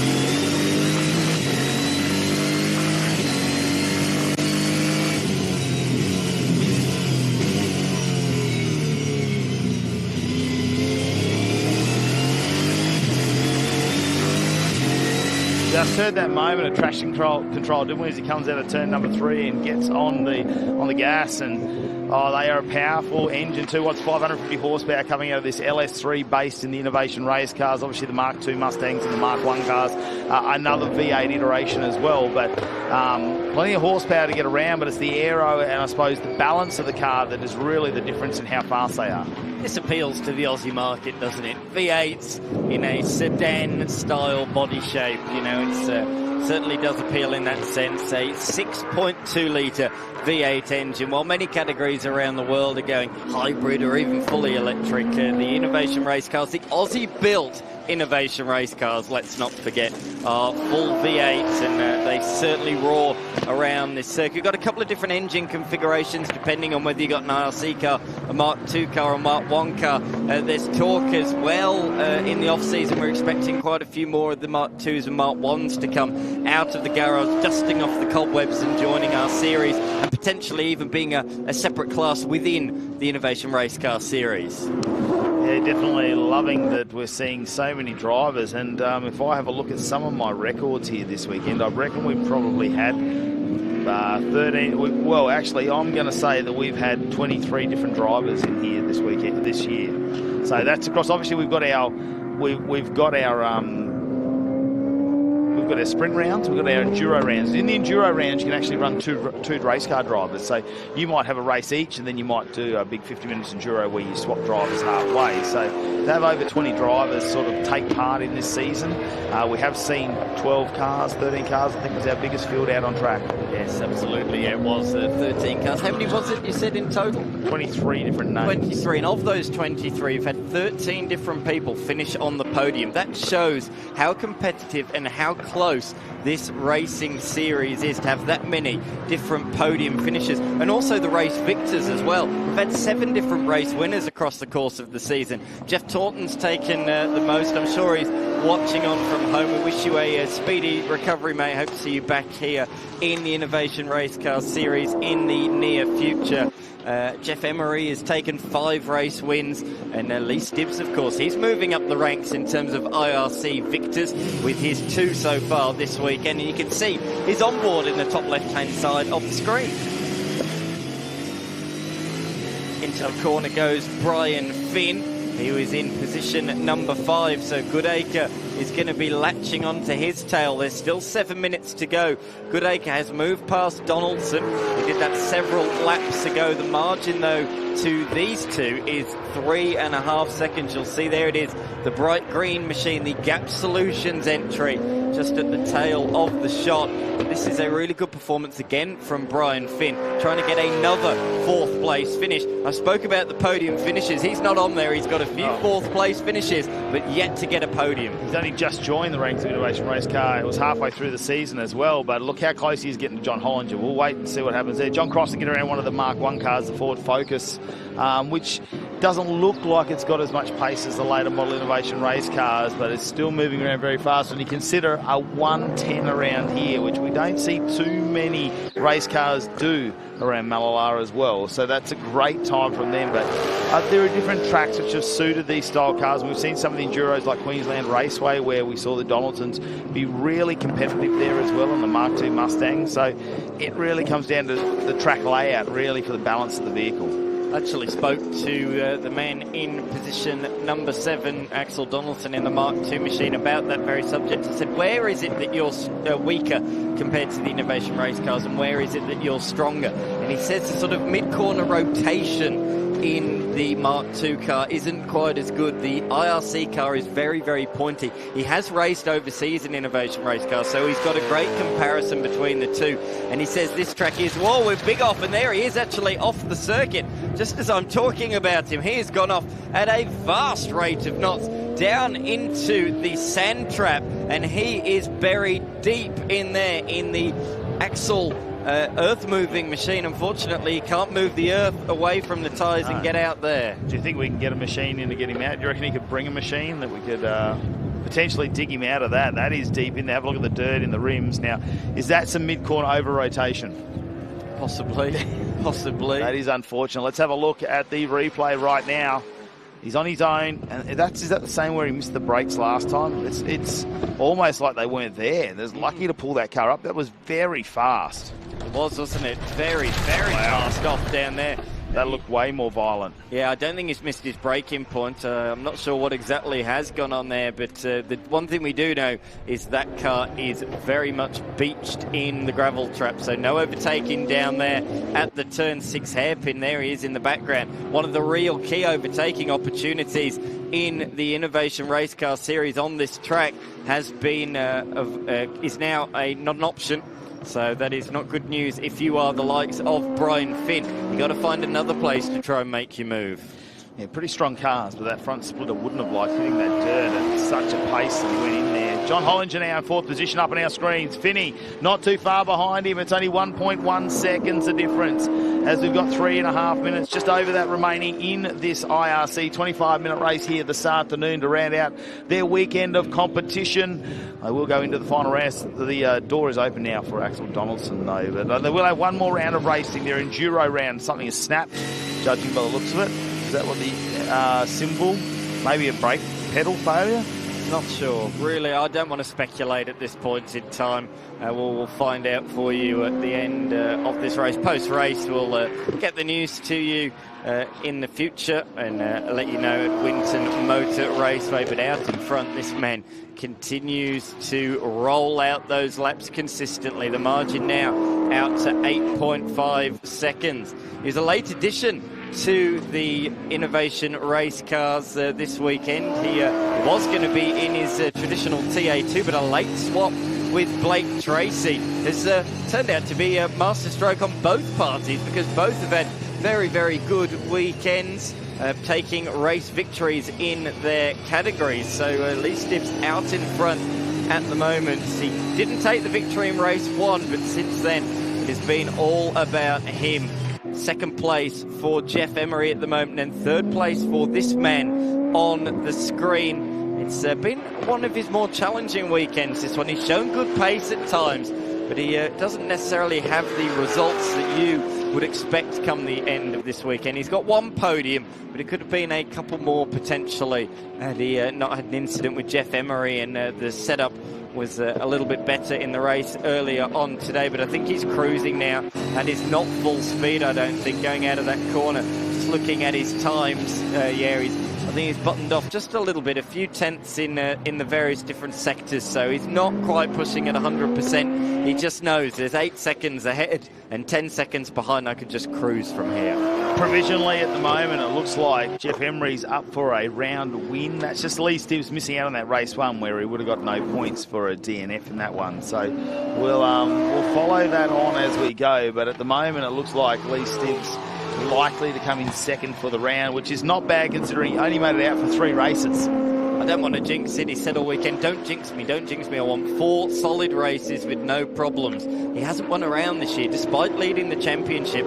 Taunton's won 2, Studdard won 1, and then we saw our 2 drivers that competed at Queensland Raceway, Gillison and Parker. They also scored a round victory in the last round at Queensland Raceway. So despite leading the championship, he hasn't been able to string 4 races together so far this season. So that'd be great if Emery can do it. Very, very deserved a round victory if you can do it here today. Brian Finn, closing moments of this race. He'll need to see if he can really put some pressure onto John Hollinger in that number 23 car just out in front. We are on the last lap of this race. The Hollinger Engineering, number 23 in 4th position, holding off Brian Finn in the final few moments of the race. It'll be great to see him back up in 4th position as he closes down in the 82 machine. This car driven by Danny Studdard at the start of the season. Danny likes the new car smell and managed to sell this one off, so he's got the fresh chassis on there. They'll start their final lap now. Yeah, absolutely, yes. Their final lap. The race leader, though, is half a lap ahead of them on the back section of the circuit. Of course, it is a small lap around here. We said, they're lapping just over a minute, 68, 69, 70 seconds around here. It is a short, sharp lap, but yeah, he's about 35 seconds ahead of those guys on the back section of the circuit now. But out in front, Lee Stibbs is not going to come away with the round victory, but personally, he's not put a foot wrong, and he's going to take his 3rd straight victory in the Innovation Race Car Series. Lee Stibbs is victor in race number 4. Yeah, Jeff Emery's got 8.5 seconds. Here he goes over the finish line there, and he'll grab himself a 2nd place, and that should secure his round win here at Mallala Motorsport Park.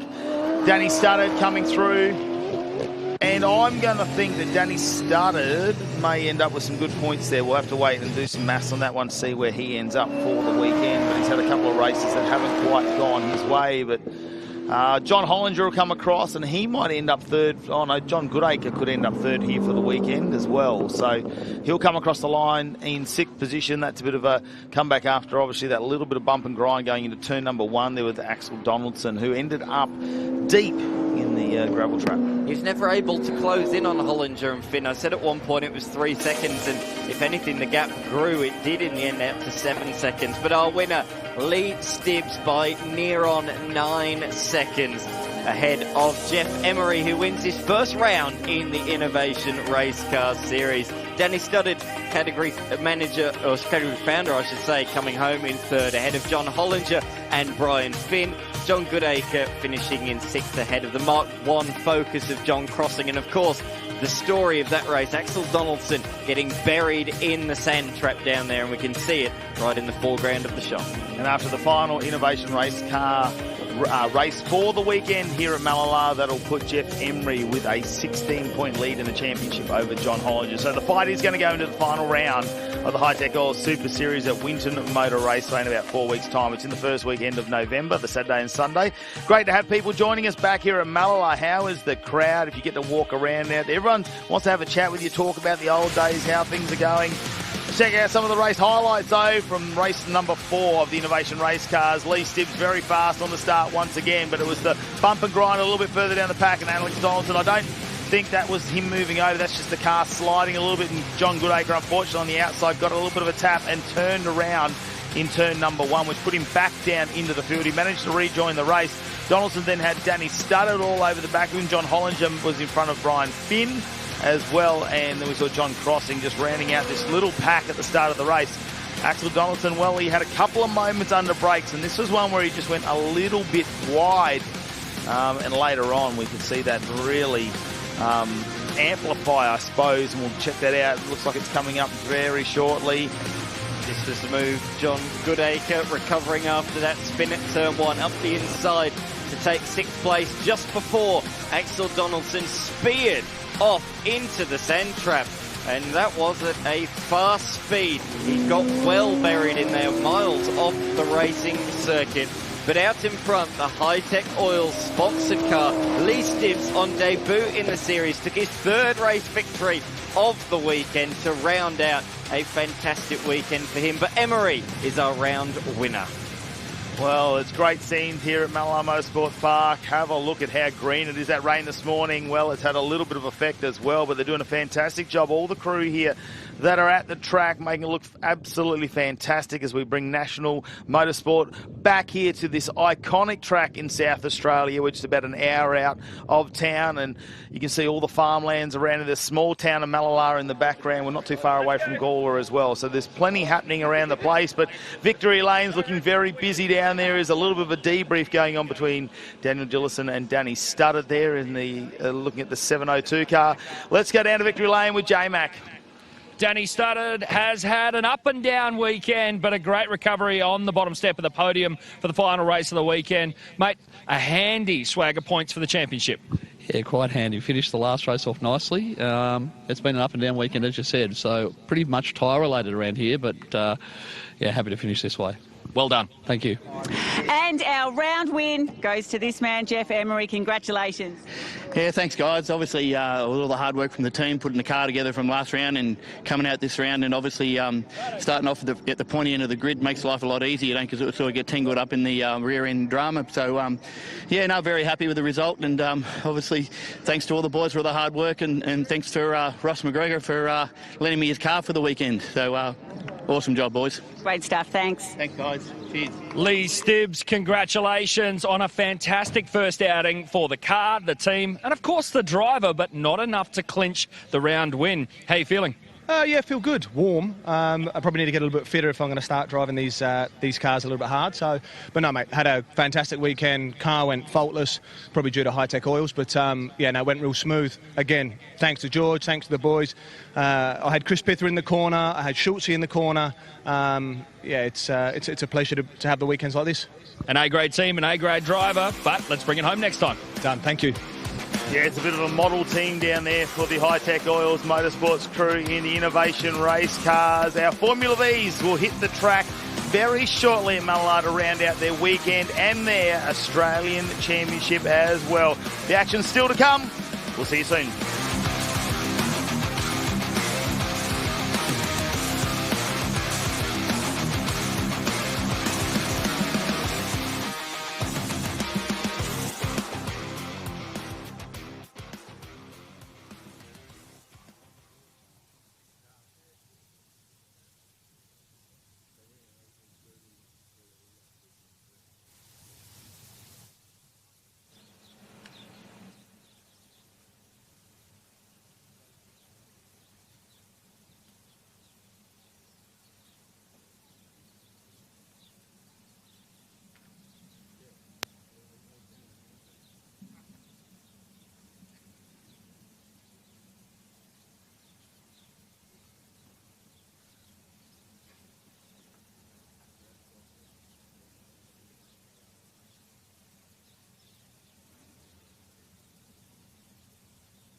Great to have everyone joining us here. It's round 5 of the Hi-Tec Oils Super Series. The sun is out. It is glorious weather here in South Australia. It couldn't have been much better for this weekend of racing and a return to the national motorsport here at Mallala. And it's great to have so many people surrounding. We had the school kids here this weekend as well to finish off their term. So it's just been great to have so many families joining the motorsport here and enjoying it. But we've got some great announcements still coming as we look into the future here of the Hi-Tec Oils Super Series. Let's head down to Mel Price, who's got some exciting news.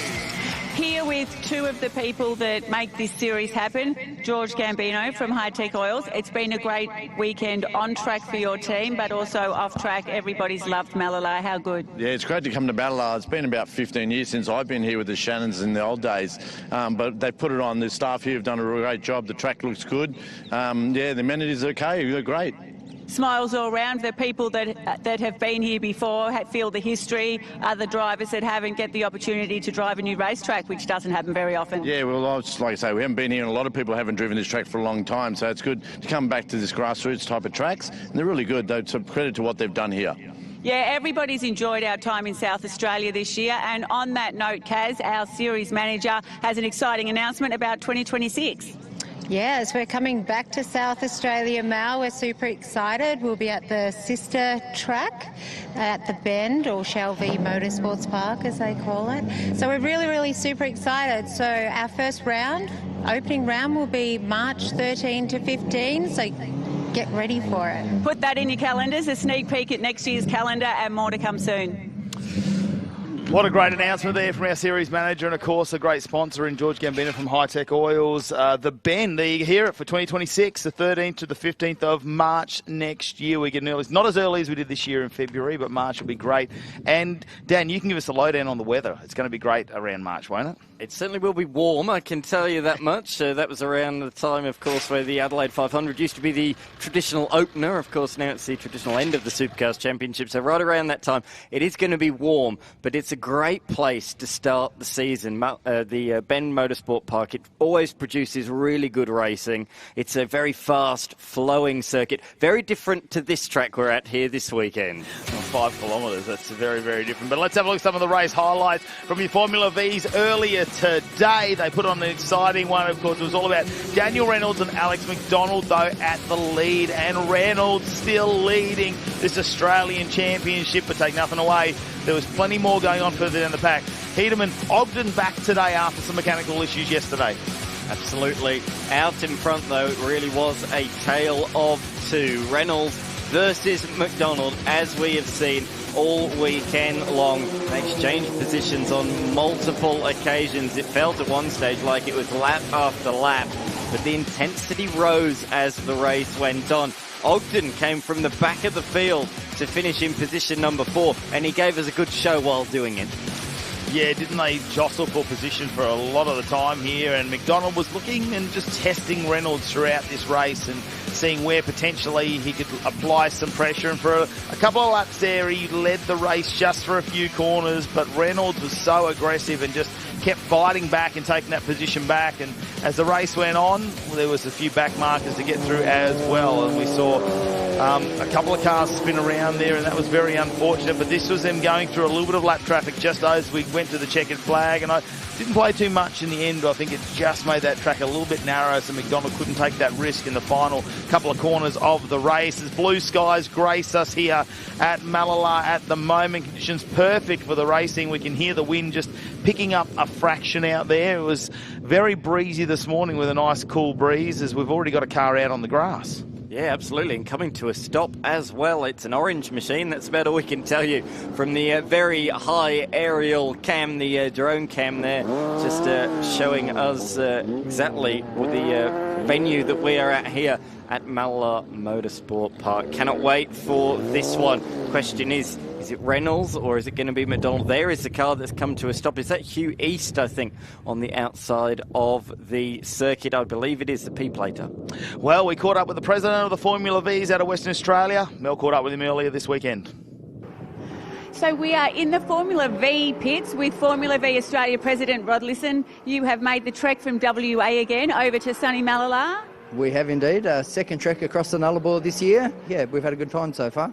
It's fantastic that you've got the big truck, the V-Keeper, and that sort of enables all of the WA competitors to compete in all of the rounds all around the country. Well, that's it. When my wife Kathy and I got into racing, we decided we needed a truck to haul 2 cars, and then we thought, well, why not make it haul lots of cars? And then we take everyone around the country. So tell me, you're racing against your wife. Are there any ladies' first rules or anything like that? Who's faster? I know to get out of the way if she's coming, because she won't give any quarter. She'll take me out in a heartbeat. So you're actually one of the few people this weekend that's raced at Mallala here before. What do you think of the track? It's a lovely track. It's nice and small, a lot of tight corners and a lot of drafting down the back, so it's perfect for Formula V. Yeah, I mean, Formula V is exciting everywhere, but I think it's going to be fantastic on this little circuit. You're going to see some very tight battles and a lot of cars going into the same corner at the same time. Good on you for bringing all of the WA competitors over here, and it's been fantastic to have you on the Super Series calendar this year. Have a great weekend. Thanks for having us, and thanks to all the competitors who've come along to make this a great race. Yeah, it's been a small contingency that have done the travel, haven't they, for the Australian Championship there. There's just a small number of them, but we've had so many come in and out as we get closer to their home tracks. But we've got to do a big shout out to the West Aussies who have done a lot of kilometres to travel around. Daniel Reynolds is going to be in the starting row alongside Alex McDonald, and that fight will go right the way down to the final closing moments of this race. I can't wait to see how that all unfolds. At the moment, of course, it's Beliak, that's our 1200. So we've got our 1600cc motors and our 1200cc motors. He's leading that one at the moment. But the race is underway, and Reynolds again doesn't get the race start. It seems to be McDonald who is a lot faster there off this standstill start. Reynolds won't take too long to get up to pace, but he's got to watch out because it looks like Hedeman Ogden now right behind him. Yeah, Ogden getting through into position number 3. So very fast start for the driver of the 71 machine. That is the Corsica RCO. Very good start from him after a recovery drive throughout the weekend after missing the opener. But on to the backstretch, the long drag towards the northern hairpin. Down Smithies straight they go. They say straight, but it's got a bit of a kink in it.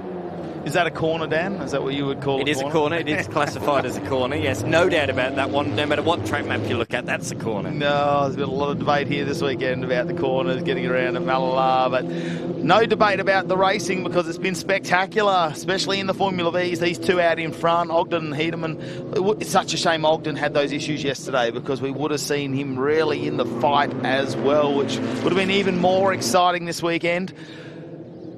Come from all corners of the globe, Western Australia, Queensland, New South Wales, Victoria, and of course South Australia to be part of the Formula V National Championship. Across the line they go then to complete lap number 1. And the top 4 separated by just 1.2 seconds. And in fact, those two behind are getting into a bit of a duel, and that's going to allow these two to break away if they fight too hard. And look at that, there has been a bit of a margin, bit of dust flicked up at the back of the shot. So I think somebody's had a little bit of a moment through turns 1 or 2. But the top 2 are trying to pull a little bit of a margin. As they hit the backstretch, they've extended the lead over 1 second to the car behind of Ogden. 9/10 officially the margin. But this is what we've come to expect in Formula V competition this weekend. The fight between these two, McDonald and Reynolds. And Reynolds goes around the outside, under brakes into the hairpin. Great move. Yeah, holds onto it. Like I say, he's been very, very aggressive. He's wanted to lead the race, not wanted to sit behind. McDonald's, I suppose, a bit of cat and mouse, like I've said before, just looking for opportunities where he can try and fight back. That drafting really works down the back, and we'll have a look at this move once again. I know that's it. We've got a car off in the background there, and that's just trying to grab the number. Oh, it's number 5 car down there. Lloyd. That's gone off the track, so he's fallen down to 15th position as a result of that. That was the dust that I saw on the last lap in the very tail of the shot. So this is different, this race. Last race you saw Hedeman trying to go with the top 2, but he wasn't able to do so. Towards the closing stages, he fell back quite a considerable margin, but this time he has his work cut out. All weekend he's been in a very lonely 3rd position, but not in this one. He's going to be challenged by Ogden all the way. So we've got 2 fighting for 1st and 2 fighting for a podium position as well, which is really, really cool to see.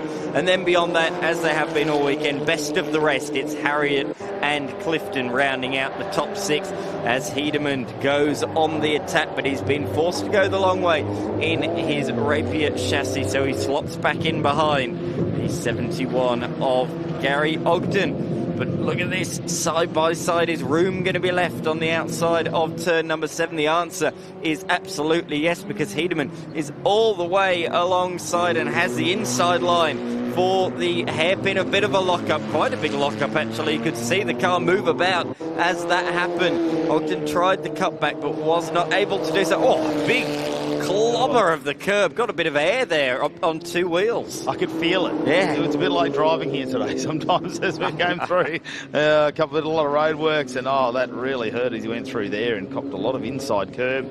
You can really see the difference in the Rapier chassis too, can't you? Just the body styling as it comes up. The slight changes amongst them. We've got quite a various amounts of chassis when it comes to the Formula V, because they've been around for so many years. There's been so many upgrades, so many people start to build them as well, that although they're very, I suppose, the design has stayed the same in terms of engine transaxle style setup, there have been those manufacturers around the world that have made these chassis. Absolutely, whether that's Sabre, whether it's Elfin, Rapier, there are so many Checkmate, of course, as we see the 78, the Checkmate driver going defensive. He's the only driver actually this weekend that has a Checkmate, the JP02 chassis.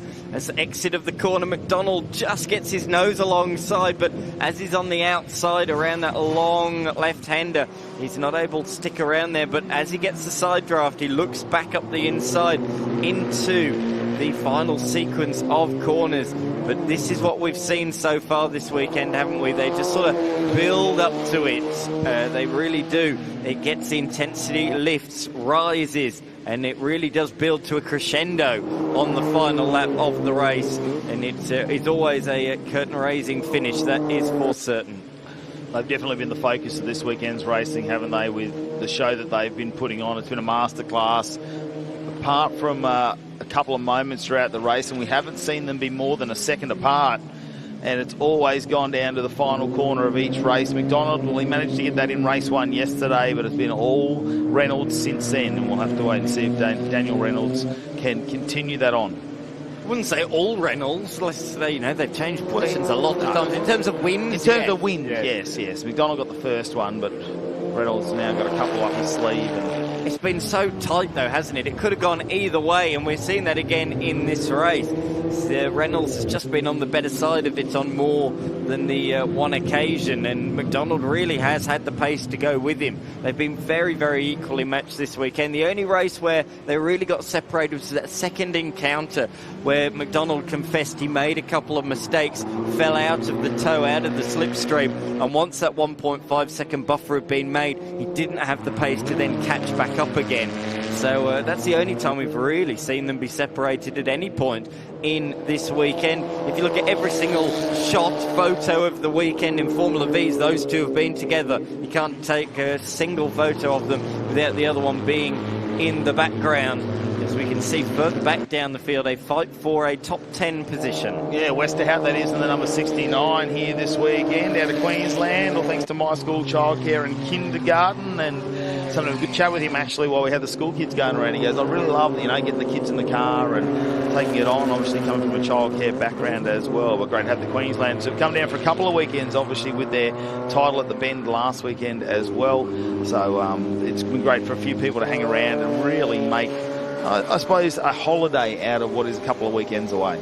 Yes, certainly. Fight is still on at the head of the field. You mentioned the Queenslanders, 8 Queenslanders here this weekend. It's a phenomenal effort to have so many of them come over for this weekend. Moran was the man that organised it. He sits in position number 12 at the moment. And then as well, the truck driver coming all the way from Queensland of Reichstein. So a big thanks to both of them for organising it and making the transport come all the way over here. Without them, the field would certainly be a little bit smaller, but great to have Queenslanders, South Aussies, West Aussies. Big thanks to them as well. Of course, we spoke to Rod Lisson, who's the Formula V president, is around. Goes 69 of Westerhout. That's why you don't want to get on TV. It gives you a bit of the commentator's curse, doesn't it? It does. That's your fault, that one. You're blaming me for that one? Okay. He's back in 13th, though. He managed to recoup that, and we'll get back on track. He's just inside of Bialek, who's winning the 1200 class at the moment. So it's the two classes, the 1600 and the 1200. As Reynolds still leading McDonald at the moment, and there is only a 10th between them in lap times, and they're going to keep going back and forth on that one. Hedeman now in front of Ogden as well, up into 3rd position. So let's just see if Ogden can stay with that. Probably a little bit fresher brakes and things like that on that car. Missing a couple of races yesterday, and that's Reinstein back in 17th position. Expect that potentially to go down the field just a little bit as we reset our timing here. Yeah, that's right, 18th already. So we'll rejoin there. Doesn't look like that's anything too much to worry about. But one of the talking points amongst most of the categories here this weekend has been brakes. It's been very hard on brakes, and we'll get into that a little bit come our Legend Cars Australia, because I've actually seen a few of the brake pads they've pulled out. So it's been a bit of a consumable this weekend as we check out the Hi-Tec Oils replay here. And this is going to be Reinstein. That's a fairly large curb on the inside for a small car like a Formula V. Yeah, very much so. So lost the rear midway through the corner and clouted and went over the curb on the inside sideways. So that was quite a moment, but fortunately he's able to escape and rejoin the race, albeit down in position number 18. So a few positions lost for the Queenslander, but nice to see him back on the racetrack as the fight for third is well and truly on here as they hit the little back strip. Ogden forced to go the long way on this particular occasion.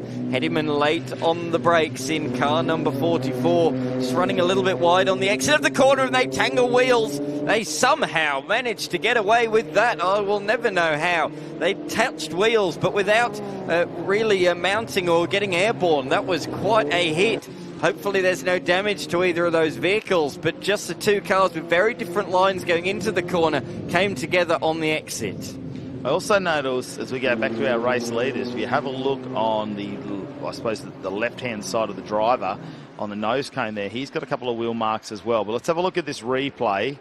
So slow it down. It's side by side. That is so lucky. Yeah. Because if they'd gone in front of each other, one of the cars would have ended up in the air there, would have lifted the front end up. So lucky that that's really gone square on the side. Now, I'm not going to see it on Reynolds' car as he goes around. Have a look at him throw it in there too. Heederman really pushes the number 44, the blue machine at the front, throws it into the corner, lets it slide out, and Ogden back in fourth position after attempting to try and get back into third, and they touch those wheels. That's unfortunate. He's still in the fight. He might get a podium here. We've still got 5.5 minutes remaining. Is that a little bit of smoke in the background, or is that a slight haze just to the right-hand side? Maybe someone kicked up a little bit of dirt. There is the 65 machine on our screen at the moment in 17th position. That's Butler. And it should be Reinstein, just in front of Midwinter, just gone past Midwinter in the race there. So that's a 1600 of Butler, taking one of the 1200cc cars of Midwinter, who's here this weekend. Great battle on the back straight for position number 3. It still continues around the outside, this time by Ogden. You don't see this move too often. He's going to hold it there because he'll have the inside now for turn number 7. I don't think I've seen that this weekend. It's a new one. Keep it up your sleeve. Maybe let's see if he's gone a little bit too early on that one. We'll have to try and find out. Just over 5 minutes remaining in this race. Have a look at the car. It just squats down at the front. The moment they get on the brakes, the suspension gets right down. The shocks get pushed. All the springs in these as they come up through the chassis. And now Ogden's still got the lead here. So Heederman, will he try and back off for just a couple of corners? There is no gap between them at all. That is down to less than 0.2 of a second as they go across the finish line. They stick together through turns 1 and 2 as well as they head up into turn number 3. I noticed on timing, C. Ogden. On our entry list, it's Gary Ogden, but I think it might be his son Corey that's behind the wheel today. His son Corey actually raced last weekend at the Bend Motorsport Park, so I think they might have had a driver change in that particular machine overnight. So Corey behind the wheel today is up the inside. A bit of a look there from the number 36. That's my reasoning for it anyway, because that is definitely a C. Ogden rather than G. Ogden, which it was yesterday. Here's the fight down in the bottom end of our top 10. As you can see, just leading out at the moment, it's Beswick in 8th position, Lisson in 9th, Lloyd in 10th in the yellow machine, and in 11th, Newell, just rounding out this pack of 4 Formula Vs as they go down this, we're going to call it the back straight, I suppose, as they head down into turn number 5. I've never seen Mallala so green as it is this weekend. We've had a lot of rain here in Adelaide in the recent past. Oh, that's late on the brakes. That's far too late. And he just about pulls it up. You could see both brakes locked up on the front there from the recovering Lloyd, who had that off-track excursion earlier on. in this race. So he's now up to position number 9. He got through on Rod Lisson, but he nearly ended up in the tail end of the Beswick machine, but he got away with it, so he's up to position number 9. But yeah, just going back to it, Mallala is looking so green, so much rain in the recent months, and it looks absolutely splendid as around the outside comes Reynolds. So these two continue to scrap at the front of the field. We've spoken about this all weekend. Oh, was there a little bit of a touch there, or was that just the rotation? The aggression, I said it lifts at this point in time, and that's exactly what we're seeing as they approach a whole train of lap traffic, which will play a factor here with just 2 minutes to go in this race. How do you judge the traffic? It's like your World Endurance Championship race when you got the GT3 cars and you're in a hypercar. The speed difference between the 1600s and the 1200s is huge, and we're seeing that right here on our screens. The lap time difference between them is nearly 10 seconds, so it's a huge difference here at this short, sharp Mallala Motorsport Park. Through goes Reynolds, through goes McDonald as well. The margin a quarter of a second, but there's still plenty more to play out despite only 2 minutes remaining on the clock. Hedderman and Ogden continue their duel as well for third position. Remember, Ogden yet to get on the podium this weekend. Hedderman so far this weekend has finished third on all 3 occasions. Reynolds said in his post-race interview that, no, I don't think the lap traffic played any part in that, but he was very quick to make that move, wasn't he, once he saw that traffic coming up, because he knew he could position himself, and he just got to the right moment there where he went into one. He got to position himself to the left. Now, this is on again. Ogden having a look down the inside. He's not going to be close enough at this point, but it's going to be a hard braking when they come to the end of this straight. Will he be close enough? Can he get the toe coming down as Reynolds and McDonald still caught in battle there for first position? This is hard under brakes on the outside. You can hear the chattering of the tyres too around the outside. Ogden's going to have another look here. They go through the little left hand of the kink there. There'll be another straight, but we're going to see Hedderman on the inside run as they come down to this hard braking zone, or will we see Ogden really risk it?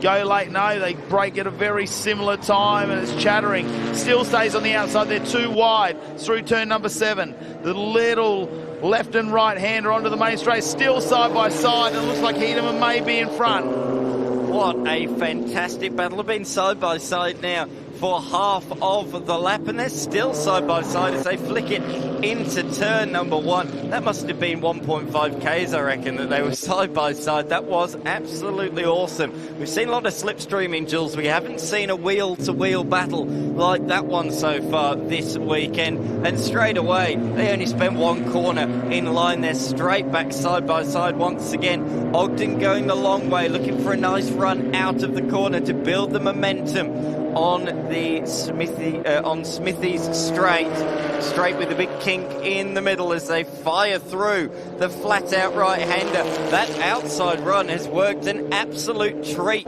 for Ogden, who moves up into a podium position. Hard on the anchors, though. That car is very unsettled. Under brakes up from the inside for the race lead comes McDonald. That was really close to contact. There must have been a hair's breadth between them as they come around the final corner. McDonald throwing everything at it with 1 more lap to go. He knew he needed to make a good exit there to be right on the tail of him out of turn 2 for a potential move up the inside at 3. But I think the aggression worked against him there. I think he lost a couple of car lengths. Really unsettled the car, didn't it? That's a big ripple strip to hit. And I know they got a little bit of suspension in these cars, but they're not going to like a big hit like that. And it's just pushed him back. He needs to really close that gap up out of 3. He got that straight to try and get a little bit of the drafting. Can he get really close behind him as they go down into 5? I think at 4, they're not going to risk it. They're just going to hold on to it. Try and go as fast as possible. How much braking is left?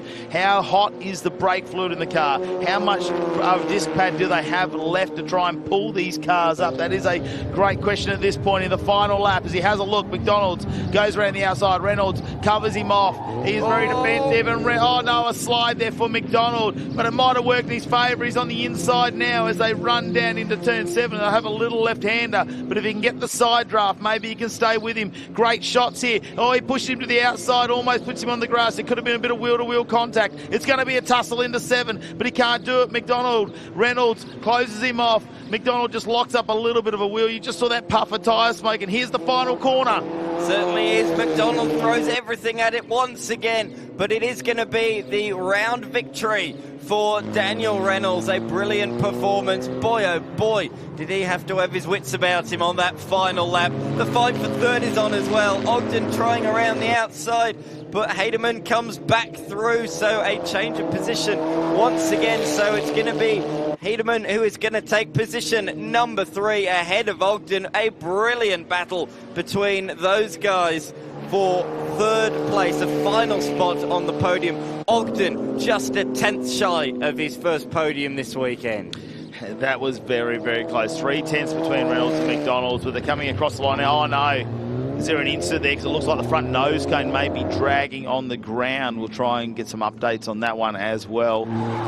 Oh, another spin. It's all happening here on the last lap. That's our friend of the number 5 machine, Lloyd, who spun earlier on in the race. He recovered nicely, but another last lap spin. I don't think he'll lose a place out of that, though. He will finish in position number 10. Should say a shout out to Matthew Bilek, who won again the 1200cc class, finishing in position number 14.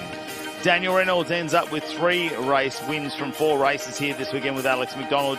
Well, he's doing the opposite. He got 1 race win and 3 seconds. Alexander Haderman on 3rd place once again. Corey Ogden, what a fight back this weekend after some mechanical issues yesterday. It was a great finish for him, and he almost got on the podium. So Haderman wasn't on his own this time. He had a hard-fought battle. As we look a little bit further down our field, Matthew Harriet, great seaman, 5th, Clifton 6th, Bean in 7th. Listen, coming in 8th position this time as we have a little bit further look down. Matthew Bialik in the number 64 machine, the winner of the 1200cc once again. So that'll be a clean round from him. We're going to get back with some of our podiums, and we've got our TFH Hire Legend Cars Australia not too far away. The excitement continues here at the Hi-Tec All Super Series in just a moment.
Well, welcome back.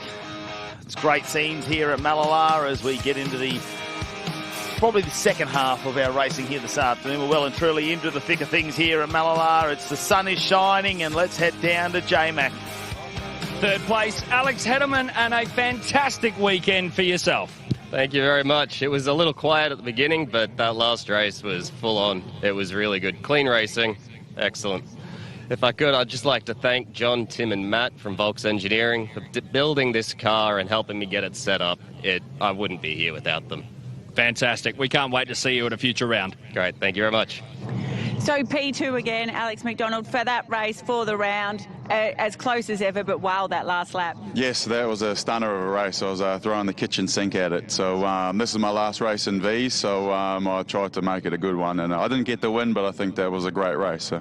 Well, it's been terrific watching you guys all year, and you'll be sadly missed, but hopefully we'll see you in something else, maybe on the AASA Hi-Tec Oils calendar then. Yes, I'll still be around, so thank you. Daniel Reynolds, a brilliant weekend, bringing it home in first place in the final race of the day for you guys. A great feeling all round. Yeah, it was a great way to end the series and the year for me with a win. Obviously, really close and tough fight with Alex there, so I was quite happy to come out with the win. Congratulations, mate. Well done. No, thank you very much. Yeah, we've got to congratulate all of our Formula V winners throughout the 2025 season. It's been fantastic having them here. Of course, 3 races as part of the Hi-Tec Oils Super Series, and there's been some really close finishes. I don't think there's been a win by more than a couple of tenths of a second for most of the year, really.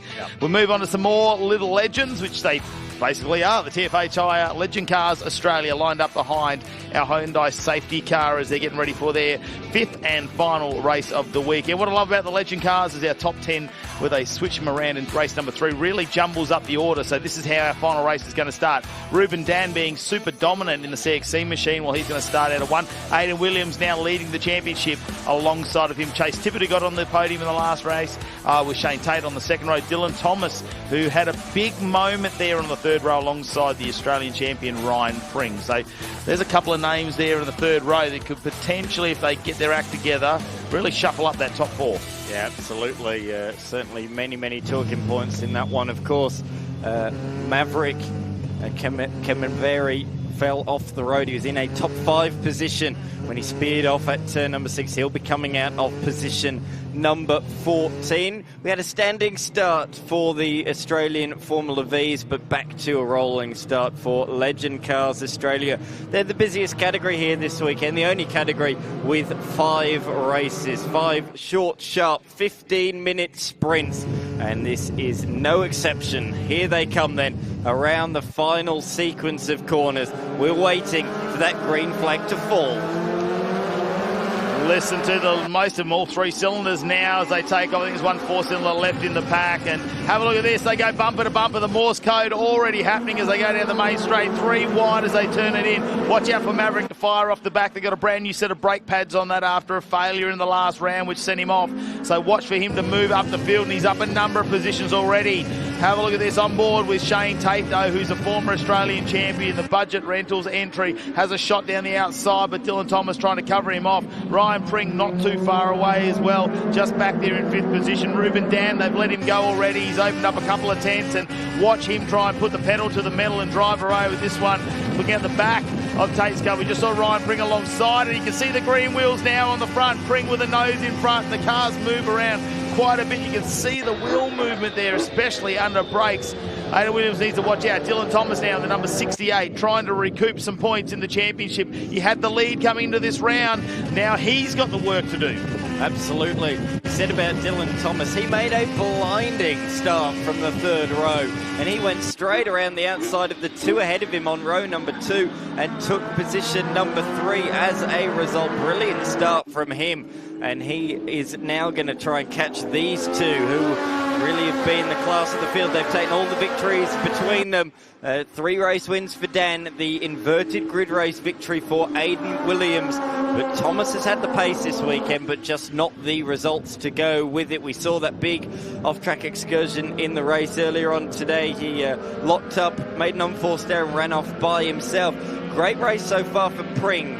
He's had a challenging weekend, the reigning champion, but he's been there collecting the points and chipping away at it, and this is the highest place we've seen him all weekend long, just ahead of Shane Tate and Tippett, who broke through for his first podium of the season earlier on. He's been shuffled back, though, back to 6th position at the start of this one, as the fight up the front goes towards the hairpin, the northern hairpin, for the second time. Forceful defensive move from Dan. He says to Williams, you're going to have to go the long way if you're going to get past me in this one. Really cool to see so many young guns up the front of this field at the moment in Legend Cars Australia. It really has become a great junior series, and of course you can go on to race them wherever you want around the world. They are raced in Europe, in Asia, in America, particularly strong in America. But really cool that so many youngsters are coming straight out of karting and jumping into this cost-effective category. Aidan Williams not letting Ruben Dan get away this time. He's the only one that's been on every podium finish out of this round, Aidan Williams. It should put him in the box seat to potentially get himself a round win if he can hold this one together. Ruben Dan, well, he struggled in the reverse top 10, race number 3 this morning. That's probably where he's just missed out on a few points, as we see Tippett, by the looks of it, just dash down the inside of Tate. Can he hold on to that one? Tippett got himself on the podium in race number 4. Can he do it again? He's just outside in position number 6, but they're so close together, all of them. Don't know what Ryan Pring's done, but he's up in 4th position. If he can hold on to that, we know he's been struggling with some gearbox shifter issues. Nothing they can do about it at the track this weekend except try and manage that car and get it to the end of the race. He also had some brake issues, and that's been the reports amongst a lot of them. It's a consumable amongst the Legend cars here this weekend, just how much braking they've had to do with all these circuits and these long corners. And talking to Mark Duckworth as well, he said it feels like you're just rolling around the corner for so long with this sort of late apex on a lot of these hairpins. Yeah, oh, big hit from behind. Tate is clobbered by not one but 2 cars, so one tipped him into a spin, and then he gets hit again as he comes to a stop on the inside of the hairpin, riding on board with the driver of the 147 car, the budget car and truck rentals machine. Copped an absolute clobbering down there. The question will be is who came in the side of him, and is there any damage to the car, because they do restart very easily. Let's have a look at the replay from the outside here. So Tippett's coming down on the inside, Tate on the out. So Kevin Averi just missed that, so he hasn't made contact as the car's pulled up. It was Skinner, Riley Skinner, who tagged him up the inside, the number 94 machine. Is that good pace this weekend? Maybe not the results to show it, but bang into the side. It even rotates the camera, and you could hear Kevin Averi just scraping the rear. It sounded more like a hit, didn't it really? But Kevin Averi somehow got away with that. I don't know if the car's actually come and touched him after that when he stops here. Oh, he's just copped a little bit. Hopefully Maverick doesn't have any damage there, because it's just clipped. There are some bash bars on the front and back of these cars as well, which are pretty sacrificial, and we've seen the welder out this weekend because a few of them in crack where they get caught up sometimes. Now I'm just having a look to see if there's anything too bent on that car, or whether it's just nipped a wheel potentially over one of those bash bars. They're fairly robust for a little car, and the abuse that they can take is phenomenal, really. But this battle continues for first place. This is the first time Ruben Dan hasn't managed to open up a 3 or 4 second lead when he's had clear air. Aidan Williams from the south coast of New South Wales electrifying us with a battle here at the moment in second. He is only a couple of tenths away, and have a look at him on the outside. Ruben Dan will have to be defensive now. This is hurting his track times, and Dylan Thomas will be hoping that potentially they will slow down in this battle, and he can make a very mature move because he's got a lot of experience. So I'm sure he's sitting back looking at where they're positioning the cars. He'll understand this track. They actually came down, him and Ruben, and did a little bit of testing a couple of weeks ago here at Mallala. Where is it though that Dylan Thomas takes that risk? Absolutely, that is the question, isn't it? Three-way duel for the lead. It's been a weekend really in terms of pace where the CXC racing cars have been the dominant force. However, Aidan Williams today has really found some speed overnight in taking it to them. That is for sure. Great to see that. Of course, he won the inverted grid race, but he had good pace in that race earlier on today. But this, I think, is his best showing yet. Really taking it to Ruben Dan. who has been the dominant performer, particularly yesterday, taking the wins by a good handful of seconds. And with that drafting down these small straights, very important that you stay within close proximity of the car in front of you. If Ruben Dan managed to get a second or two in front, it's going to be so much harder to maintain that pace because they look fairly evenly matched at this point. Whatever changes they made on the 95, it's working there for Aidan Williams. It's going to be a big haul of points this weekend. He's leading the championship now over Dylan Thomas, who's relegated back at the moment. I'm calculating around 4th place in the championship. That's how close it is.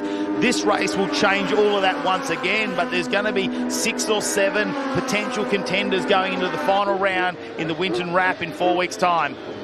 Down into the hairpin, Dan forced to go defensive again, and now Thomas is right there. So this is always a challenge, isn't it, for the person in the middle? You don't want to attack too hard, because if you do, you might leave the door open to the person directly behind you. Having said that, Williams is going on the attack right now, but as a result, he can't hold it around the outside because that will open the door, give a written invitation to the man Dylan Thomas directly behind him. So he does not want to do that. He needs to be smart about how he goes about this, because the CXC racing machines will work together. They've shown that already this weekend, that they are willing to work together to take 1-2 victories. So Williams is going to have to be smart as well as quick in the final 7 minutes of this race.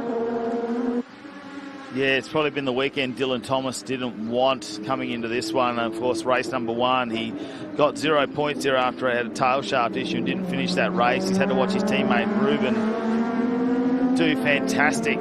Really, the young man coming out of the Ginetta Junior Series over in Europe, as well as our Toyota 86. He's just phenomenal, isn't he? Like the speed he carries and how smooth he is through turn number 1. Ryan Pring now has got Tipper there, and have a look at Maverick coming from the rear of the field. He's already up into 6th position. He's just missed out on the podium a couple of times there in 4th position. It's been teasing him to get onto a podium at the moment for Maverick. Wouldn't he love just to be up there at the moment? But a few things are going to have to go his way as Tipper takes back on that 4th position. Dylan Thomas holding onto that 3rd, just looking at the winners in front of him, and Pring still on the inside here. Maverick will have a look around the outside. A lot of that Excel racing experience really playing dividends when it comes to legend cars, because they slide around much like that as well, and you've got to get that bump draft down those straights and use it to your advantage. Absolutely. The only difference, one is front-wheel drive, the other one rear-wheel drive. As they swing it on through turn number 1. Brilliant spot to watch these cars. We did it on Friday on the hill. Brilliant place to watch from. Is there a bit of an incident further back? Yes, there certainly is. The number 34 of Brett riding right up the side of Spicer. The number 33 of Spicer. Yeah, boy, oh boy, that was a big moment there. And through goes a couple of cars as a result of that. And in fact, Spicer has continued to fall down the timing screen since that moment. But there's certainly some wheels in the air there, that's for sure. Well, you wouldn't call them an open wheel machine, but they do stick out past the flares on the car, don't they? So they've got that same open wheeler effect. If they do touch tyres front to back, one of them is going to go up in the air, and sometimes they get caught, and there could be something bent on the rear of that car. It looks like Spicer might be retiring, pulling off into the middle of the circuit. It looks like where the burnout pad is placed here at Mallala. Yeah, exactly. On the inside of turn number 1, of course, this track not only used as the circuit race, you've also got the little kart circuit, which is just there on the right-hand side where those tyres are. And then you've got the burnout pad as well. A bit like its sister circuit a couple of hours up the road. This is very much a motorsport park, as the name would suggest. You can hold all sorts of different motor racing events here. And it's still going on. Ruben Dan leading this over Aidan Williams, and that's 0.3 of a second, and less than 0.3 of a second back to, well, probably not anymore, as Aidan Williams goes on the attack. Can Dan hold him out? 2 young guns going at it. And right behind him, a wealth of experience, Dylan Thomas in the 68 machine. I don't know if he wants to get too close. Watching these two battle it out, he'll know when it's his opportunity. He'll sense it. These spidey senses. He'll feel it there, Dylan Thomas. Have a look. Aidan Williams has another look, but he's having to go the long way around, and Dan's been able to cover him off so far in that 111 CXC machine. He certainly has. Around the turn 7 kink they go. They're just beginning to get Thomas. He's fallen 1.2 seconds back now, so that is not what I expected late on in this race. I thought he would mount a real challenge, so he's not quite able to go with these two at this point in time. As we see further back, so Pring has now fallen back to position number 6 behind Tippett and Kemi Naveri. And as well, Skinner is right in that fight as well. The number 94 machine moving up through the order at a vast rate of knots here this afternoon. Great performance from him. But he's got laps on his side as well if he wants to move forward and potentially fight for a top 4 finish. The only thing is, you said about Kemi Naveri, yet to get a top 3 finish in the series. The unfortunate thing for him is even if he overtakes 71, he's still in position number 4. He needs some drama ahead in the top 3 if he wants to break through for that maiden podium here today. Yeah, unfortunately, if we had that dreaded yellow out there, that's going to probably chew up all the time in the race. So it's looking less and less likely he's going to get on a podium here for this 5th and final race of the weekend. But he's had a fantastic win fighting back from rear of the grid, and it showed me the brake pads down there. It's actually taking chunks, as Ryan Pring has a big dive down the inside, who's had some braking issues as well. They've got very hot, but yeah, the brake pads chunks were starting to come out. It's got so hot that corners of it have started to break away, and that's what they said. These are almost brand new at the start of the weekend, so they've had to go through all that, and it creates a bit of a mess in the braking system too. So a lot of them just having to monitor that, and it looks like we're going to start the final lap out here as Ruben Dan all under attack from Aidan Williams, and with that final lap out there being called, Aidan Williams has to put the 95 in the lead at some point. Wouldn't it be a racer if Dan could hold on at this point? 4 wins potentially on the cards from he's just missed out on 1 so far, but Aidan Williams will want the win. He's already got a race 3 win in that reverse grid race. He's had 2 seconds, a 3rd and a win this weekend. It's been a fantastic round for him. He hasn't missed a podium so far. Can the 95 green and gold do it? It's really been a theme across all the categories this weekend of rookies really turning it on, whether that's Lee Stibbs in IRC, whether it's in TA2 with the likes of Joel Heinrich, and as well in Legend Cars. We see it on the screen. Ruben Dan is looking to take the win. Whoever wins this will win the round. It's going right down to the wire. Victory, race victory and round victory as well. It is right here to play for with just 3 corners to go. Off the track goes the number 33 machine, just moving out of the way. But let's look at this fight. Ruben Dan goes ultra defensive into turn number 8, closing any opportunity off for Williams. He can't get the run out the corner, the number 95, and it is going to be on debut in the series, a 4th race win and the round win for Ruben Dan. What a performance here at Mallala. 1 point the difference in this round between Ruben Dan and Aidan Williams, but what Williams needs to take away from that is that he will take the lead of the championship going into the final round. Maverick celebrating down there with a comeback into 5th position over Ryan Pring. Dylan Thomas comes home in 3rd and tries to just regroup any points he can in the championship at this point. We can see them still crossing the line now. Duckworth and Brett go across. Holder will be away, and have a look at this. What a fight that was to the finish. The 2 young guns going at it. Ruben Dan having a fantastic weekend in his debut in the TFH Hire Legend Cars Australia, and the thumbs are up. Dylan Thomas, his teammate, he'll be very excited for him. He would have liked to have get the win, and I'm pretty sure the race record ends up with Ruben Dan as well. So we're having a fair bit of banter around down there. Let's have a look at our race 5 results for the TFH Hire Legend Cars Australia. Ruben Dan with 4 wins now from 5 starts. Aidan Williams just behind him, misses out in a round win by 1 point. Dylan Thomas in 3rd. Big shout out to Maverick Kemanaveri, who came back into 5th position. Ryan Pring, like we say, just trying to keep that car on track this weekend. Riley Skinner, wait and see if anything happens out of that little nudge, whether there's going to be some ramifications a bit later on in this one. And good for Benny Goodridge to make the top 10 in the 97 machine. Bruce Duckworth, well, he said he was just getting out there to have some fun this weekend, but that's a great result from him, up in 12th position. And Shane Tate just a little bit further down. He'll be unhappy about this one. We'll get back with some of our winners very shortly. And of course, we've got the Formula Fords coming out on track next. Don't go anywhere. The excitement's still to come.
Aidan Williams and Ruben Dan able to outstrip Dylan Thomas in the legend cars here at Mallala. Dylan, here in Victory Lane, the weekend could have gone better, but it definitely could have gone worse.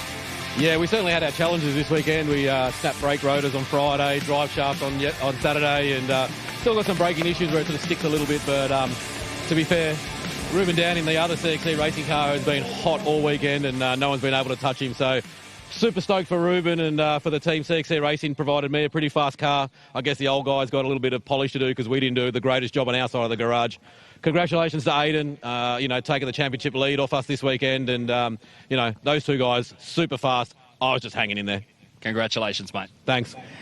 Aidan Williams, P2 in that race, P2 for the round. Dylan just said you're leading the championship now, and without a moment to spare, your car broke down as you crossed the line. Yeah, it was pretty scary across the line because I thought it would have spun out, but that whole race just stayed consistent behind Ruben, pulling away from Dylan. He was there for a couple laps, and then we just pulled away at the end. So just staying consistent and trying to gain more points in the lead of the championship. So heading into Winton P1, that's brilliant, yeah? Yeah, that's really good. Hopefully we can keep it. Congratulations. Thank you. Ruben Dan with a fantastic result on debut. You must be ecstatic. Oh, what an amazing weekend. I can't really thank anyone enough. My parents, Travis, Dylan for giving me such an amazing car. Everyone for coming out to watch. Such an amazing weekend. I can't ask for much more. Congratulations, mate. Soak it in. Well done. Thank you. Great job from the youngster. 4 race victories out of the 5 this weekend. Here are the highlights then from that last encounter. Through turn 1, they were 3 wide in the mid-pack. Dylan Thomas making a great start and moving up to position number 3. But he was attacked into turn 3 by Tate, who tried to respond and reclaim that position, but to no avail. Yeah, Ryan Pring was holding on for a number of laps there. This was a big spin, a little bit of a touch from Riley Skinner there, and Shane Tate spun around. Kamanoeri and just clipped him with the tyre in the back there as well, and it looked like that didn't cause too much damage because Tate managed to rejoin the race a little bit later. This was exciting when Brett went up on the back wheel of Spicer. Now, Spicer limped around with a bit of damage on this car, but it was all about these two at the front. It was a battle for the round win. In the end, Ruben Dan, if he wins, he gets it by 1 point. Aidan Williams has taken control of the series at the moment as well, and this was across the finish line, how close it was. So a 1 point round victory to Ruben Dan, who gets 4 race wins, and something wrong with the car of Aidan Williams as he crosses the line, just gets across there, takes control of the championship coming out of this round of racing. It's going to be fantastic as we head to Winton in a few weeks. Yeah, you could see the smoke, couldn't you, coming out of that as he went across the line. Aidan Williams just about making it there. That was good news for him to finish second in the round. But up next we have the Formula Ford Stars and Renegades Series. The stars of the future have really turned on the action this weekend. They have their feature race to finish things off. A 25-minute encounter that is ahead of us. 13 cars on the grid as we jump on board our Hyundai i30N safety car. Here is the grid then for this last race of the weekend. Lachlan Everett will be starting from pole position after claiming his 3rd win of the season earlier on today. He beat home championship leader Kobe Williams, who had a great tussle with Joe Fawcett. It was a great battle from 4th onwards. Jamie Rowe, Isaac Demmelwheat and Will Lowing split by less than half a second.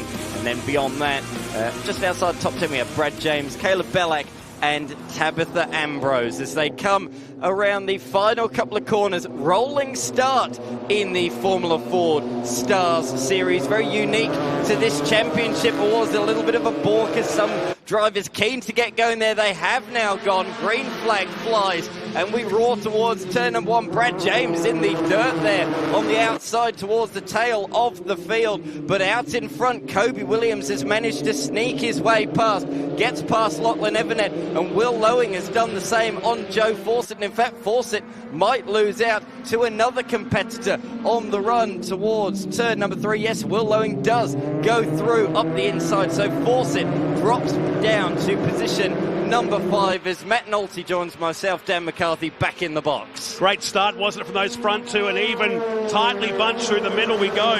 Through that sweeper up towards turn number 6. for the first time. The feature race for the Formula Ford Stars and Renegade Series. Evanet hanging tough on the outside in the Cam Quarry's 88 Magale chassis. And there's enough room left open here for these two to square off, heading down this long sweeping back straight. It'll be a battle of who breaks first. You'd think Williams will have the advantage here, but it looks like the Townsville teenager might just hold on for a moment. They'll go side by side through the S's for the first time. Brilliant racing here in the Formula Ford Stars, and Evanet gets it done. Good move. You can see them both sliding out of the hairpin, trying to get on the power as early as they could. They knew they had to beat each other to the next corner, and it was Evanet that responds, so he is back at the front of the field, but he did things the hard way, going the long way around there, but he's made it work. Great stuff from the Cam Quarry's drivers. Look at how close are they. They're all in one big long train. Half a second the biggest margin between any gap into turn number 3 on the second lap. This is old school Formula Ford racing as they hit Smithy straight and through the kink of turn number 5. It's Evanet, Williams, and then Jamie Rowe in position number 3. Joe Fawcett's having a little bit of a look, a little bit further behind on Will Lowing. Will Lowing has done a really good job to get this car back in this position. He had a real problem in qualifying. He came to a stop. He only completed just a couple of laps. Unfortunately, the bolt in the transmission meant that he could not select a gear. His gear stick came out and had no gear. So unfortunately, he sat out most of qualifying. Despite that, still qualified midfield, moved forward in the race earlier on, and now in position number 4 in this one after making his way by Joe Fawcett in the opening sequence of corners. The big question is, can they stay with the Cam Quarry's driver? He's been in some great form all weekend here at Mallala Motorsport Park. In fact, the field have come back to him a bit there. 1:11.29, the first flying lap of the race from our race leader. So it's Evanet, Williams, Rowe, Lowing, Fawcett, Isaac Demelwing back in 6th position. Hunter Salvatore is next. Giuseppe Brogno up into 8th. Jack Johnson 9th, and making the move on the previous lap was Ethan Fitzgerald and Caleb Bellac to move up into top 10. There's Brogno in the repaired high flow number 5 as the leaders come up towards turn number 6. Demelwing pulling out perhaps for a move here on Fawcett, and does. Good move. Yeah, Fawcett ran wide out of the turn 3 hairpin. He dropped 2 wheels in the grass on the outside of the corner, and it affected his run all the way down the long back stretch. And Isaac Demelwing, the young 17-year-old, took that position with glee as he moved up the inside. A great pass for a man of such lack of experience. Great stuff from him. He's certainly raised my eyebrows in the last couple of weeks. He is performing at a very, very high level against guys that have been racing Formula Ford for a good couple of years. Yeah, he's really taken it to it in day number 1, or day number 2 now, weekend number 1. For Demelwing, nothing in the lap times. Previous time by the gap, 1.4 seconds over the first 4 cars. But as it's been for the majority of the season, it's the 88 versus the 94 in the Formula Ford Stars and Renegade Series. 8 second-place finishes was the streak. It had to be broken at Queensland Raceway for our race leader. And since then, the green boxes, the W's, have just been flowing for the man who's multi-skilled across so many disciplines in Aussie motorsport in 2025. But Kobe Williams, don't think this will be the last time we'll hear of this young fella on the ACM Finance car. He stays second with 11 victories next to his name in 2025. Yeah, certainly been the dominant form driver of the first 3 rounds of this series. This is event number 4. Of course, we have rounds on different days, so this is actually round number 8 of their series. Race number 2, the double points feature race. Such a long encounter. Still 20 minutes to go. The top 4 drivers are separated by just 1.3 seconds. Oh, Evanet clearly feeling the pressure, pushing hard. Ran a bit wide there, and you could see the car bottom out over the curbing on the outside of turn 1. That lap then, following the cars around, shows you how busy this lap is. There is no chance to breathe around here. In a little over 70 seconds, they're completing a lap. There's no chance to stretch the legs. Yeah, you can say it is a bit here, but they've still got to work the car through a very fast right-hander with no aerodynamic assistance. It is a very technical track here at Mallala, and that's why over the years you've seen Formula Ford action at its best right here. Absolutely, so many people who are in different categories, such as Paul Morris and various other different drivers, saying how good it is to be back here at Mallala after so many years. People have such good memories of this place. Marcus Ambrose being another one with a smile on his face here this weekend. He competed here in the late 90s and had a relatively good round on that occasion. But through they go around the final sequence of turns. These four cannot be separated at the moment. Behind that, though, Fawcett has made his way back up ahead of Demmelweek, but it's now Salvatore who's sitting inside the top 5. So first four broken away, 3 seconds back to Salvatore. Fawcett is next with Demmelweek. Johnson has come up into 8th position now aboard that beautiful car number 14 as we start lap number 6 of this feature race here today. Just over 18.5 minutes remain. Going back to Marcus Ambrose racing here back in the 90s. There's also Adam Macro working on that team, and he won here in 1998 on the way to winning the championship. So great to see some names that carved their wheel tracks, I guess it's fair to say, at this Mallala Motorsport Park course back in the 90s. Absolutely.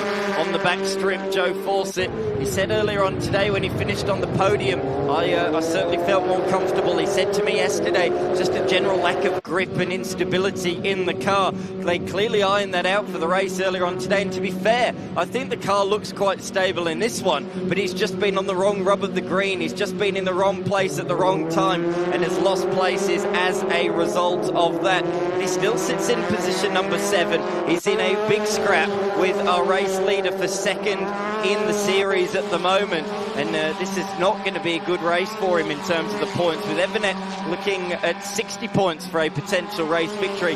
He will be getting a lot less than that, so Joe Fawcett in the closing stages of this one will want to be moving forwards throughout the course of this one. Oh, Ethan Fitzgerald really wide there. 2 wheels in the marbles on the outside, really backed it into turn 2, and that cost him a lot of momentum, and now that means Jack Johnson is going to try and attack him. These guys were locked in combat throughout the last race, and it's great to see battle resume once again. It's in the same order as well, 9 through 13. Yeah. He tucks out at the last moment. We'll leave this moment here using the slipstream to the very last second, and Jack Johnson has to work to the outside because Fitzgerald in the green and black 56 car covers him off nicely here at this first gear northern hairpin, turn 6 on this 2.6 kilometre course. Back through the left-hander and has a chance down the bottom here, coming in towards the S's.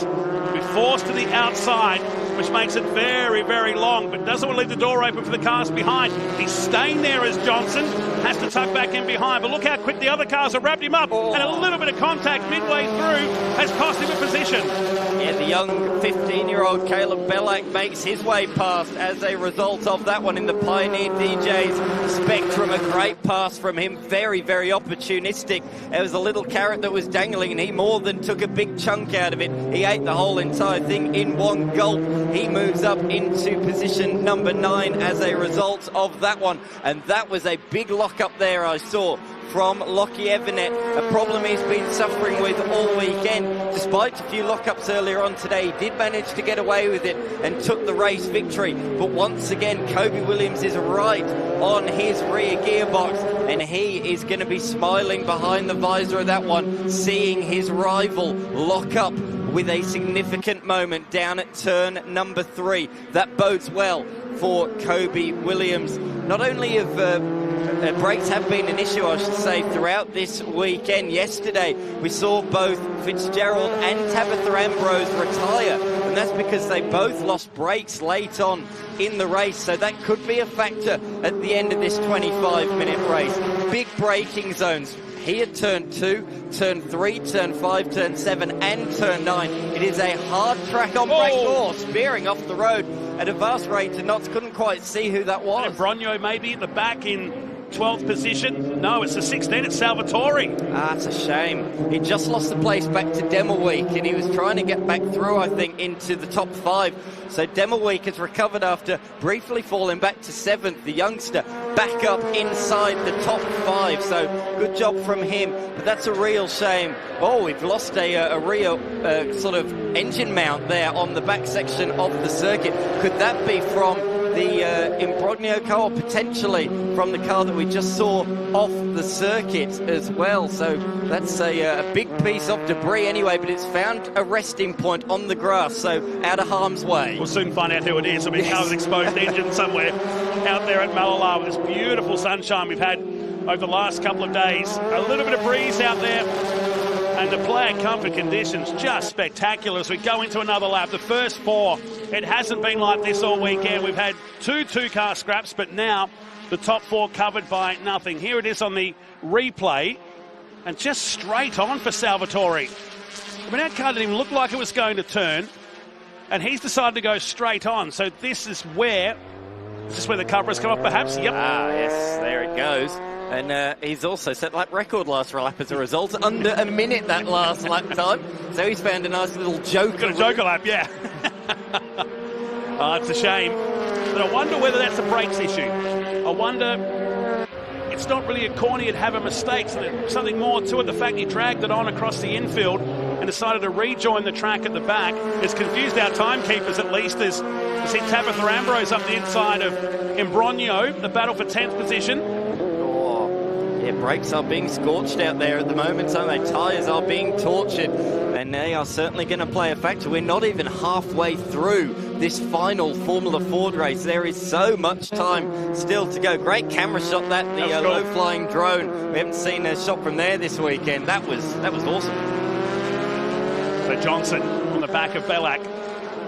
They're up in 8th. Fitzgerald leading this group of cars in the work zone. Car 56, a Spectrum chassis as they come through. So lap times dropped away considerably since the start. And you correctly point out we're literally halfway through this race now.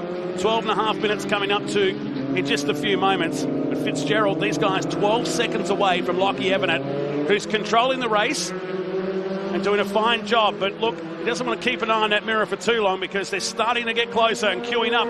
And in a few moments' time, I think we'll see that 5th place car join this freight train of cars. Watch the background for Demoweek as he starts to lure these cars in at turn 6. Absolutely, yeah, as you say, he's catching at the moment, just a couple of tenths each sector, and that means with the 2-second margin, he won't be there in the too distant future.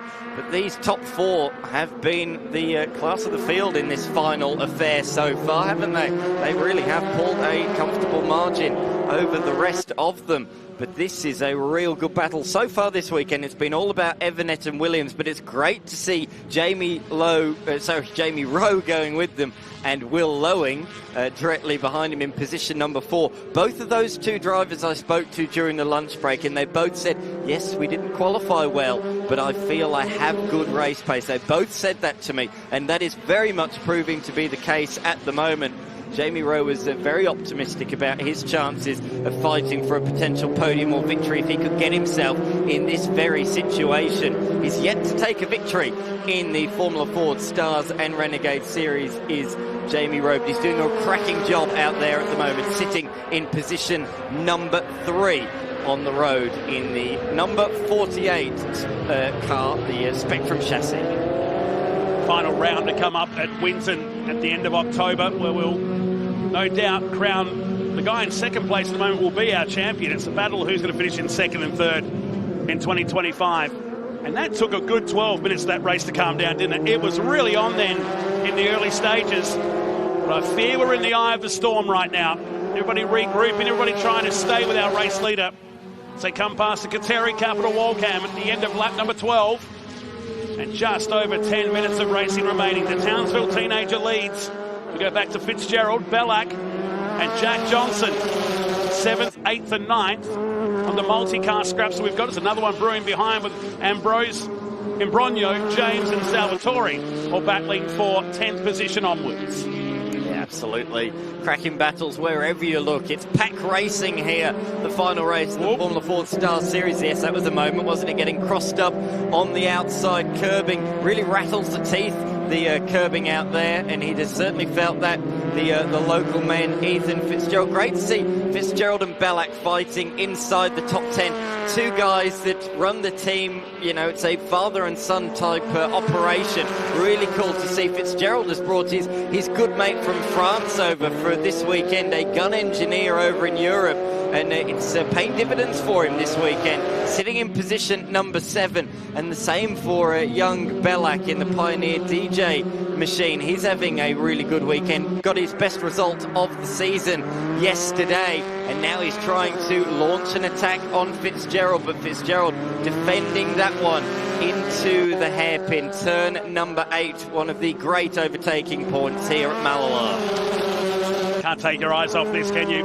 And neither can Fitzgerald. Look how low he is compared to the drivers behind him.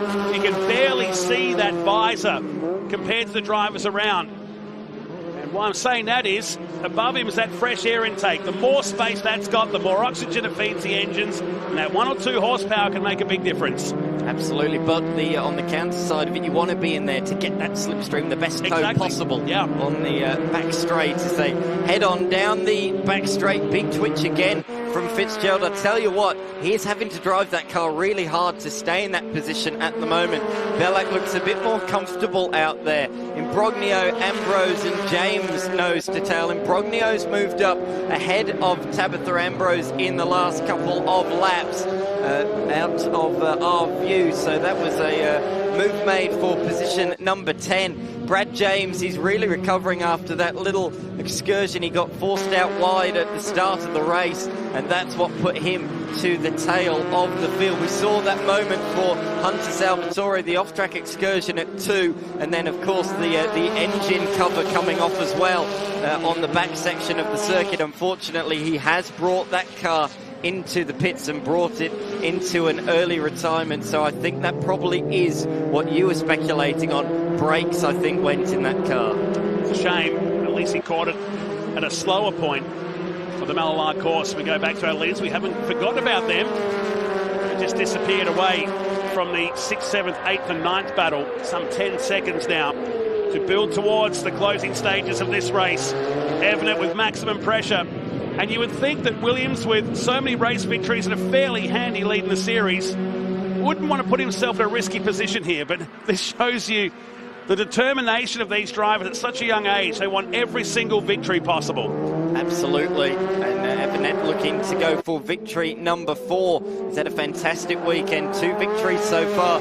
Kobe Williams, though, came from 9th on the grid to win yesterday's feature race. And he is looking good at the moment. These two just at the moment beginning to gap Lowing and Rowe. So Lowing now in position number 3, and he is just falling off the tail of these 3. Maybe now he's in clear air. He can set some good laps to try and go with them. But it's a case of where do you look at the moment? It's a director and production team nightmare. Which battle do we look at? Yeah, and only 13 cars then, or 12 cars now on the track. Through this left-hander we go again. Watching Caleb Belak, who's up into 8th position now in the 43.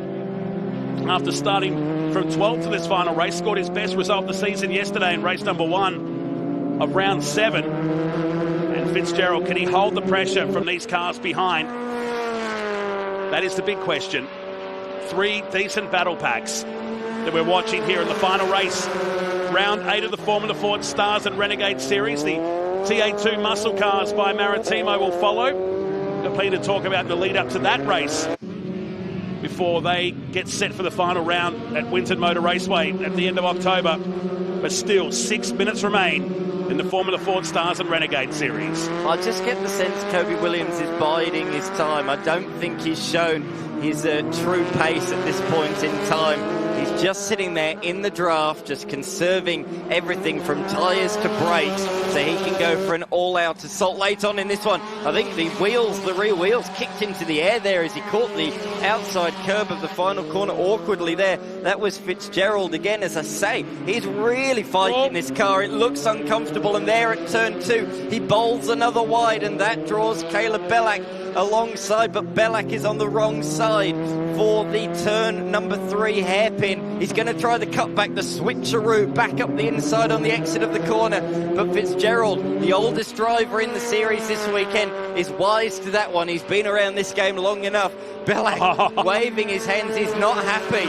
He feels that he's being blocked, which is something that was spoken about prior to this weekend. You're not allowed to block until the final couple of laps, as up the inside looks Johnson. That's the thing now. Belak can't get too annoyed, can't get too impatient, or else that will allow Jack Johnson potentially through.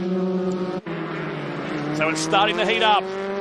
Already the highway code signal given from Caleb Bellack. And they're swarming around the work zone. Green and black 56. Johnson could be the big winner out of this trio of cars in a few moments. And remember, they're down in 7th, 8th and 9th position.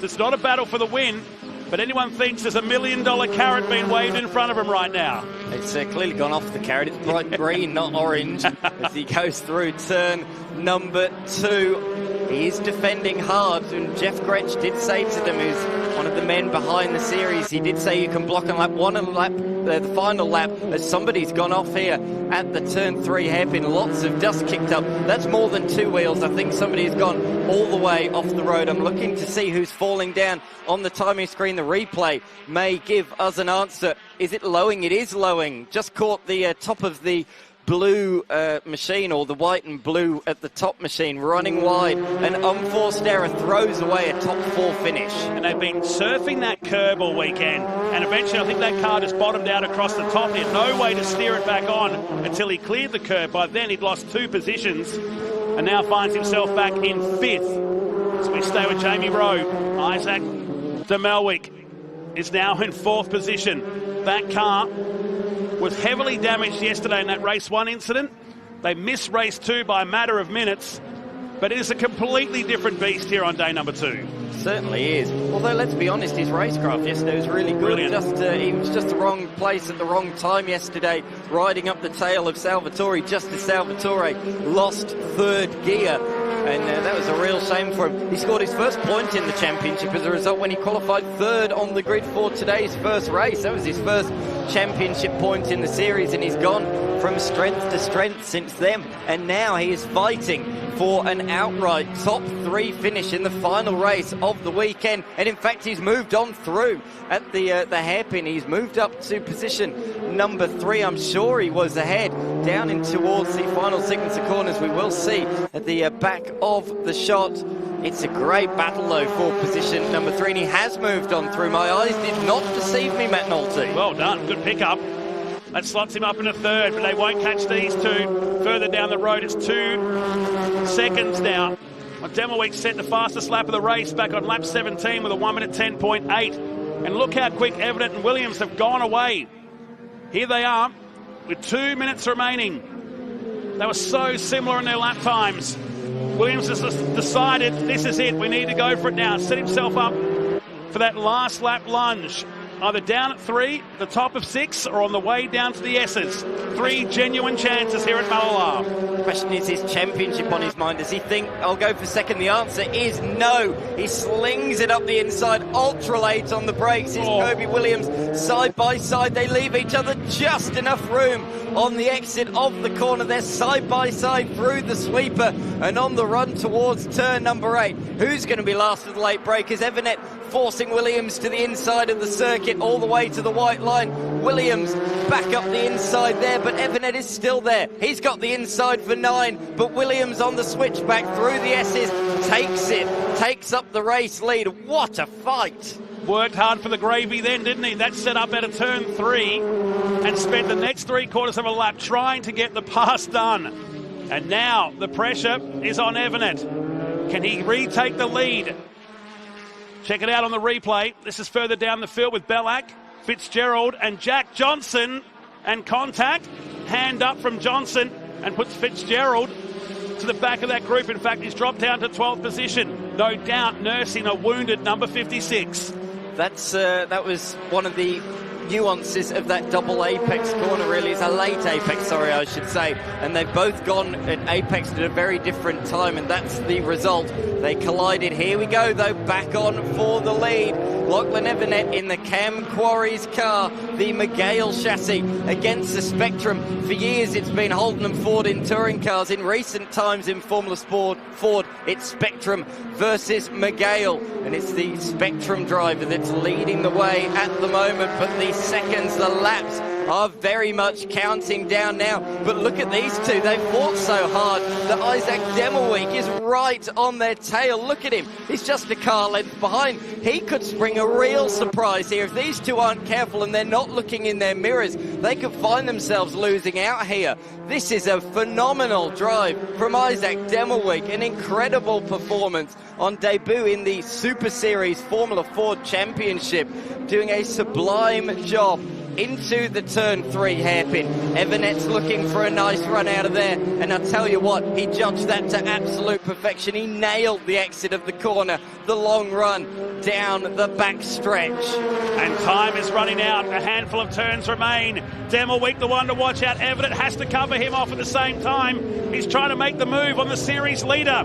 4 cars throw a blanket off them coming out of this second last run on the way down to the S's.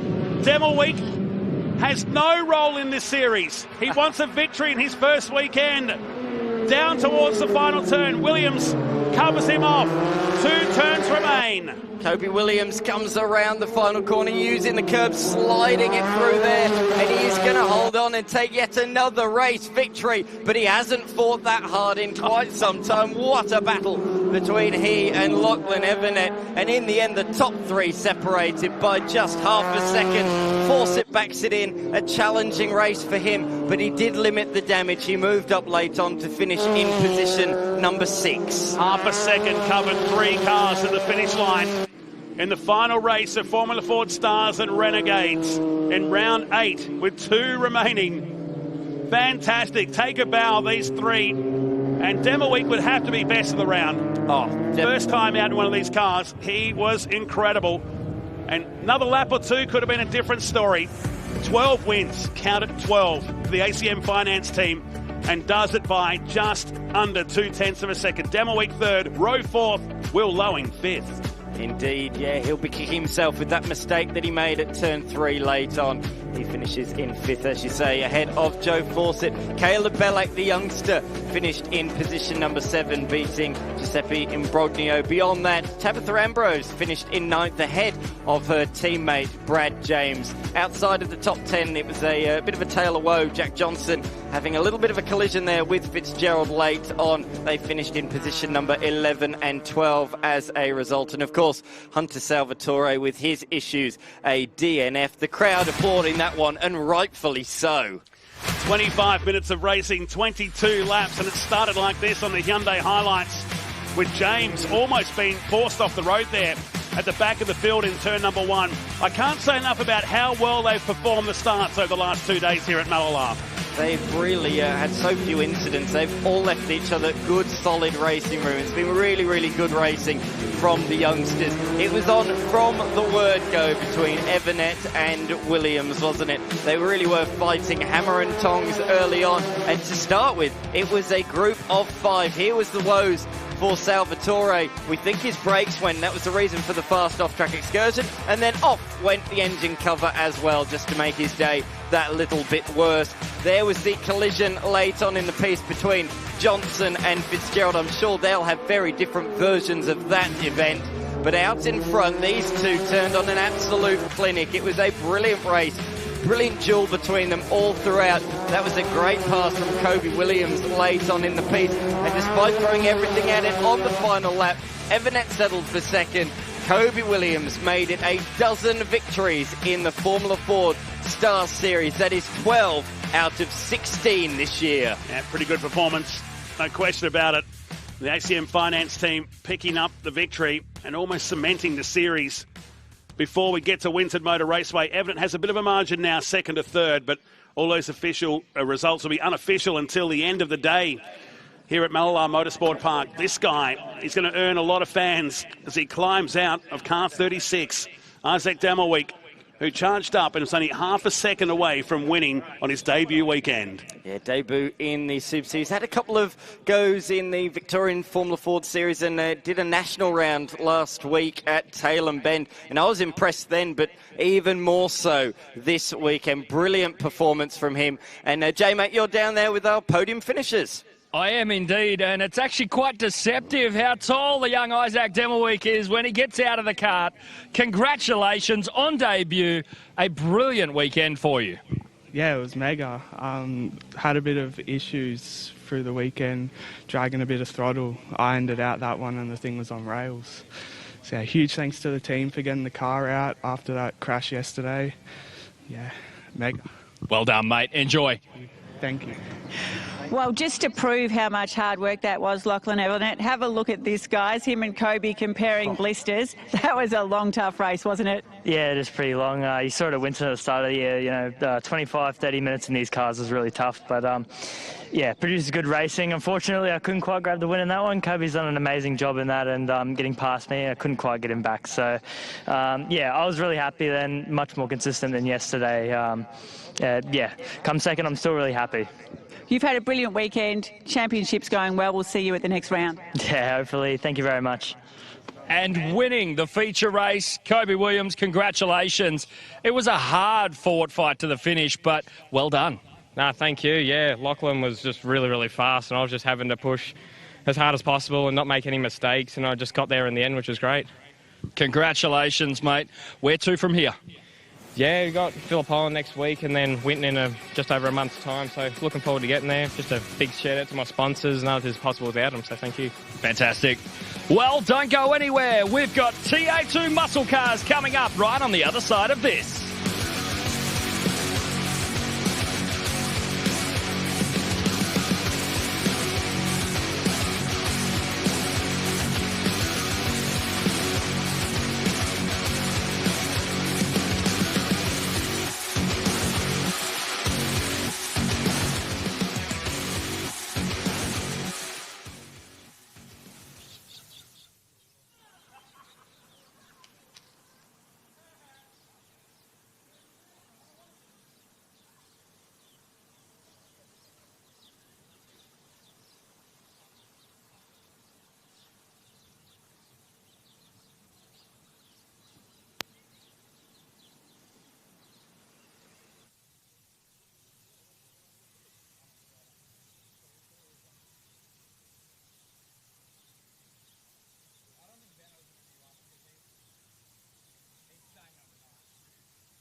All right, guys, I'm Brad Gardner.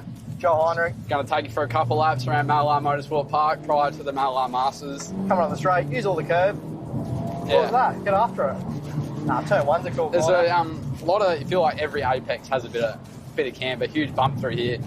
Oh. Love getting the full throttle here. Yeah, this place is all about, this is part of the track. If there's passing, I'll be impressed. Yeah. It's so fast through 1 into 2 there. Track position is probably going to be one of the most important parts. Qualifying, lucky enough this year we have 2 qualifyings, so you get your chance to redeem yourself. Make a meal of it on the first day, you get another go. Nah, turn 3. It's probably one of the trickier passing spots just because of the way that the corner's shaped. It's a bit of a late apex. If you can get down the inside, it'll be a good run down to the far hairpin. Oh, he's getting after Using curb there, mate? Look, that's classified. Yeah. Flat through 4. 4? Yeah. 5? No, this is 4. 4. This is 4. I've done a lot of laps here, I just don't count the corners. Yeah, Or definitely count at flat. 3. Biggest braking zone of the track. I reckon this would be a good passing opportunity. This is where all the carnage will unfold, I reckon. Yeah. First lap carnage, First lap turn carnage, 5. yeah. We're going to be stationary. Yeah. You'll be out P1 gone. Me and you. Look, ideally, but, Yeah. you know, beggars come choosers. The big sweeper. It's actually a corner in something fast, isn't it? Yeah, getting the full throttle there is actually a task. Yeah. It's not like the XL, we just hold it flat. You hold it flat? No, everything I've driven is just flat. There's some hometown tricks here, but I'm not going to tell you. No, come on, mate. Come on, mate. I'm trying not to show you. This is about the only place you can use curves. Boy, he's up it. Getting on the straight's tricky. It's so deceiving. All of a sudden it comes up on you. All right, time for you. Have a go. We're doing a quick drive change. All right, show us how to do it. All right. Turn 1. Fast corner. Yeah. Everyone brakes a lot. It's kind of it's a big roll. It's more of a flowing corner. You just get just tipped in nicely on the camber. Really sucks you through there. Yeah, perfect. Perfect. Big double A set. Turn 2. Here. Well, we got some push. Got some under push. Under push. Pick up the second apex. All the exit. All the exit curb. We're flat. This thing goes pretty good, eh? Yeah, very good. Turn 3, there's like 3 different lines. You can do the Rule 8 one. What line are you running? Oh, curb? I'm telling Curb you. or no curb? We'll use some curb. Oh, that's it. Loves it, doesn't it? Get it on it. It's cool. It's good to have life back in Mallala Motorsport It is. Park, isn't it? 100% it is. This place was an absolute gem back in the day. I'm proper scared right now. we're moving. We're moving. We'll get out of it a bit. We're moving. This place just creates racing. Like, there's only really 3 passing opportunities, but if you get it right, it's going to create some desperation 100% in the corners you can pass, 100%. considering there's not many. Real bump and run track, isn't it? It is, unfortunately, but there's a couple of corners there. Like, if you make a meal of Northern Hairpin there, making a pass, Yeah, absolutely. you're screwed down here. You're not really braking straight here too. You're sort of facing that. You got to watch left. the camber. Like, Yeah. The track's got so much camber. The corners that have camber, if you don't get it into the apex on the camber, it's sort of You get a lot of push. Oh, that's backfire. Oh, yeah, a bit of backfire. The Hyundai and cars go right.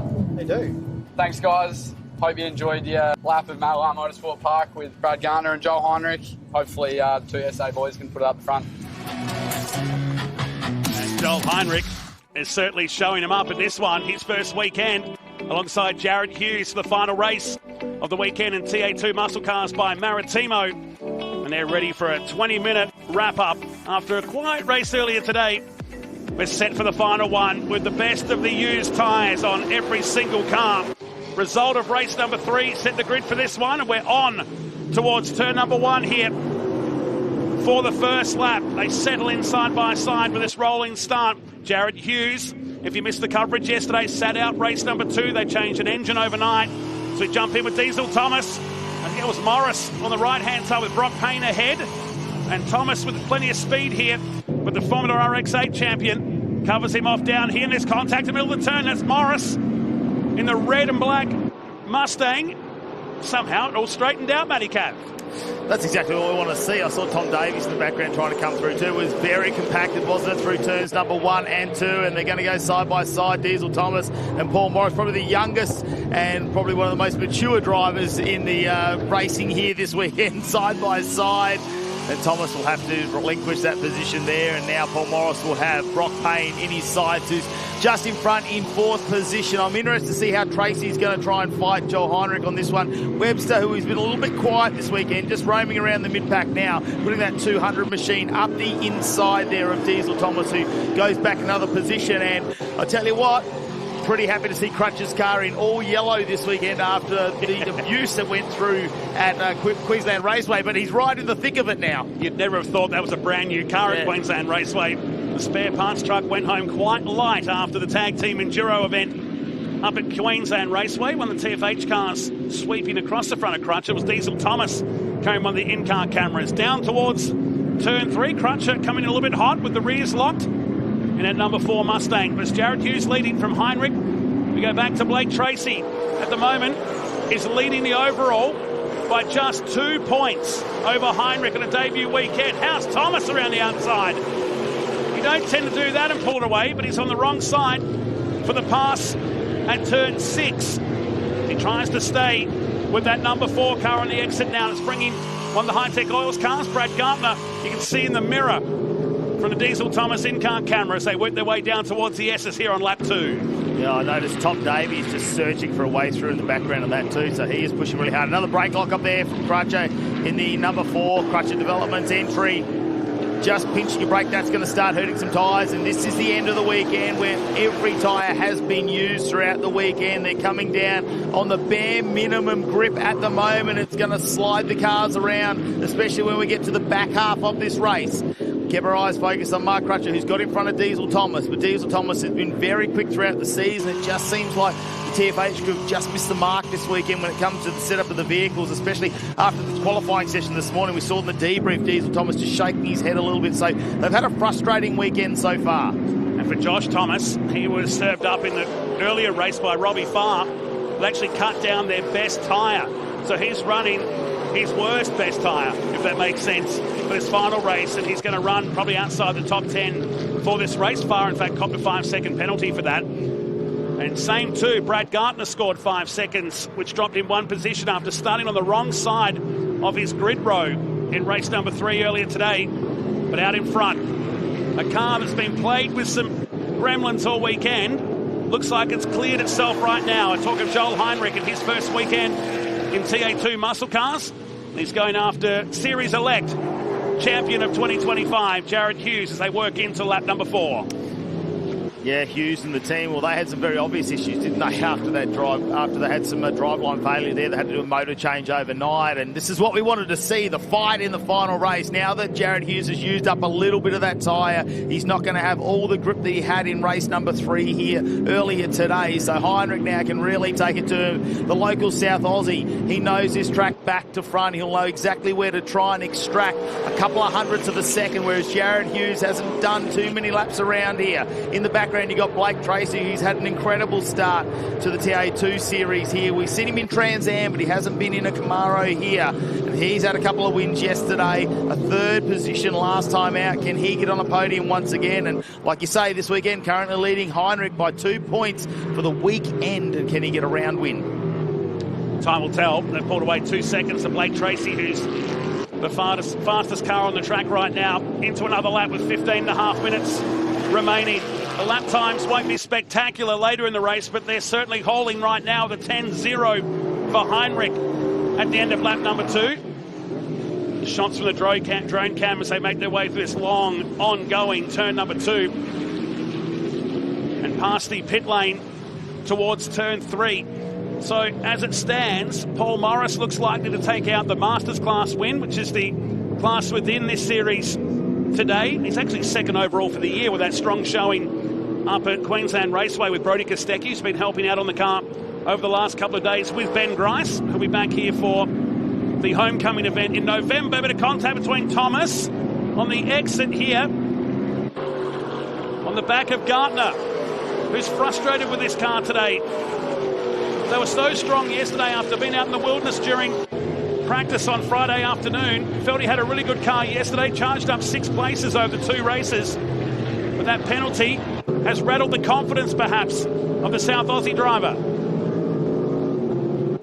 Davies is running on his own for the first time. We can't see that red and black Mustang around at the moment. Morris is further up the road in 5th position. So we go back to the leaders, much closer at the front as we go into another lap. Down to just 0.3 of a second. They've really started to open up a gap on the rest of the field. Blake Tracy's in front of Brock Payne. He's got a couple of second lead on him as well. So he's running his own race at the moment, potentially just sitting back, which means his brake ducts won't be getting as hot either. So the brakes might be good for Tracy as we head to the second half of the race, potentially. Heinrich, though, looks like he looked after those tyres in the last race, and that's what Ashley Jarvis was saying down the radio to him. Drive straight. Don't drive through the corners. Save your tyres for this final race, and we'll see what we can do to try and get on the top step of the podium. It's all he needs for a fantastic weekend. It was funny to talk to the team today, wasn't, when they said, you know, really upset about getting 2 second positions with the troubles they had yesterday. It's a great problem to have. Absolutely it is. What a wheelman he is as well. And whenever he drives, he's tasted success, and it's only going to be a matter of time before he picks up a win. It could be today, but certainly could be in the future. Not sure if he's going to be back for another round. There's a question mark next to that. But I'm sure looking into 2026, we might see more of the 3-time Aussie racing car champion, and on target for the Touring Car Masters crown, which he'll add more points to at Mount Panorama in a couple of weeks. Back to Mark Crutcher, who's up into 7th position, the king of race 4 in all our rounds this year. He's found the sweet spot with the curtain coming down, or the sun setting in the distance perhaps. Oh, how lucky was he then not to lose. We saw it from Diesel Thomas's perspective. He's had troubles with that corner all weekend long, and just as I was giving him a rap, he almost looped it in front of the group. I think he does it every time we give him a rap in the final race. He really does embrace the commentator's curse down there. Graham Cheney behind this too, his teammate just behind Diesel Thomas. Now he's had to work his way back through the field after a rough weekend as well. So the IS crew have been very busy down here, and Diesel Thomas has his eyes focused. So the sun's starting to set in the background here at Mallala.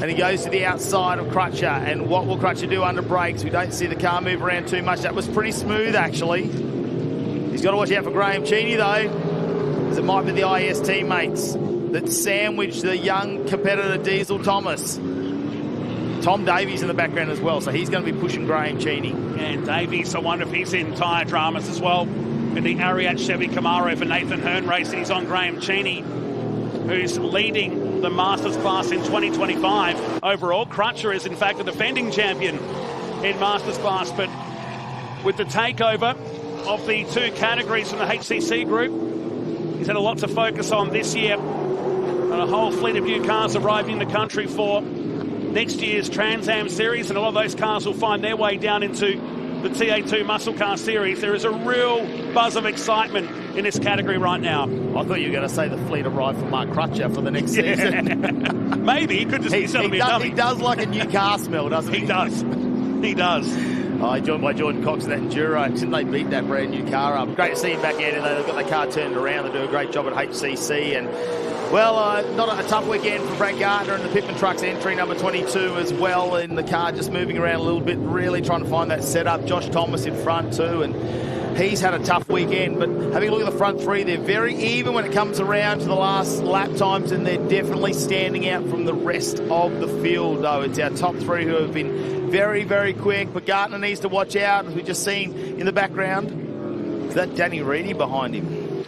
That would be. Yeah. Danny moving. So Gardner's just rolled back into 12th position as they start to move and approach on him, so he is struggling this again. Jared Hughes, well, he's just going lap for lap with Heinrich at the moment. You just see like Jared's a 10th faster, then Heinrich's a 10th faster each time they go around. And this is a replay, big brake lock up with the number 7, Robbie Farr. Yeah, that's going to hurt a tyre. A hurt Hoosier out there on the front right. He's been working very hard at learning this track all weekend. Evan Hodson flew over from New Zealand, who's starring in the Super 2 series for Anderson Motorsport. He's learned a lot already this weekend. And for Etten, he had to learn the track himself before he could actually help with the setup of the car. Called in on some of his Speedway friends to help out as well. It's up towards the hairpin. We go again with Diesel Thomas. So Mark Crutcher, here we go again. He's gone this time, and Crutcher loses it. I thought he was coming in a bit hot, and he's parked it up the top then. All that good work has dropped him outside the top 10. Do you think he choreographs that? Because it always seems to be when we go to some sort of footage of Mark Crutcher late in the race, he does something spectacular. Stage fright, perhaps. Yeah. He hears he's on TV. Oh, he'll be kicking himself. That's a lot of positions to lose, and it's dropped him down to 14th.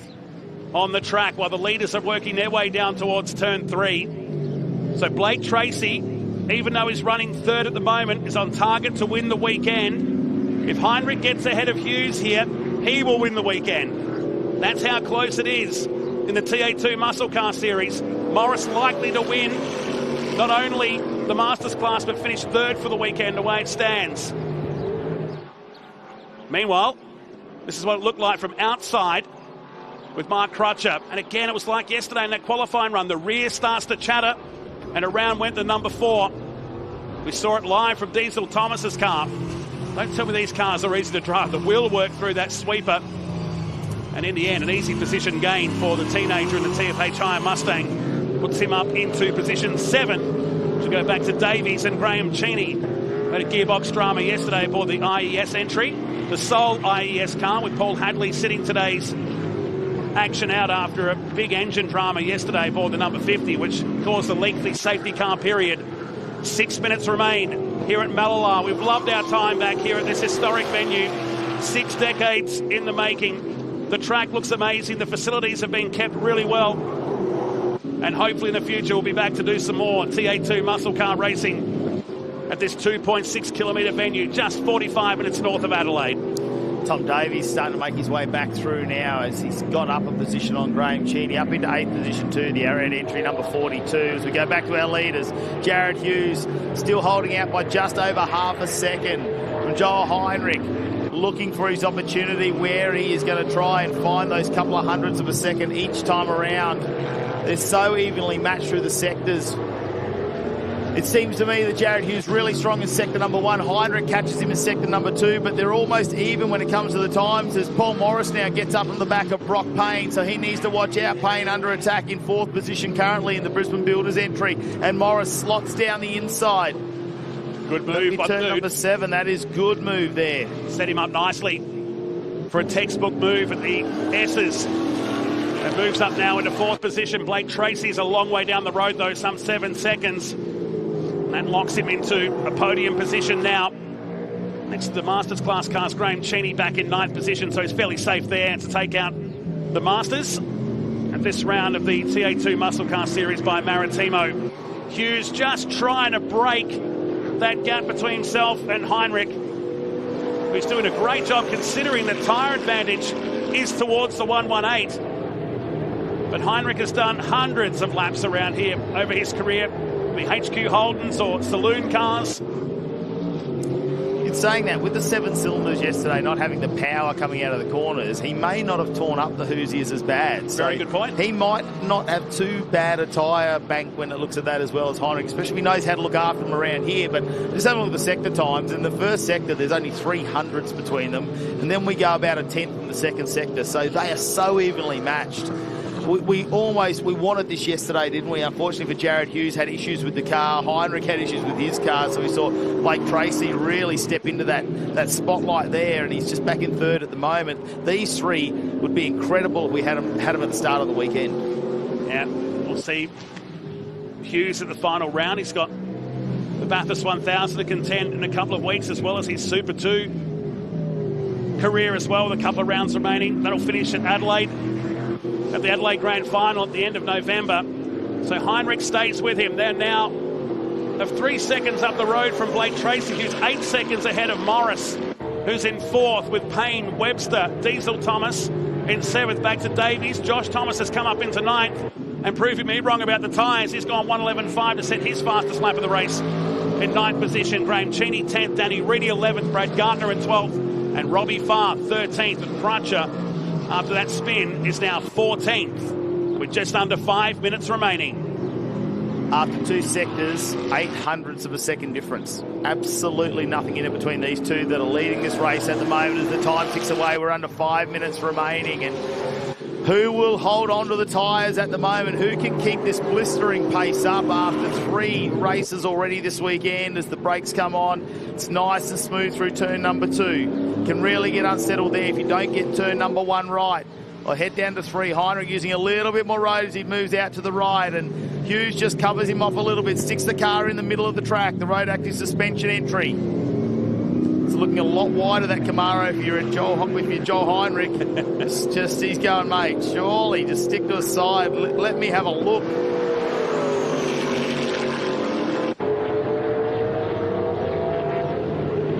Sweet sounds of these TA2 muscle cars rumbling around the Adelaide Plains this afternoon. Our final race of our coverage. They worked their way down Robbie Farm. We know he loves the dirt tracks, but he's been spending a bit more time out there than he wanted to in the Hi-Tec Oil Chevy Camaro car number 7, and puts him back into 14th position now, elevates Crutcher up one spot. So we come through to complete lap number 14, 3.5 minutes remaining. Well, I think it might be a bit for nothing here with Hughes leading. Heinrich wants to get past, because a position here is going to make or break the round win. Now, if they tie, it'll go back to Blake Tracy, because he's won more races over the weekend. So he needs Tracy to drop a position, but with 10 seconds back to Morris, seems pretty safe at the moment back there in third. They'll continue this battle on, though. 3 minutes now remaining in this race as Heinrich got what it takes to take on Jared Hughes. We know at the start of the weekend, I would have said he probably does with the experience he's got around here, but it's going to come down to what's left in the tyre bank. Obviously, they've had to change that engine overnight, so that'll be, I'd likely say, a refreshed engine there in Jared Hughes' car as well. They'll be pretty happy with that. They've definitely got through those gremlins. And talking to Ashley Jarvis, I said, you've changed so much in the car, but do you know what it is? He goes, we don't care. We've just changed so much stuff all at once. He goes, and we're continuing to change things just in case. They'll rip this car apart when it gets back to the base before the final round. But regardless, it's still done a killer job here to be in the top 3 and stay with Jared Hughes into another lap, looking out to the west of South Australia. Through the left-hander and back onto the long straight here at Mallala. 1:10.03, the quickest lap. And look at the lap times last time by, 0.003 of a second separating. To run at this place, lap after lap, and be separated by thousandths. Well, these two are just a class act, aren't they? Especially considering we're on lap 15 at the moment, so to keep those times so close together after 15 laps, that's absolutely incredible. And a shout out to Jared Hughes, who came in under the weather this weekend. He's held it together. He looks a lot more sprightly today than he did yesterday, but he's not his usual self. You can really tell the attitude of him is when he got out of the car earlier. But having to work through that, he's got a big end of the season coming up. He's sweated it out, that's for sure. He's going to be looking in that mirror as well as forward. Just want to go back and correct myself on what was the case if there was a tie here. It's going to be the higher placed driver that will get the nod as Heinrich saves the greenskeeper some work and just does the edging of the racetrack at the exit of the final turn, but it actually didn't cost him too much time. Do you think he's just sitting back? Time's running out. It'll be a lap to go at the end of this. Oh, I think those Hoosiers are holding on at the moment. I reckon that is right on the edge. And that's why we see him just go a little bit wide. He's wanting to keep the car nice and smooth. Brad Gardner retired by the looks of it. Oh, no. In front of his hometown as well. And he's got the family here this weekend. Wow. That was a tough enough day for Gardner, but now it comes to 0 for the 22 Hi-Tec Oils Chevy Camaro. But at the other end, it's going to be Blake Tracy, who's flying the flag in his first solo appearance. You can see the stranded 22 Chevy Camaro. Heinrich getting closer. He wants to give him a hurry up now into the S's. Closing stages. The clock's about to stop, which will indicate 1 remaining. And it's go time for Heinrich. 2.6 kilometres remain in the final race at TA2 Muscle Cars by Maritimo. Can Jared Hughes cover off Heinrich? The door's open enough. It closes on the exit of that left-hander. 3 chances remain. He's stayed in the window, hasn't he, where he can take this opportunity to pounce on Jared Hughes in the final stages of this final race of the weekend. He didn't go as wide that time, Heinrich. This looks a lot more controlled. He's following Jared Hughes. Can he get the toe down here, down the back? How much does he have left? Where are the brakes going to really, are they going to hold on through this as we see the attitude of the car? The Camaro gets the nose down nice and heavy. Heinrich follows him in. And it's smooth through there. No one goes too wide. Look at the teams. Ash Jarvis at the top, looking on to see whether his boy can kick it on home here today. And Hughes looks like he's covered him off with the S's remaining. It's been a thriller between these two. They've been trading fastest laps right from the green flag. And Jared Hughes holds back the pressure from Joel Heinrich and wins for the 8th time in 2025 by 0.3 of a second. And Blake Tracy, you know why he's celebrating? He wins the round aboard that Chevy Camaro, celebrating to the finish line. Paul Morris will be 4th at the end of the race and will stand on the podium in 3rd, but win the Masters class at this round. Tom Davies home for 7th with Brock Payne, Josh Thomas. Great recovery. That car was a bit asleep, I guess, at the start of the race, but got a top 10 result with Graham Cheney completing the 10. Fascinating between the front two as Cruncher takes a checkered flag in a race that probably could have been a 7th or a 6th place finish. But take your hat off to these two. They were separated by hundreds and sometimes thousands of a second, lap after lap. And Blake Tracy pulls up alongside. I'm sure Dad Mark is probably awake still. He's over in Greece at the moment. He watched the racing yesterday, but wishing he was probably here. Jared Hughes picks up the win. Heinrich 2nd, but Blake Tracy is your round winner at this round of the TFHI TA2 Muscle Car Series presented by Maritimo. Morris home for 4th and wins the Masters class from Josh Webster, Diesel Thomas, Tom Davies, Brock Payne, Josh Thomas and Graham Cheney scoring a top 10 result today after a troubled day on Saturday with Danny Reedy, Mark Cruncher, Robbie Farr.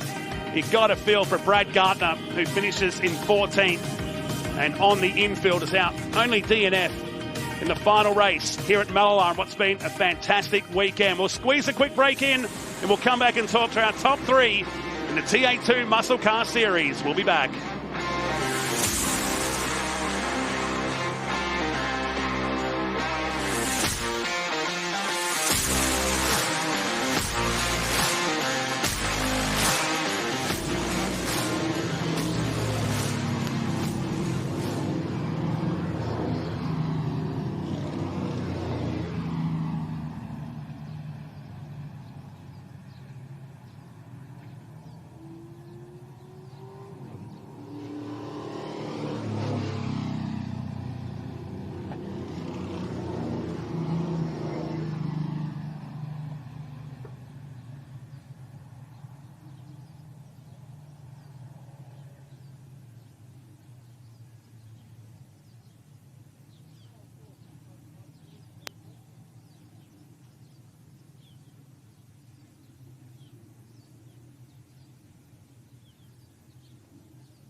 Don't yell at me.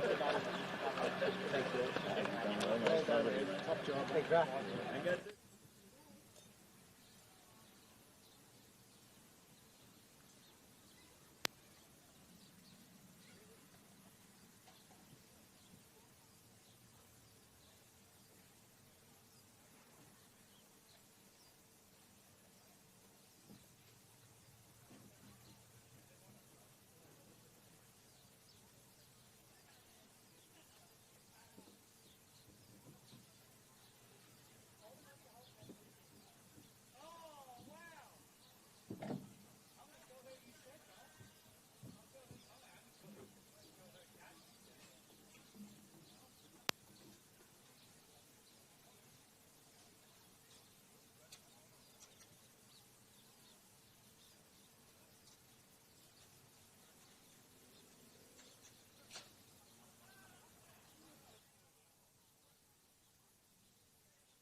What a weekend. We've loved our time back in South Australia. We've been looking forward to this event all year long at Mallala Motorsport Park.